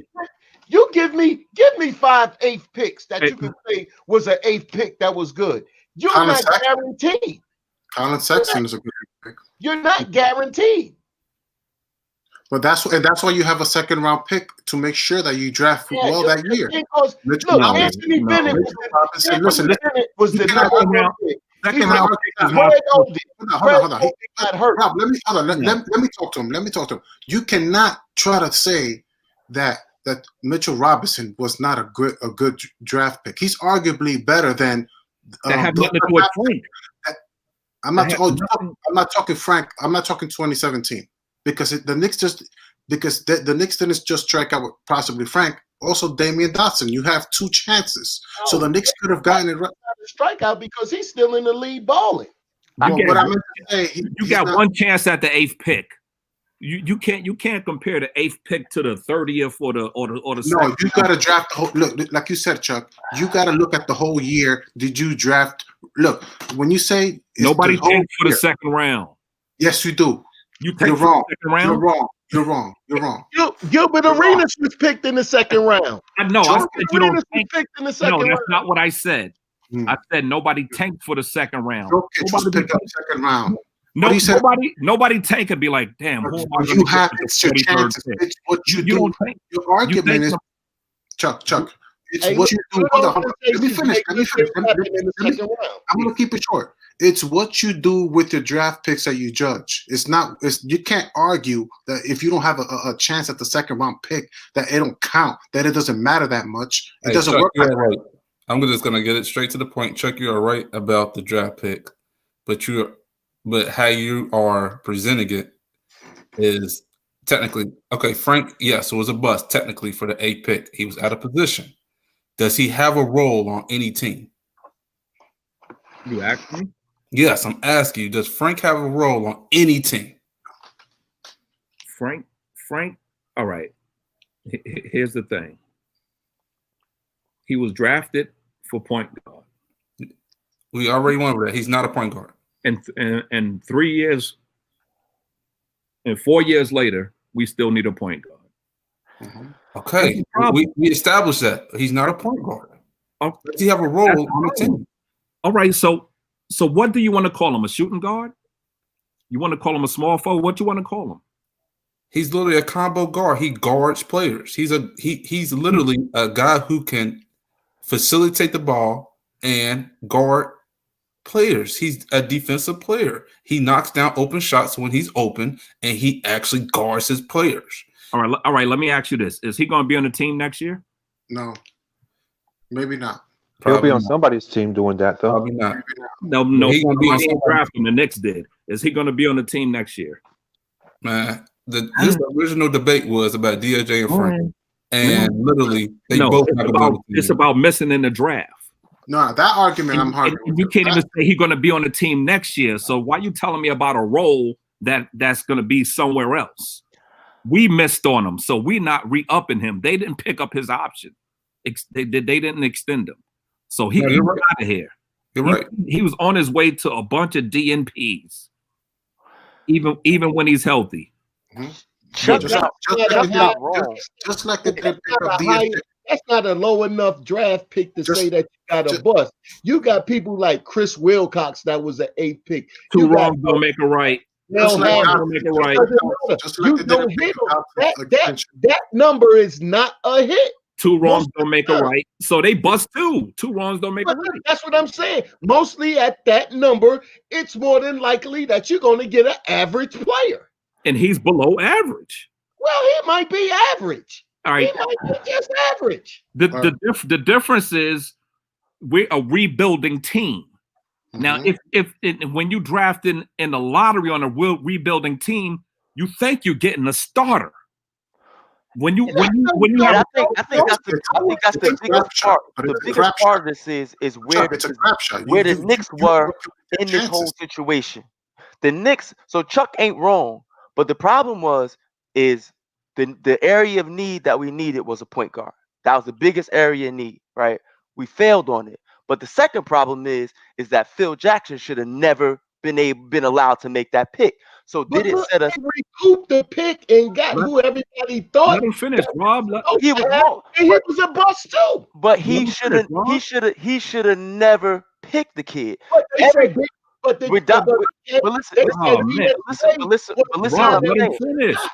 listen what I'm saying. Jesus. The kid should have never been picked. Not over Donovan Mitchell and all these other guys that we should have picked, because it was sure shot picks still on the board.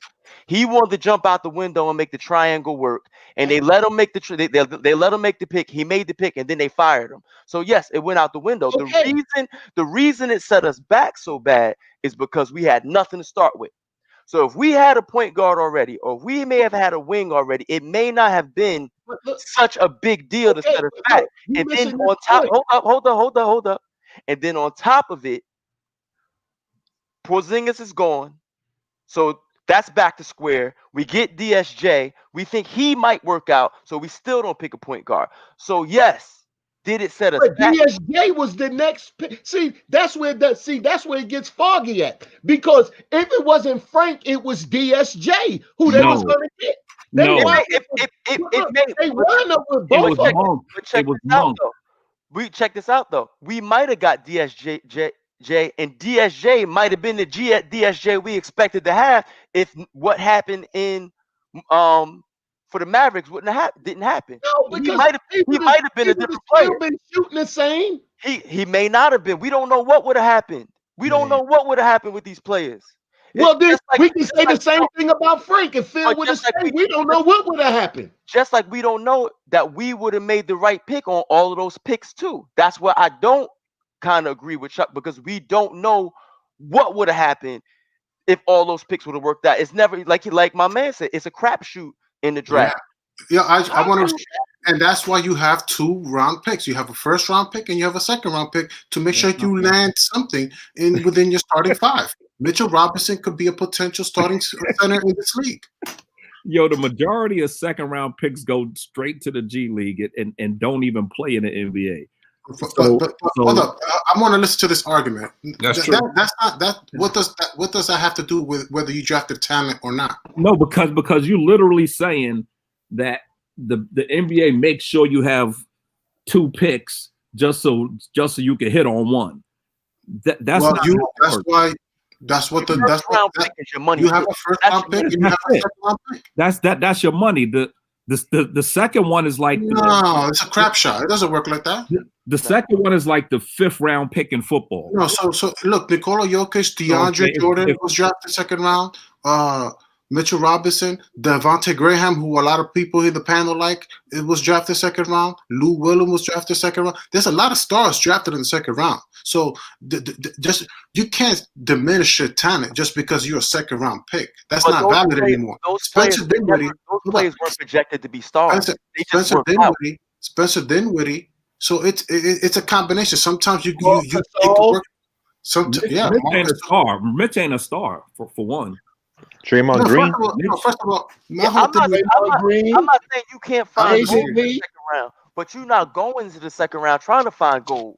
You always trying to find gold. No, you're wrong. I think you're wrong. No. Those players work out. They just work out. No. Exactly. No, you're always trying to find gold. I think you're wrong. You're not in the second round. You know you're not. No, you're wrong. I can really not. You're wrong. So Devontae Graham, Rivers. You going strictly off potential, like Robinson and Nick traits. Van You're going Exel? strictly off traits. Michael. I'm not saying I think that's I'm just saying that's not your. I'm not saying good players don't come from the second round. A ton of good players come from the second round, but your money pick is your first round pick. You can't miss on your first round pick. Exactly. You can miss on your second round pick. How many first round picks right now that wasn't in the top 3 on any team right now stays with that team? You can have staying with that team, and they get traded. They don't be no good. What they got to do is missing, man. Everybody misses, Chuck. Everybody. But we talking about the Knicks. We're not talking about everybody. Everybody hasn't won it. No. You're not keeping it in perspective, Chuck. Everybody misses 73. Why are you talking about everybody else? Hold on. The whole thing is the keeping it in perspective. Everybody misses in the lottery pick, but you also have a second round pick. Rob, let me finish. Everybody misses every year. Everybody misses in the lottery, but you also have a second round pick also. Every year, everybody misses. Yes. Every year, everybody. Yes. All right, listen to that statement. A lot of people miss every year. Every year, everybody misses. So nobody hits. Hey, Chuck, that's not everybody hits and misses. He's saying that in every draft, some team misses on their pick in the first round. Okay, because he said every year everybody miss. I'm like, no. So that's he ain't worded right. He ain't worded right. That's what he means. Okay, I'm like, Chuck, come on. Okay, all right. Come on now, listen. You can't just beat down the Knicks fans just because I'm not beating down the Knicks fans. I'm talking. You can't Frank fans just because we possibly he's not an 8th pick. He's not an 8th pick, but that's it. All right, but if move on to the next one. All right, if I was a Cavs fan, I'll be talking about Bennett. You know what I'm saying? Since we Knicks fans, we got to talk about the picks that we missed on and how it set us back. That's why we here now. We still hope. The only reason why we here. It's a big part of it. The only reason why we're here. It's a big part. No, I ain't say only. No, I didn't say. I didn't say only. That's a small part. That's the small part. That's a small part.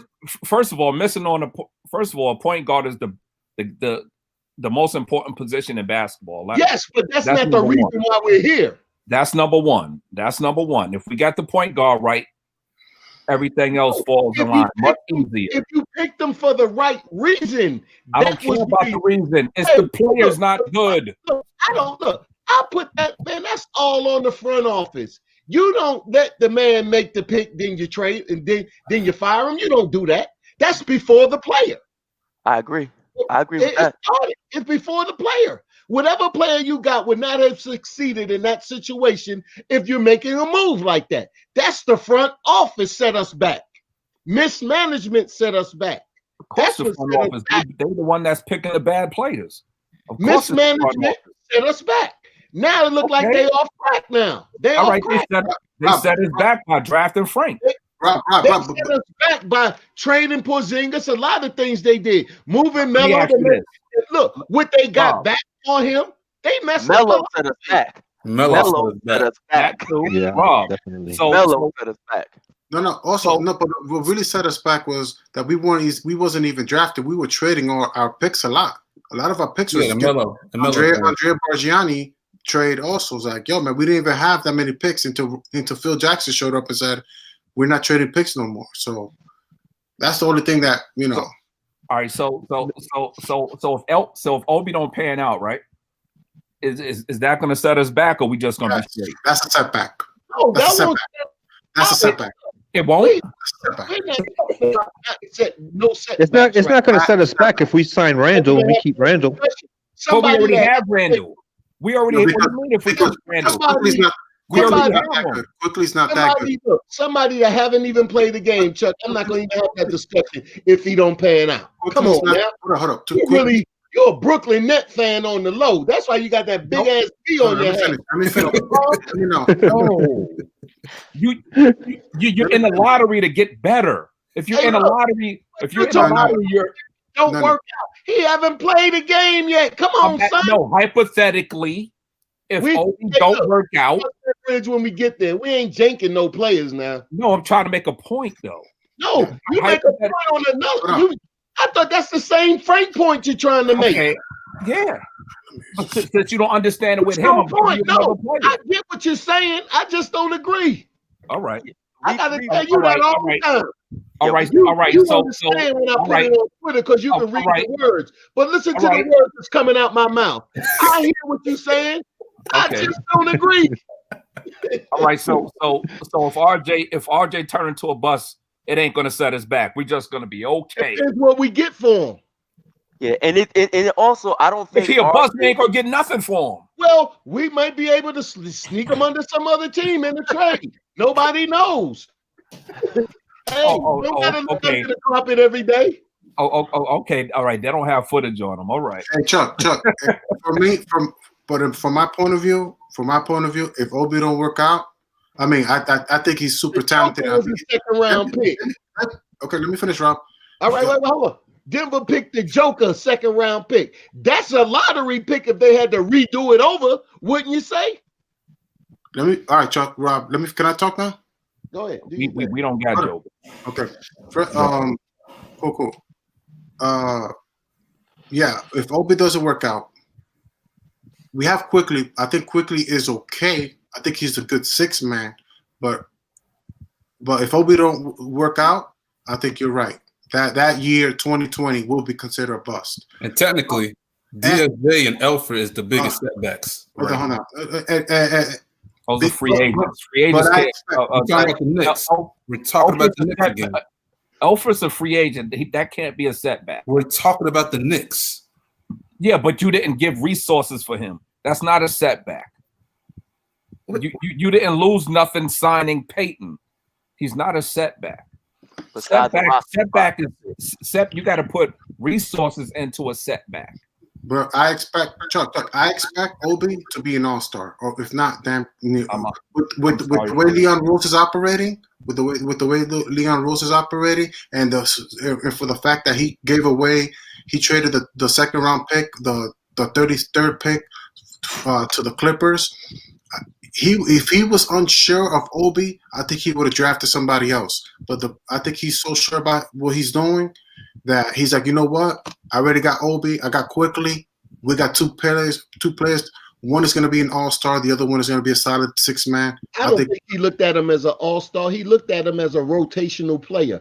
Anybody that you get in a lottery pick, you want to be able to keep on your team from 7 to 10 years and contribute to your team. If you get that in a lottery, that's a rotational player. He doesn't have to. He has to be able to stay on your team from 7 to 10 years and be somebody that contributes to your winning. That's because you got generational talent that you look at that you may want.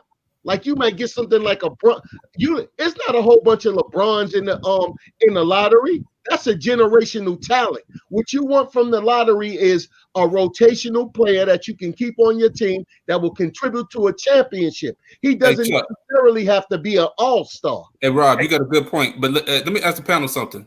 Before you answer, Chuck, let me ask everybody else. Would y'all be upset if we did keep Frank? Upset? I mean, we have to see shooting, man. If he could go 4 for 4 like he did the other game, like his first game, that was a good Frank, man. He shut a lot of people up. But if he's gonna be hesitating to take his shot, man, How I can don't a know how I player, feel about that. Yeah, how it can a depends. free agent on a 1-year deal be a setback? You lost nothing signing him, but you lose a draft pick when the draft pick don't pan out. That's a No, setback. no, you're right. No, check it right. No, I totally agree with you. people in the chat saying, "Oh, Peyton's not good, so it's a setback." Nah, I know. When Check did we it right. lose- No, you're right. When did we lose getting Peyton? Nothing that's but just a time. roster spot. That's just a Yes, roster. it's a roster spot. It's a roster spot. There was no resources used for Peyton, so it's not a setback. Nah, I can see Frank, if I wouldn't be mad if we had him, but it just depends on his role. If we had a legit, starting point guard in front of him, and we had a legit 2 guard, then yeah, he could be on the bench, but not as any major No starter. No. role on the team. Like I wouldn't care if he stayed, but I see Frank as like the guard dog. You bring him out to, you know what I mean, like be an irritant. He's like an irritant. That's why I see him. Like he's gonna be that player that you bring in to irritate the best player on the floor. He get his fouls, and then the best player comes in. You know what I mean? Like, he slows players down. If Frank was good, Peyton wouldn't be here. So there's that. DSJ. I disagree. Peyton He's been our savior. Peyton. Frank and Payton are two different players. One is a point guard. The other one should be playing the wing. Absolutely. Hey, You muted. We can't hear you. You muted. Oh, my bad. Frank, I don't think Frank is going to reach his potential on the Knicks. I don't think Frank is going to be out of basketball when he leaves the Knicks. No. I think Frank is in a circumstance of being in a situation that he came into the Knicks under bad management, under transitional coaching changes, and was being used in different capacities under different coaches and a setting over 3 to 4 years. I think if Frank was to leave the Knicks, whether through restricted free agency or through a trade, I think if he lands in the right spot, you're going to see the potential that Frank has being played out on another team. Hey, can I Maybe not as a starter or maybe as a reserve, but he's not going to reach his potential here with the Knicks because it's tainted already.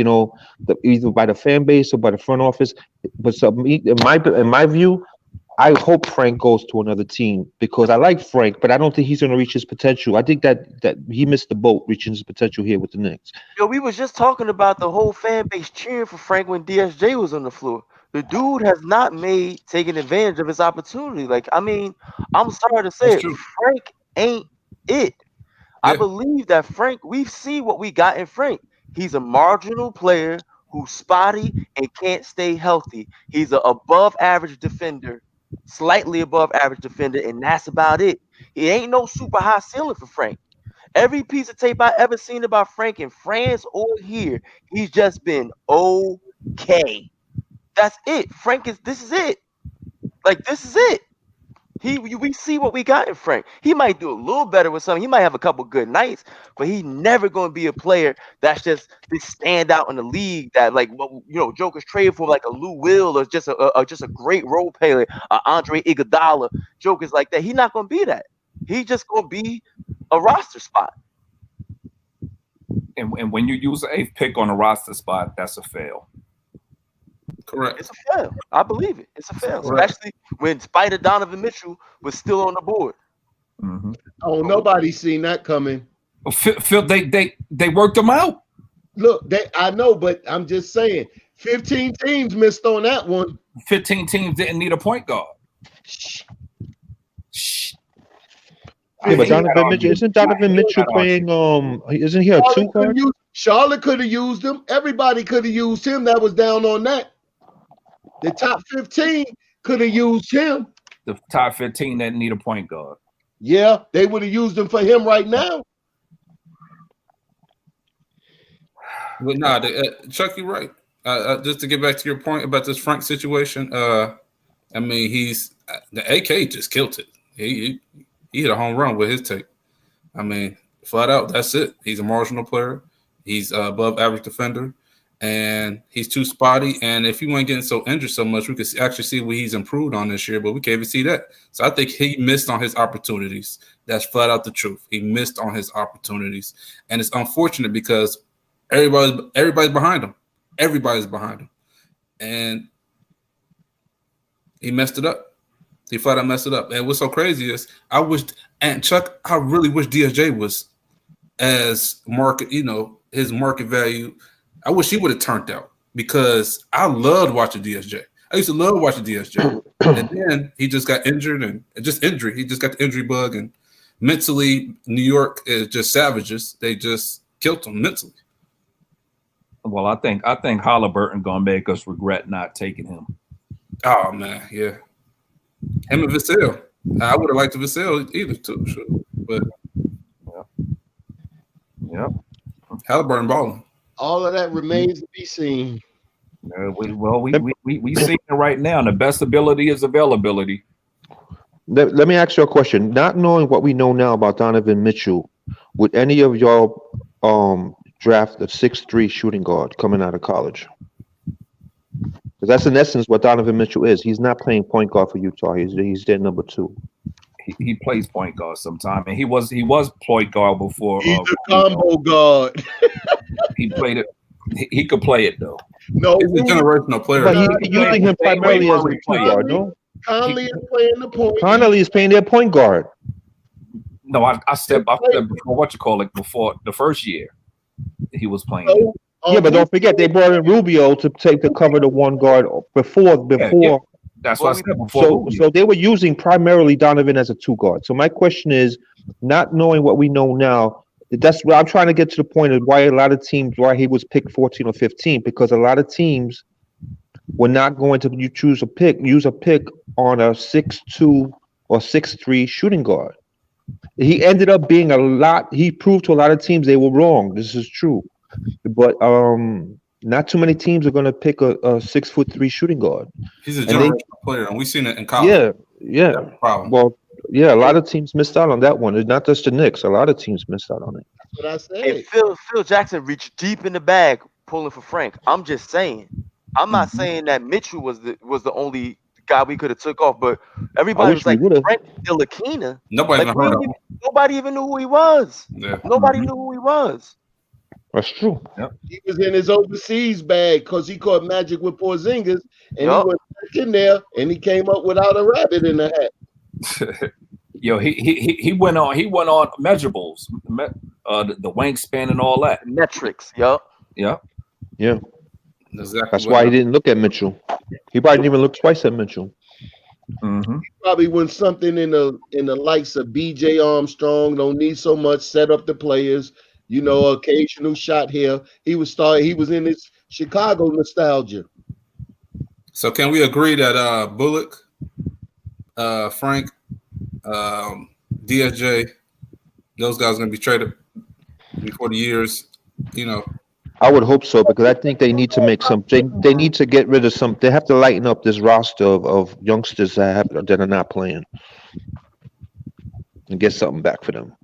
So crazy. I could see Burst getting traded, and we like him the most. But I think his stock has risen. If he didn't get injured, his stock was rising, and he don't come in. He don't continue the ball. He's gonna probably be like who we trade. What was his name? Morris. He gonna probably be like Morris on our team. If he would have stayed healthy, we had a good chance of using him the same way we did Morris to get a first-round pick. So time is running out on that. He needs to get back on the court. And I noticed that we're taking a lot of time with injuries. Like we're letting guys like fully recover. Like we're not rushing anybody back. It seems like got to fully be able to trade them. Nobody want no hurt players. How do you think the team's going to be with tonight? Yeah. It was wonderful being with all y'all. Hopefully, I can see y'all again. All right. It was enjoyable, man. Y'all all have a good night. be safe. No Nick on Nick crime for the rest of the night. All right, y'all. Peace. All right. All right. Take it easy. Yeah. I'm about ready to call it in. Damn, it's 4:00. I know. Man. I got one more question before I get off, though. if Yeah, fully go ahead. healthy, could this team look a lot better? You say what? Obie, Burks, actually having the roster on this team, like a legit 10-man roster, with Frank being our like 11th, like defensive guy. You know what? I think that when they hit their stride to start winning, the team pretty much right now with this 8-man rotation, like what Tibs said, man. He said, yo, in this type of league this year, you're going to need all 15. And that's what it looks like. Because it looked like they just plumb ran out of gas on every night. It looks like, it's not enough players on the floor, though. And it's a lot of games back to back. Yeah, it's a lot of games. And we can also agree that the Knicks had the hardest, opening schedule. But that injuries is Chuck. Injuries is what plagued us. We had a good start. Injuries is real. It really plagued us. We played 3 games since between Friday and now. We played 5 games. And we actually got an all-star on our team that's balling out. Like, we actually got a go-to star for the first time in a long time. Every team got injuries. I ain't using that for no excuse. I know, but they losing. We behind the 8 ball with injuries. We wasn't that good anyway, and we got injuries. So we need our players more than anybody else. Well, it's basically just Burt. Obie? I ain't counting him. He ain't doing nothing. He needs playing. He needs experience. Get Randle's rest. No matter what you think you're gonna get from him, he rests as a player that you do need. The Nets was blowing us out with half a team. That's true. Yeah, they had motivation in threes. Motivation. We lost 3 in a row. Shouldn't we have motivation? Hey, look, they don't look that we can't shoot the 3. We're not. I don't think we're using our rotations right either. No, they play too slow because of Payton. You can't get the full arsenal of what this team's going to do until they can get some speed up under their ass. And speaking of setback, RJ setting his back right now with his shooting. Oh man, he got to get them shots to Knox off gate. Oh my God. He get about 10 shots a game, and you just make sure if you pass the ball and you rebound like you do, rebound and assist, but give up the shot. Who said RJ is like Payton? Who said that? Me. Somebody said that. Man, you were dead on. When you said that, I said, damn. He is dead on. Like, every time RJ shooting, I just I know he's going to miss. Yep. Man, he be hitting the side of the rim. How can he bad do we have contacts? Do we need contacts? Man, what was that last game? He airballed an open quarter 3. I'm like, man, RJ is. Look, he need to stay on the left side of the floor. He don't need to shoot off the right side. Left center. That's about it. RJ may be the biggest bust. I hate to say he might end up being the biggest bust. And they killed me when I said your boy Landry Fields. They killed me. I said, boy, he might be out there like Landry Fields. Oh, word. Yeah, Fields couldn't shoot either. Yeah, boy, they killed me. I was like, he only 20. I said, shit, I see the writing on the wall. Okay, hand that to me. Get to the basket, can't shoot. Fields used to. Fields used to catch dunks on people though. Yeah, he did. Oh yeah, he can bother you now. As soon as Lynn said that he got away from him, he was all over. All right, guys, listen, I'm gonna step off. It's been good chatting with y'all tonight. Yeah, we gonna get up out of here. Yeah, y'all get some rest. Make sure y'all like and subscribe to Freezy's podcast. It's been cool kicking it with y'all, chopping it up. I'll see you on the rebound. All right, no doubt. All right, one. Hey Chuck, no more Nick on Nick crime now. Joe was ready to throw hands. Man, look, man, I was in here crying, man. When he did that impression of him, man, I was in here crying. Oh man, the funniest thing I seen all night. Oh man, he was over there again. Man, I had to put my block on, man, because I didn't want to laugh in his face. I had to, but man, that was funny as hell. I was in here crying. Hey, you know when Chuck is good at his job when people get in their feelings, boy. People get in their feelings when Chuck. It ain't your turn. It's not your turn. Yeah, hey, but he was right though. Like Hey, Joe, you gotta start cutting people off. He always do that. Yeah, you caught him on that. He think because he be on MBK sometimes he can just cut people off. And then told me to shut up. Like, whoa. You know what he told you know what's so crazy is he told Rob to shut up. No, he told Kev to shut up first. That's what it got started for real. It got started because of that. He told Kev to shut up first, and then it was Kev's turn, right? Yeah. That's how all got started. Kev was like, "Yo, I been quiet because look, you just." Like, and Kev was so nice about it, like, "Dang, you just gonna tell me to be quiet?" Like I was the one, like. And then I was reading in the chat. He said he was talking. And the conversation was me. I ain't had nothing to do with it. It was. It was Kev. And then what you said, he was drunk and he ain't like that either. He said he don't drink, so it's got to be something, man. He that's some personal stuff he going through. Like he took it out on us. Yeah, I think he had to pen or something. Yeah, he started talking violent with me. I wasn't on nothing. It was so unnecessary. Like, what you doing telling people to shut up for, bro? Like, yeah, he told me to shut up, and all I did was say it's not your turn, which it wasn't. Because he got a habit of that. And then I mocked him, and I'm racist because I mock you. Come on. Oh yeah. Oh, but I think he came back in and apologized for that one. I think he said, yeah, he had to. Like, bro, stop it. Who we talking about? Joe. Hey, with Joe. Yeah, you missed it, Ralph. Okay. Nah. Glad I wasn't there. Hey, they had the trade in players yesterday, man. That was so funny. I didn't even get on. I just was listening to it. Joe done traded who he done traded Oh, that was funny. He traded everybody for Damian Lillard. He was supposed to be able to get other players, and then he was trying to go back into the trade to get the other players back. Freezy and get them back. You done made the trade already. Oh yeah, you was in there, Elijah, wasn't you? Yeah, he traded up everybody. He said, no, I want him back. Give me him back so I can make this trade over here. He done made a Kuzma trade, then he done took it back, but it was too late. He had to go to the owner, talk about how he couldn't make a trade because he done traded up all the assets. And can we admit some of the takes that people be saying it'd be kind of crazy. Oh, like man. it'd be kind of crazy. And I'd be like, I'd really be questioning people's basketball knowledge. I come in here, like Legion be saying it all the time. You come in here just to troll people in the chat room. But it ain't even about that. It's the craziness that be literally said on this platform. Well, me too. Maybe I'm up there. It's probably Rob, you top of the list for sure. You said it. I ain't gonna lie, you be saying some crazy stuff.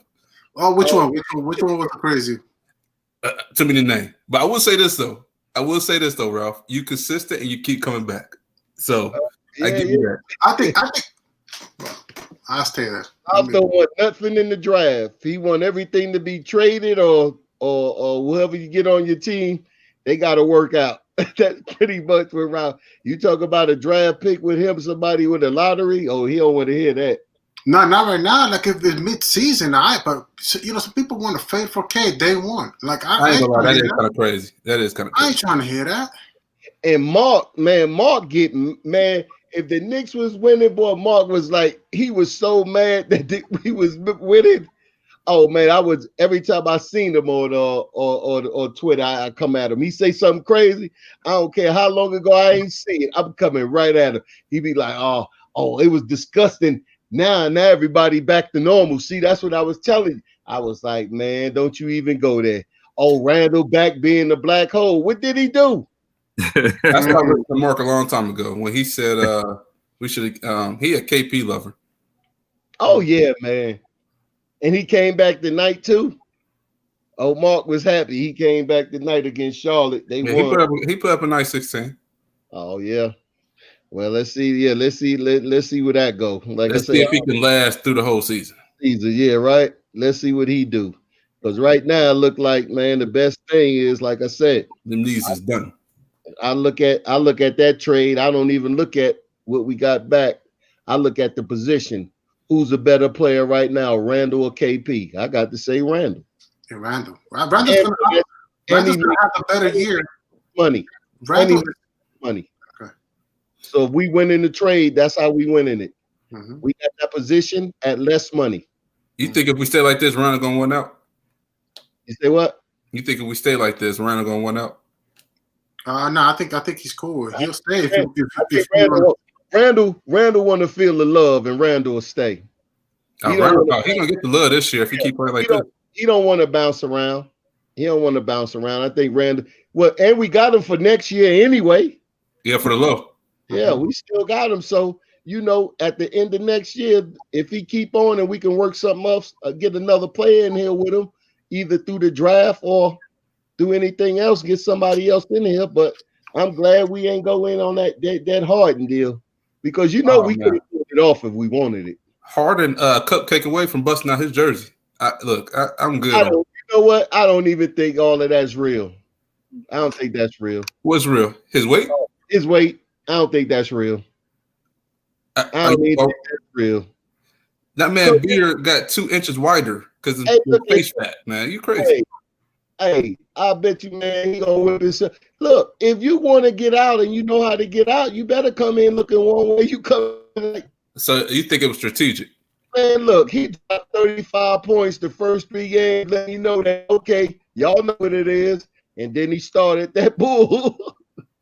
He dropped 35 the first. He was averaging 35 the first 3 games. Nah, he was. Look, just like Harden. Hey, y'all playing? Okay, I'm gonna give you 17, and I'm gonna get a couple of these blow-bys, and then y'all get me up out of here. Hey, you know who I was feeling bad for when Harden was saying all that? Who was that? John Wall, man. John Wall don't care. You got to making his money, but he really. If we was talking to him afterwards, they telling him what Harden said. Whatever, man. He was solid. You know what? They probably got in and say, "Yo, look, I want out." They probably, man, do your thing, dog. Because look, Wall's over there with his money. He ain't like, okay. Wall just happy to be back. It's him and Cousins, and they both from Kentucky. Man, they wasn't studying hard. They probably said, "Look, get yourself back in shape, bro." Now they got Oladipo over there with them.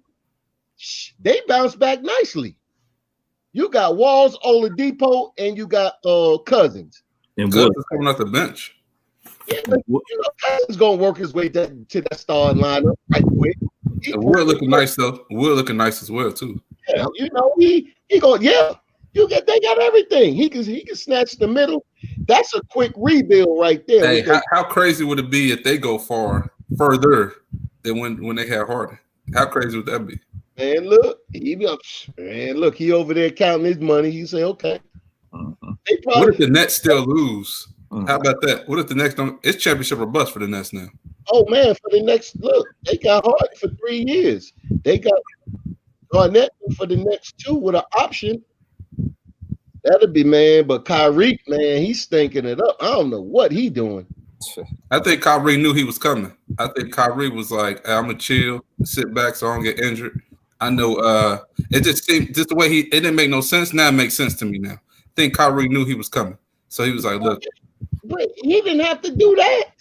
He could have I mean he should at least like if he was coming or not, you showing okay, cool. But what are you like? What it makes sense at?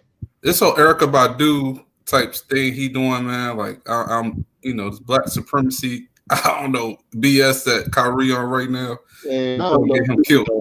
He gonna get him. They gonna put all the blame on Kyrie if this don't work out. Man, Kyrie better look. Kyrie got to go down to about 13 points a game, get him about 13 assists, because you can't have all of them scoring. That's not gonna work. Do you think Harden's gonna be able to handle playing more off ball? Yeah, he won't have no problem with it. He played with Durant before. I think Durant is gonna be the one taking less shots. No, that's the most efficient one you got. Yeah, but I don't know. I feel like he's gonna be the Kyrie one. was already shooting more than him, anyways. Well, but yeah, because Durant don't need a lot of shots, because he gonna make most of his. Mhm. You know, and the one. I just got to see what they look like. Hey, But that team look. I ain't gonna lie. On paper, that team look good. They got shoot, Joe Harris out there too. it's only 3 of them on paper. And Joe, and Carroll. Nah, they got Everybody else from the barbershop. They still got DeAndre Jordan too. You say what? RJ Jordan, but he ain't doing nothing. But as far as the scoring is concerned, shoot, they got them 3 in Plus the barbershop. That's it. Plus Joe Harris. That's not no. I mean, he a sniper. He gonna have a lot of open shots. Hey, but look, you're gonna have a lot of people standing around. Are you really going with that type of situation like that? All you got to really what the game plan would be was, shoot, you're gonna have to check. Irving gonna keep the ball. You just gonna have to just pretty much check him, double team Kevin Durant. That's what I would do. And just leave Harden and Joe Harris. Man, you gotta sacrifice something. I ain't sacrificing Durant. He too efficient. I disagree. I'm gonna sacrifice Durant. So then what you gonna do? Let Harden take shots. Let That's Harden championship or bust for this team. Like I said, double team Durant. Man, that's You ain't double teaming Durant, you in trouble. You're gonna lose. Because he's efficient. He gonna take, you're gonna give him 25 shots. He gonna hit 19. Bro, you got Harden is 30 points off the rip. So Man, I think that's the first guy I'm gonna guard. He's not as efficient. He's gonna take more shots to wear down to get that. Durant gonna get you 40 points with about 17 shots. That's a whole different ball game. Harden gonna get you 40 points with 24 shots. I think I focus on Durant in the playoffs first, but in the regular season, I'm going for Harden. I still think this team too small for real. What's gonna happen? What's gonna happen if they happen to play the Lakers? Well, shit, Barbecue chicken for AD. Jordan tall. AD and Durant the same height. DeAndre Jordan. Theo, that team is shooting threes. That team is not going out, posting up. They're out there shooting threes. I said. What are you talking about? Brooklyn Nets. They're gonna if they play the Lakers, they're gonna look to shoot more threes than the Rockets. I think than previously. I don't think they're not going to shoot because Kyrie is not a 3-point shooter like that. He's not. Now maybe Harden can shoot him, but I don't know. I think he's average. He's average. I think he's league average. Well, he might be around, but league averages don't make you a predominantly 3-point shooter. They got literally average. They got. I think they got 4 players that can shoot average 2 threes a game and more. No, you need more than that. 2 threes a game. They got one of the best teams on the team. 3 threes. They can shoot 3 threes. You look. You got to be. They got to have somebody putting up like at least 5. Harden, Joe Harris, and Durant are snipers. They don't. Yeah. It's even debated. The sniper is Joe Harris and Durant. The other 2 are volume shooters. That's a difference. Harden is knocking down an open 3. Yo, but they go hot and cold. Why you think Harden don't get out the first round? Because it's hot and cold. Rob, right now teams can't double team James Harden like that. They have to pay attention to Kyrie. Look, my point is the only one on that team that will ever get double teamed if I'm playing against him is Durant. I'm sorry, he the only one. James Harden's gonna kill you. That's it. Let him shoot. I would live with that. Okay, so get ready for it because he's gonna do it. He can. Nah, he hot and cold. I go with him every day. Does this team work? Can they function together? Does this team work? Can they function together? Well, you got Joe Harris. You got it depends what type of bench they put together.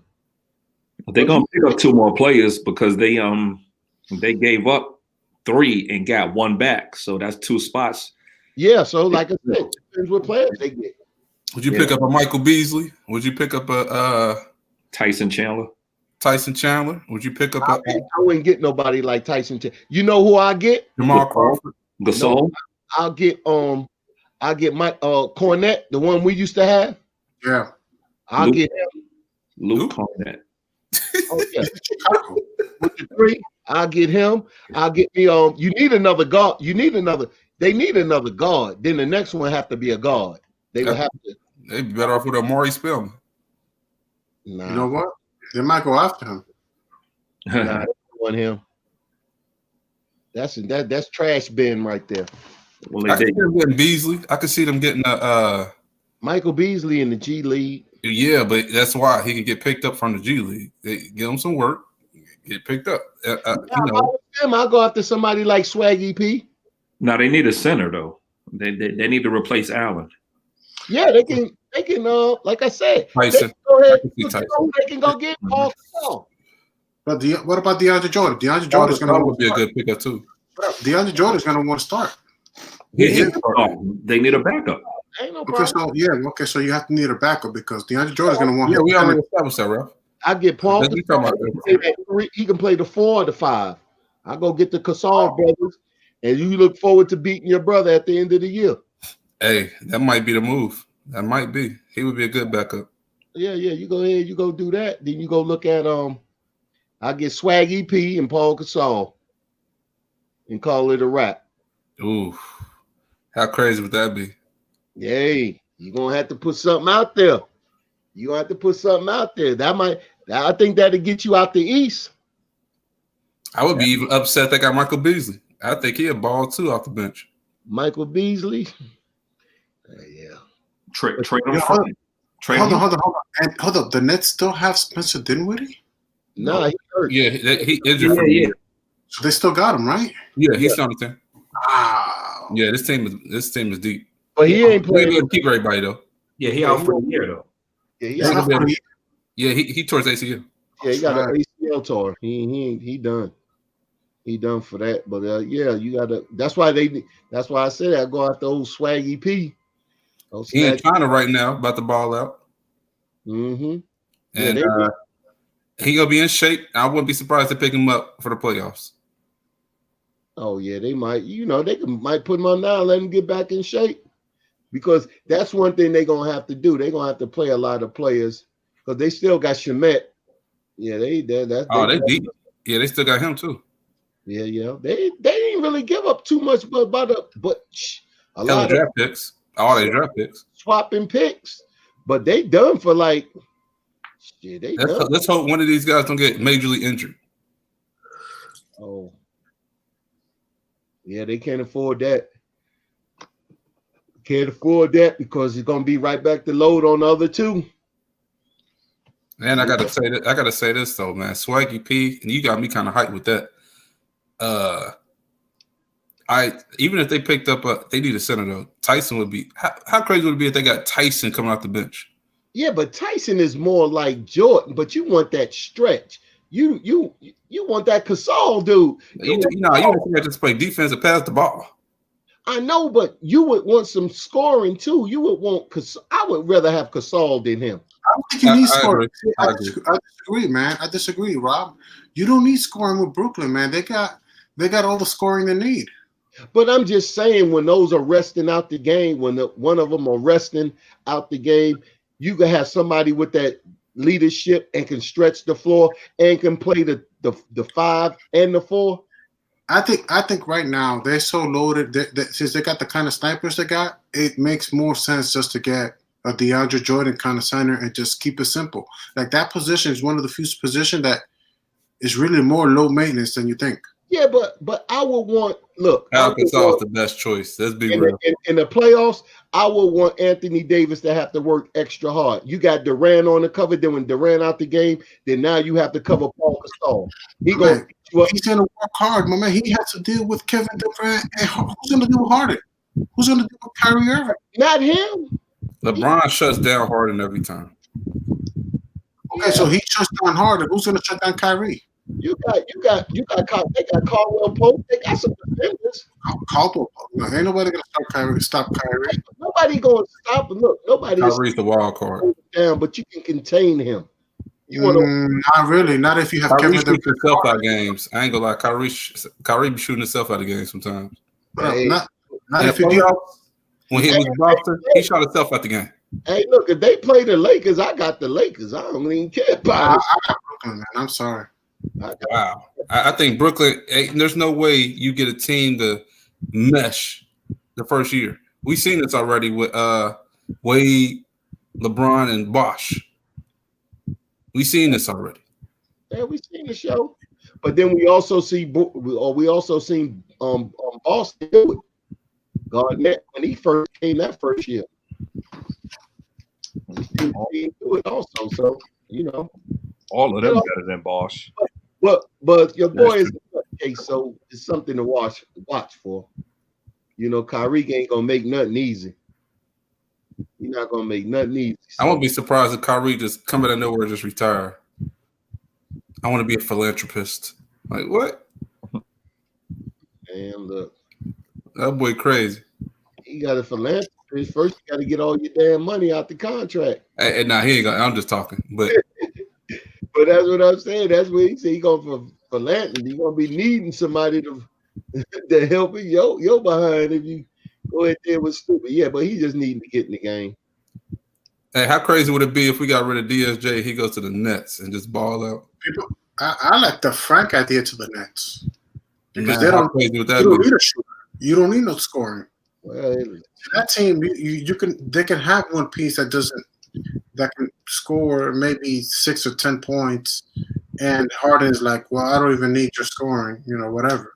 Yeah, get Lance Stevenson. And Joe Harris and Kevin Durant. We have Kevin Durant and Joe Harris. You put Frank in there. You don't. You don't. J.R. Smith still available. How crazy would that be? they are on the Lakers, right? Nah, that was a 1-year deal. You know who would be a good pickup for them? I mean, they can't even afford it right now. Hold up. First of all, y'all talking these players that I don't even think they can afford them. J.R. Smith is on. J.R. Smith is going to be on the team. Serge Ibaka. I was thinking Serge Ibaka, but I was Serge Ibaka is signed somewhere. Yeah, he with the Clippers. We talk about like people that's not signed on any NBA team. On any team. Kendrick Perkins, nah. Yeah, On ESPN. Cleveland got Allen now, so JaVale. Hold up. Cleveland got Drummond. Drummond. Oh yeah, yeah. No. Didn't they get Cleveland? Didn't get Allen? Yeah, Cleveland got Allen. Drummond too. Yeah, so they don't need JaVale then. Oh, I forgot about JaVale. JaVale will go back. JaVale to Brooklyn. Yeah. Drummond gonna get traded. That's what's gonna happen. To who? To the Knicks? Nah, I think they're gonna get rid of that contract though. You want somebody to be doing something that you want to put in that position a little bit more different than your norm. So if you go get him, that's just like that. I'm just saying Paul Gasol will probably be the best fit for them. That's who I would go after. You think JaVale gonna get released? I just thought about that. I didn't even think about that. You think JaVale getting released? Well, he get released, they gonna pay him, then somebody gonna pick him up. But they might hold him around. Let me see. There's no point for him now. I don't think the Clippers is playing that no more. That just about when the draft picked up. I think they kind of set what they.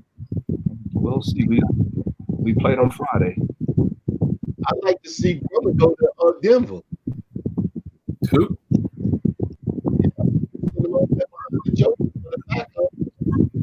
That would be crazy. Yeah. Whose mic is like that? Whose mic is that? Rob. It's like somebody got the fan blowing. You just turn the fan on? It's like somebody outside in the wind. It's only when Rob talk, right? Okay, I don't hear it no more. I think it's when Rob talk.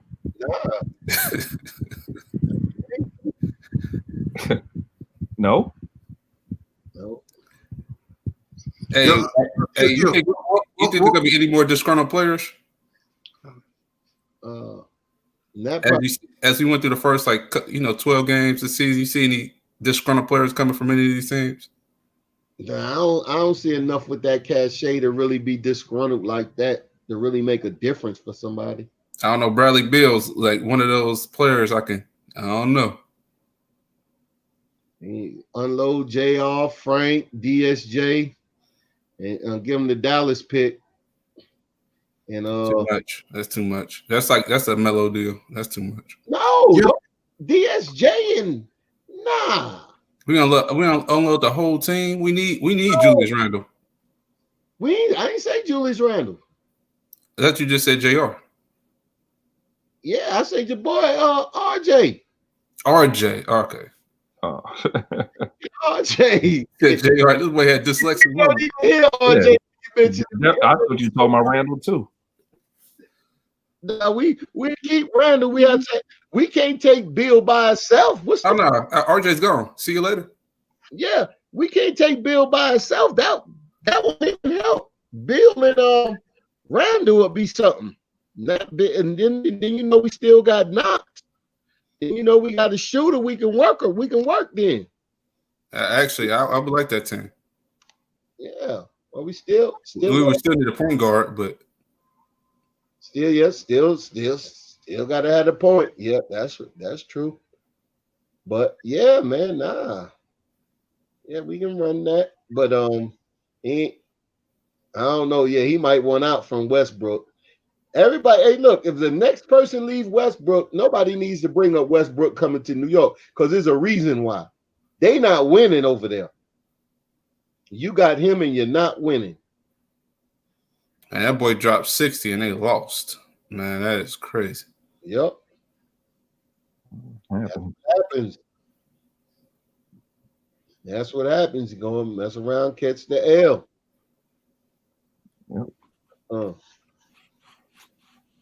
The Knicks is done. It's over. Yeah, man. It's almost 4:30, man. Yeah, I'm about to say this is done. Yeah, Freezy come back in. Theo, quick question. What was one of those crazy takes you think I said before? Are you still on that? The one when they got on you about I'll give you one. Man, it's so many.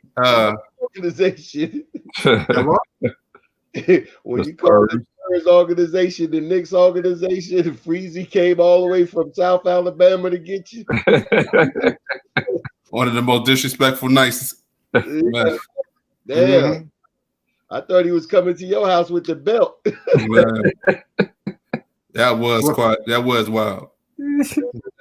That The thing I will say though, you called Randall out early. I give you your flares every time about this. You said Randall was keeper, and you was right.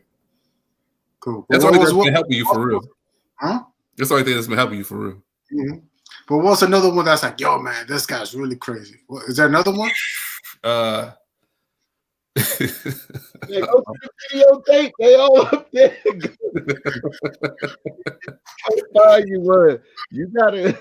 You got some. You got some all timers though. I think keep Frank. Don't trade for somebody and keep him. You got a couple of those. Everybody else will make a trade except you. It be your trade. Some of your trades be crazy. Go into the one you did yesterday when y'all was doing that draft thing. I think you did say a couple of craziness in there too. I did? Yeah, I think so. I think I did hear you something that I was laughing when I was going to sleep. I said, boy, Ralph crazy. Oh, damn. Yeah, I think you was the manager making the call. You hung up. Wait, let me see what it was.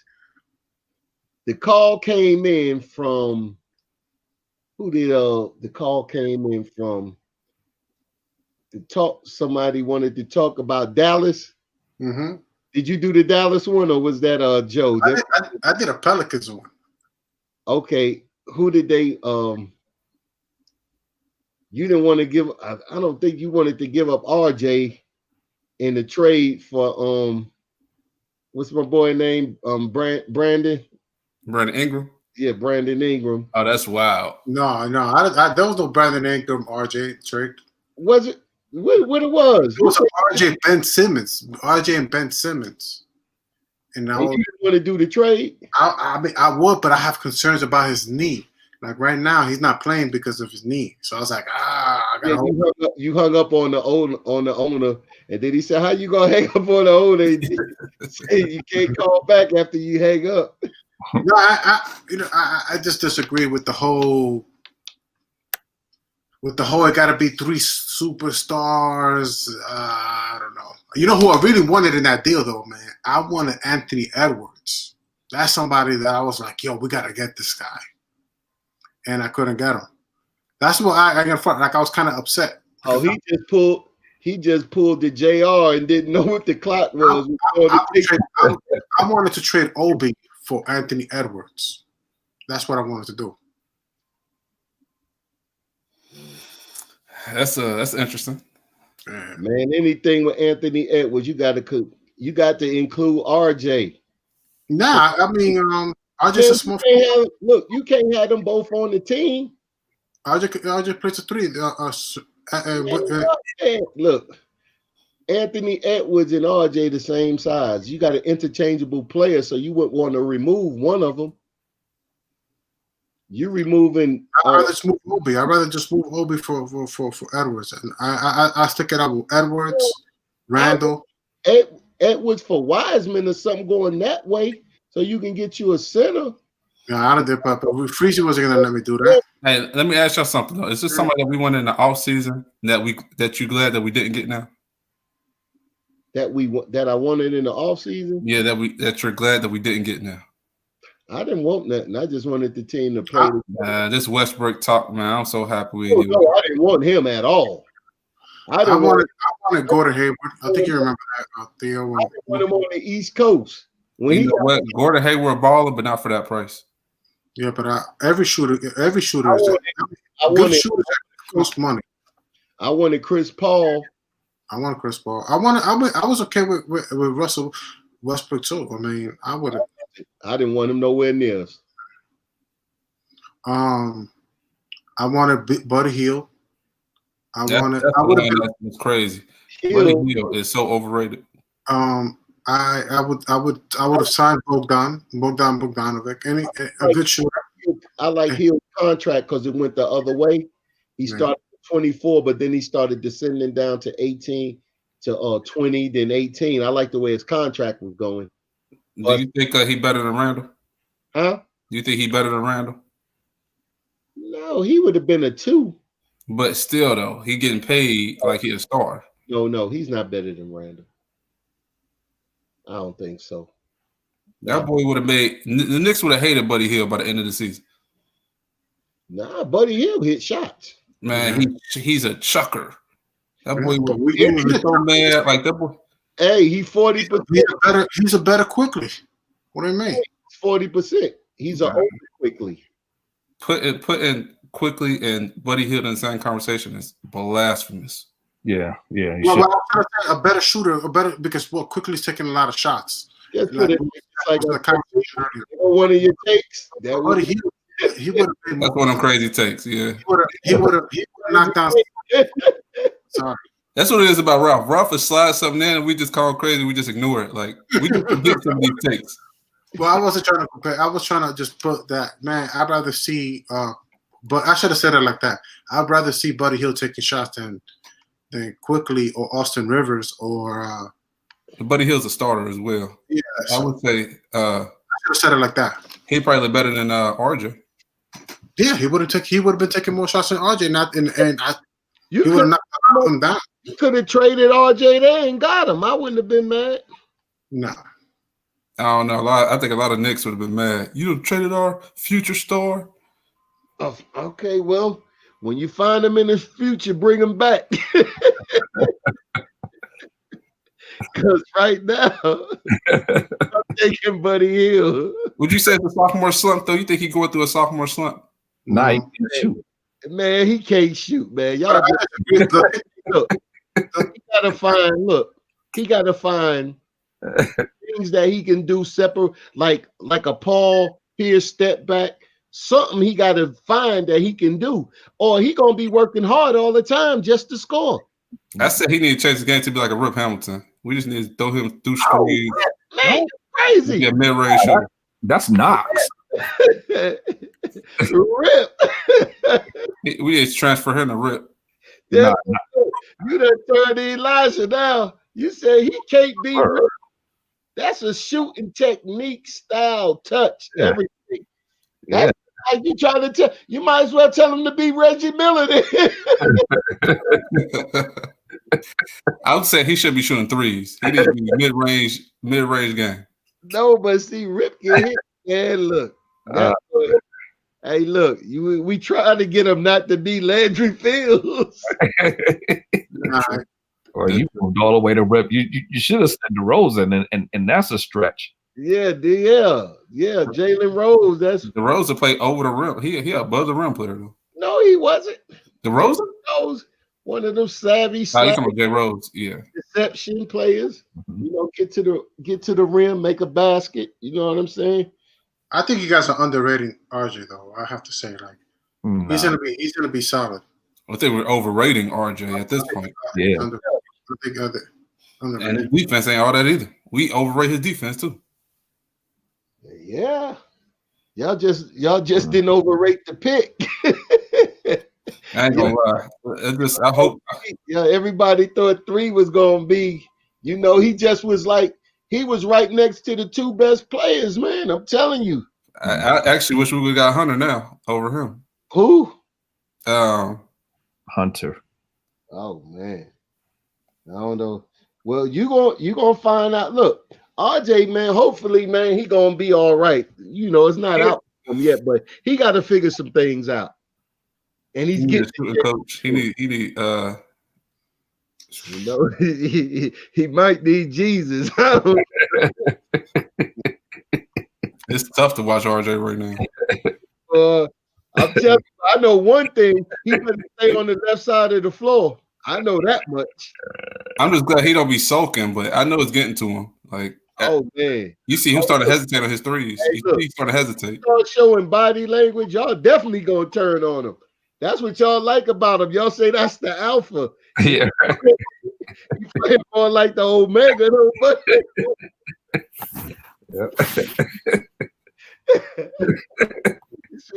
that's what they say. He got a dog in him. Like aggression. That dog out. What's gonna happen is, man, we gonna start talking about how he just keeps shooting the ball. Like, man, he gotta stop. Yeah, it's gonna get ugly quick now. You can ask Knox, it will get ugly quick. Like, man, why you doing all that shooting, man? We gonna send you to Toronto for Malachi Flynn in the pick. Put you up there with the maple trees, man. You better be all right. Yeah. Yeah, man. He better get it together, boy. New York, boy. I think they would have been on him. Man, them fans would have had to have him, man. I think somebody said he was like 1 for 27 from 3 when he hit that. No. Look, check this out. He was 7 for 8 in Indiana in the 2 trips from threes. Everywhere else around the league, he was 1 for 53. That goes to tell you he was shooting 18% from 3. And then it went down to about 15. Man, we're gonna talk about bust. Look, you want to talk about a major setback. If RJ keep playing like this, it's not a bust. But he went 7 for 15 today. I think stay away from the 3. That's all. Teams are gonna start playing that man to the right and let him shoot any 3 he wants. Man, look, been doing that. Yeah, you notice Steve Nash was coaching his team and telling, "Hey, let him shoot." They was going under the screen on purpose. No, I think Steve Nash backed off on him in the second half. That's how you see it? Yeah. That's what it looked like to me. You force him to go right. He done. Yeah. Doherty, we not parting from RJ. We just having fun with him. You need to too. You need to laugh so you could quit from crying, because that's what it will make you do. And you know what's so crazy about us though? We gonna say he went through a shooting slump when he have like one good game. Man, look, a slump. That was from last year. First, they said last year was his leg, and he was playing with a broken leg or something. So he had a high ankle sprain. we get I like his rebounding and his assist numbers. When the more he passes the ball and gets more assists, that's what I like about his game. All that shooting, I'm not really crazy about like that. He need to be a mid-range shooter. Man, ain't nobody pick him at third for no rebounding. I ain't gonna lie. Every 7 to 8 rebounds and 5 assists, man. I think that's good. That's a good pick. And what's so crazy is it's gonna start getting to his head because they've been saying he can't shoot, and he really looking like he can't shoot now. So it's gonna start getting to his head. He came into this literally his first press conference. I've been working on my shooting. Man, but look, he know he can't shoot. How I gonna get to his head now? He had 3 assists. He had 5 the other game, though. The game before. On the season is 3. For season? So he needs to continue to pick it up, man. He needs to pick it up. Get back like Kevin did his second year. And Kevin need to take his minutes. No, Kevin don't need to take his minutes. All Kevin needs is the shots. He's taking shots. RJ can do all the little things, and he take Kevin's shots until he figure it out. Is it kind of crazy that Kevin's only taking like 6 or 7 shots? Yeah, man. It's kind of crazy when I see his game. I'm like, man, it makes no sense. They might need to block at his shot. And he be looking. And you know what's so crazy? Have you noticed that he got a little rainbow little shot now, and it's dropping. Man, man, Kev, man, look. But he's getting confident though. That's the more important thing. He's getting confident. Kev is a shooter, man. He getting cocky too when he hit his threes. He got a little thing that he does now. He get ready to put him on notice first in the locker room, then the league. Right. You know. Hey, who would have known that Kevin Wright was right? Oh man, I never said that Kevin was wrong. You knew that Knox had skill. It was just that when Thibodeau was putting it together, that he was going to take him slow. Hey, I called it though. I said, "Who's going to be the most improved player on this team?" Yeah. You know what's been killing you is those Frank arguments, Theo. I ain't gonna lie. Frank kind of just Frank been making me look bad. You want to talk about I can't even defend Frank no more. I be salty too. Like, damn, I can't even defend him. Showed up all season. I'm like, yo, where's Theo? I'm like, yo, it's those Frank takes. We've been hiding. All those Frank takes. Hey, one day Chuck got me so good about Frank. I was sick because I wanted to defend him and I couldn't. I was just like, this man got too many good points about this. Like, this is crazy. Hey, look, it's easy to defend Frank when he hurt.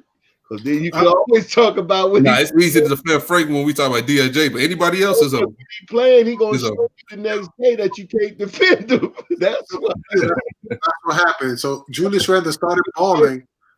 So Theo, Julius Randle started balling. I haven't seen you since. Oh no, nah. Game one, I haven't seen it. I said it. I give you your flowers and said I was dead wrong because I said I want to trade. Let's trade Julius. I kept saying that. But I haven't seen. We're now 8 games in, right? 9 games in. This is the first time I've seen you. I've been around. Yo, this guy pulled up disappearing. I'm like, yo, man, what's? Now Randle ball. I'm glad for Randle. No, seriously, because I wanted Randle to show out. It just Frank. Let me tell you something. When Frank hit them 4 threes, I couldn't wait. Look, this is his role, 3 and D. That's all that matters. He ain't no point guard, but he gonna ball out. Nah, I couldn't even do it. I couldn't even do it. Hey, I'm like, man, I got no argument right now. I'm gonna sit it out. Only thing that helped me is Chuck like DSJ. That's the only thing that helped me. Like, I got at least I got something. I know you got. Remember when Frank went DSJ done, dog. It's over, dog. He made that spin like he was getting ready to make a move, and he got picked. He got the ball, and next time passing it to Julius, it went right back up the side. He was doing some little hot dog stuff. I don't know what he was doing. Frank getting ready to get his hand to wall. Then he got stripped. The next play, he passed it off and walked on up the sideline. Hey, Frank hasn't been the same since Giannis stole the ball for him. Man, look. Giannis took his soul that day. Hey, yeah, that's what it was when Giannis picked him. That next play, he just threw it in bounds and walked on up the sidelines like, oh, no more fanciness. Because he Giannis took that boy soul, boy. got off the first time going up the sideline. Then the next time he made that spin and got picked. Hey, you notice, Frank is. I gotta give it to Frank. He kind of smart because he knows his minutes about to get decreased. So, all right, let me get injured. Let these guys mess up. So when I come in, I can shine a little bit. Then he'll get injured again once he ain't playing good. That's what I say. He's like a cockroach, man. Yes. Know the game. Yeah, y'all think Frank crazy. Frank said, yeah, I'm gonna be on the injured list. They're gonna find their way out the rotation. The paper's gonna kill him. I'm gonna come right back, hit a couple threes. They gonna start yelling. Have a couple steals. Oh man, I'm back. Yeah, they go right back in hibernation and be like, He gonna do enough to get an extension. You know what? We seen some stuff here and there. You know, let's see. Nah, he ain't doing that. Nah, I know. He need to come back strong. He need to have a good rest of the season for him to get. after the team about to be on the Beijing Dragons next year. Sean said they gonna be on the, gonna have a bunch of dragons. We might have to bring the dragons over here. DJ gonna be on Shanghai Lions. It's over. You think the Knicks could get a first-round pick for both Frank and DSJ? No. I'd rather have Brandon Jennings back right now. Oh I'd no, rather have Brandon Roy. he's a dragon. Jennings is a dragon already. He already got the spot. You'll be like, who sent y'all over here? Came over here on Rod's play. Hey, y'all, I gotta call it a night, y'all. Me Hey, too, man. I want to call it a night too, man. I'm gonna holler at y'all. Peace to the chat. DSJ for a cup of coffee, they said. It's over. All right. Holla, y'all. Oh wow. Freezy. Fricker freak. How many people left? 70 is packed. Yo, you about to get out of here, boss? Yeah. All right, man. Hey, man, thanks to everybody, man, that was on the stream, man. I'll holler at y'all in the morning. All right. 8:45. Okay. All right, man. All right. Yep.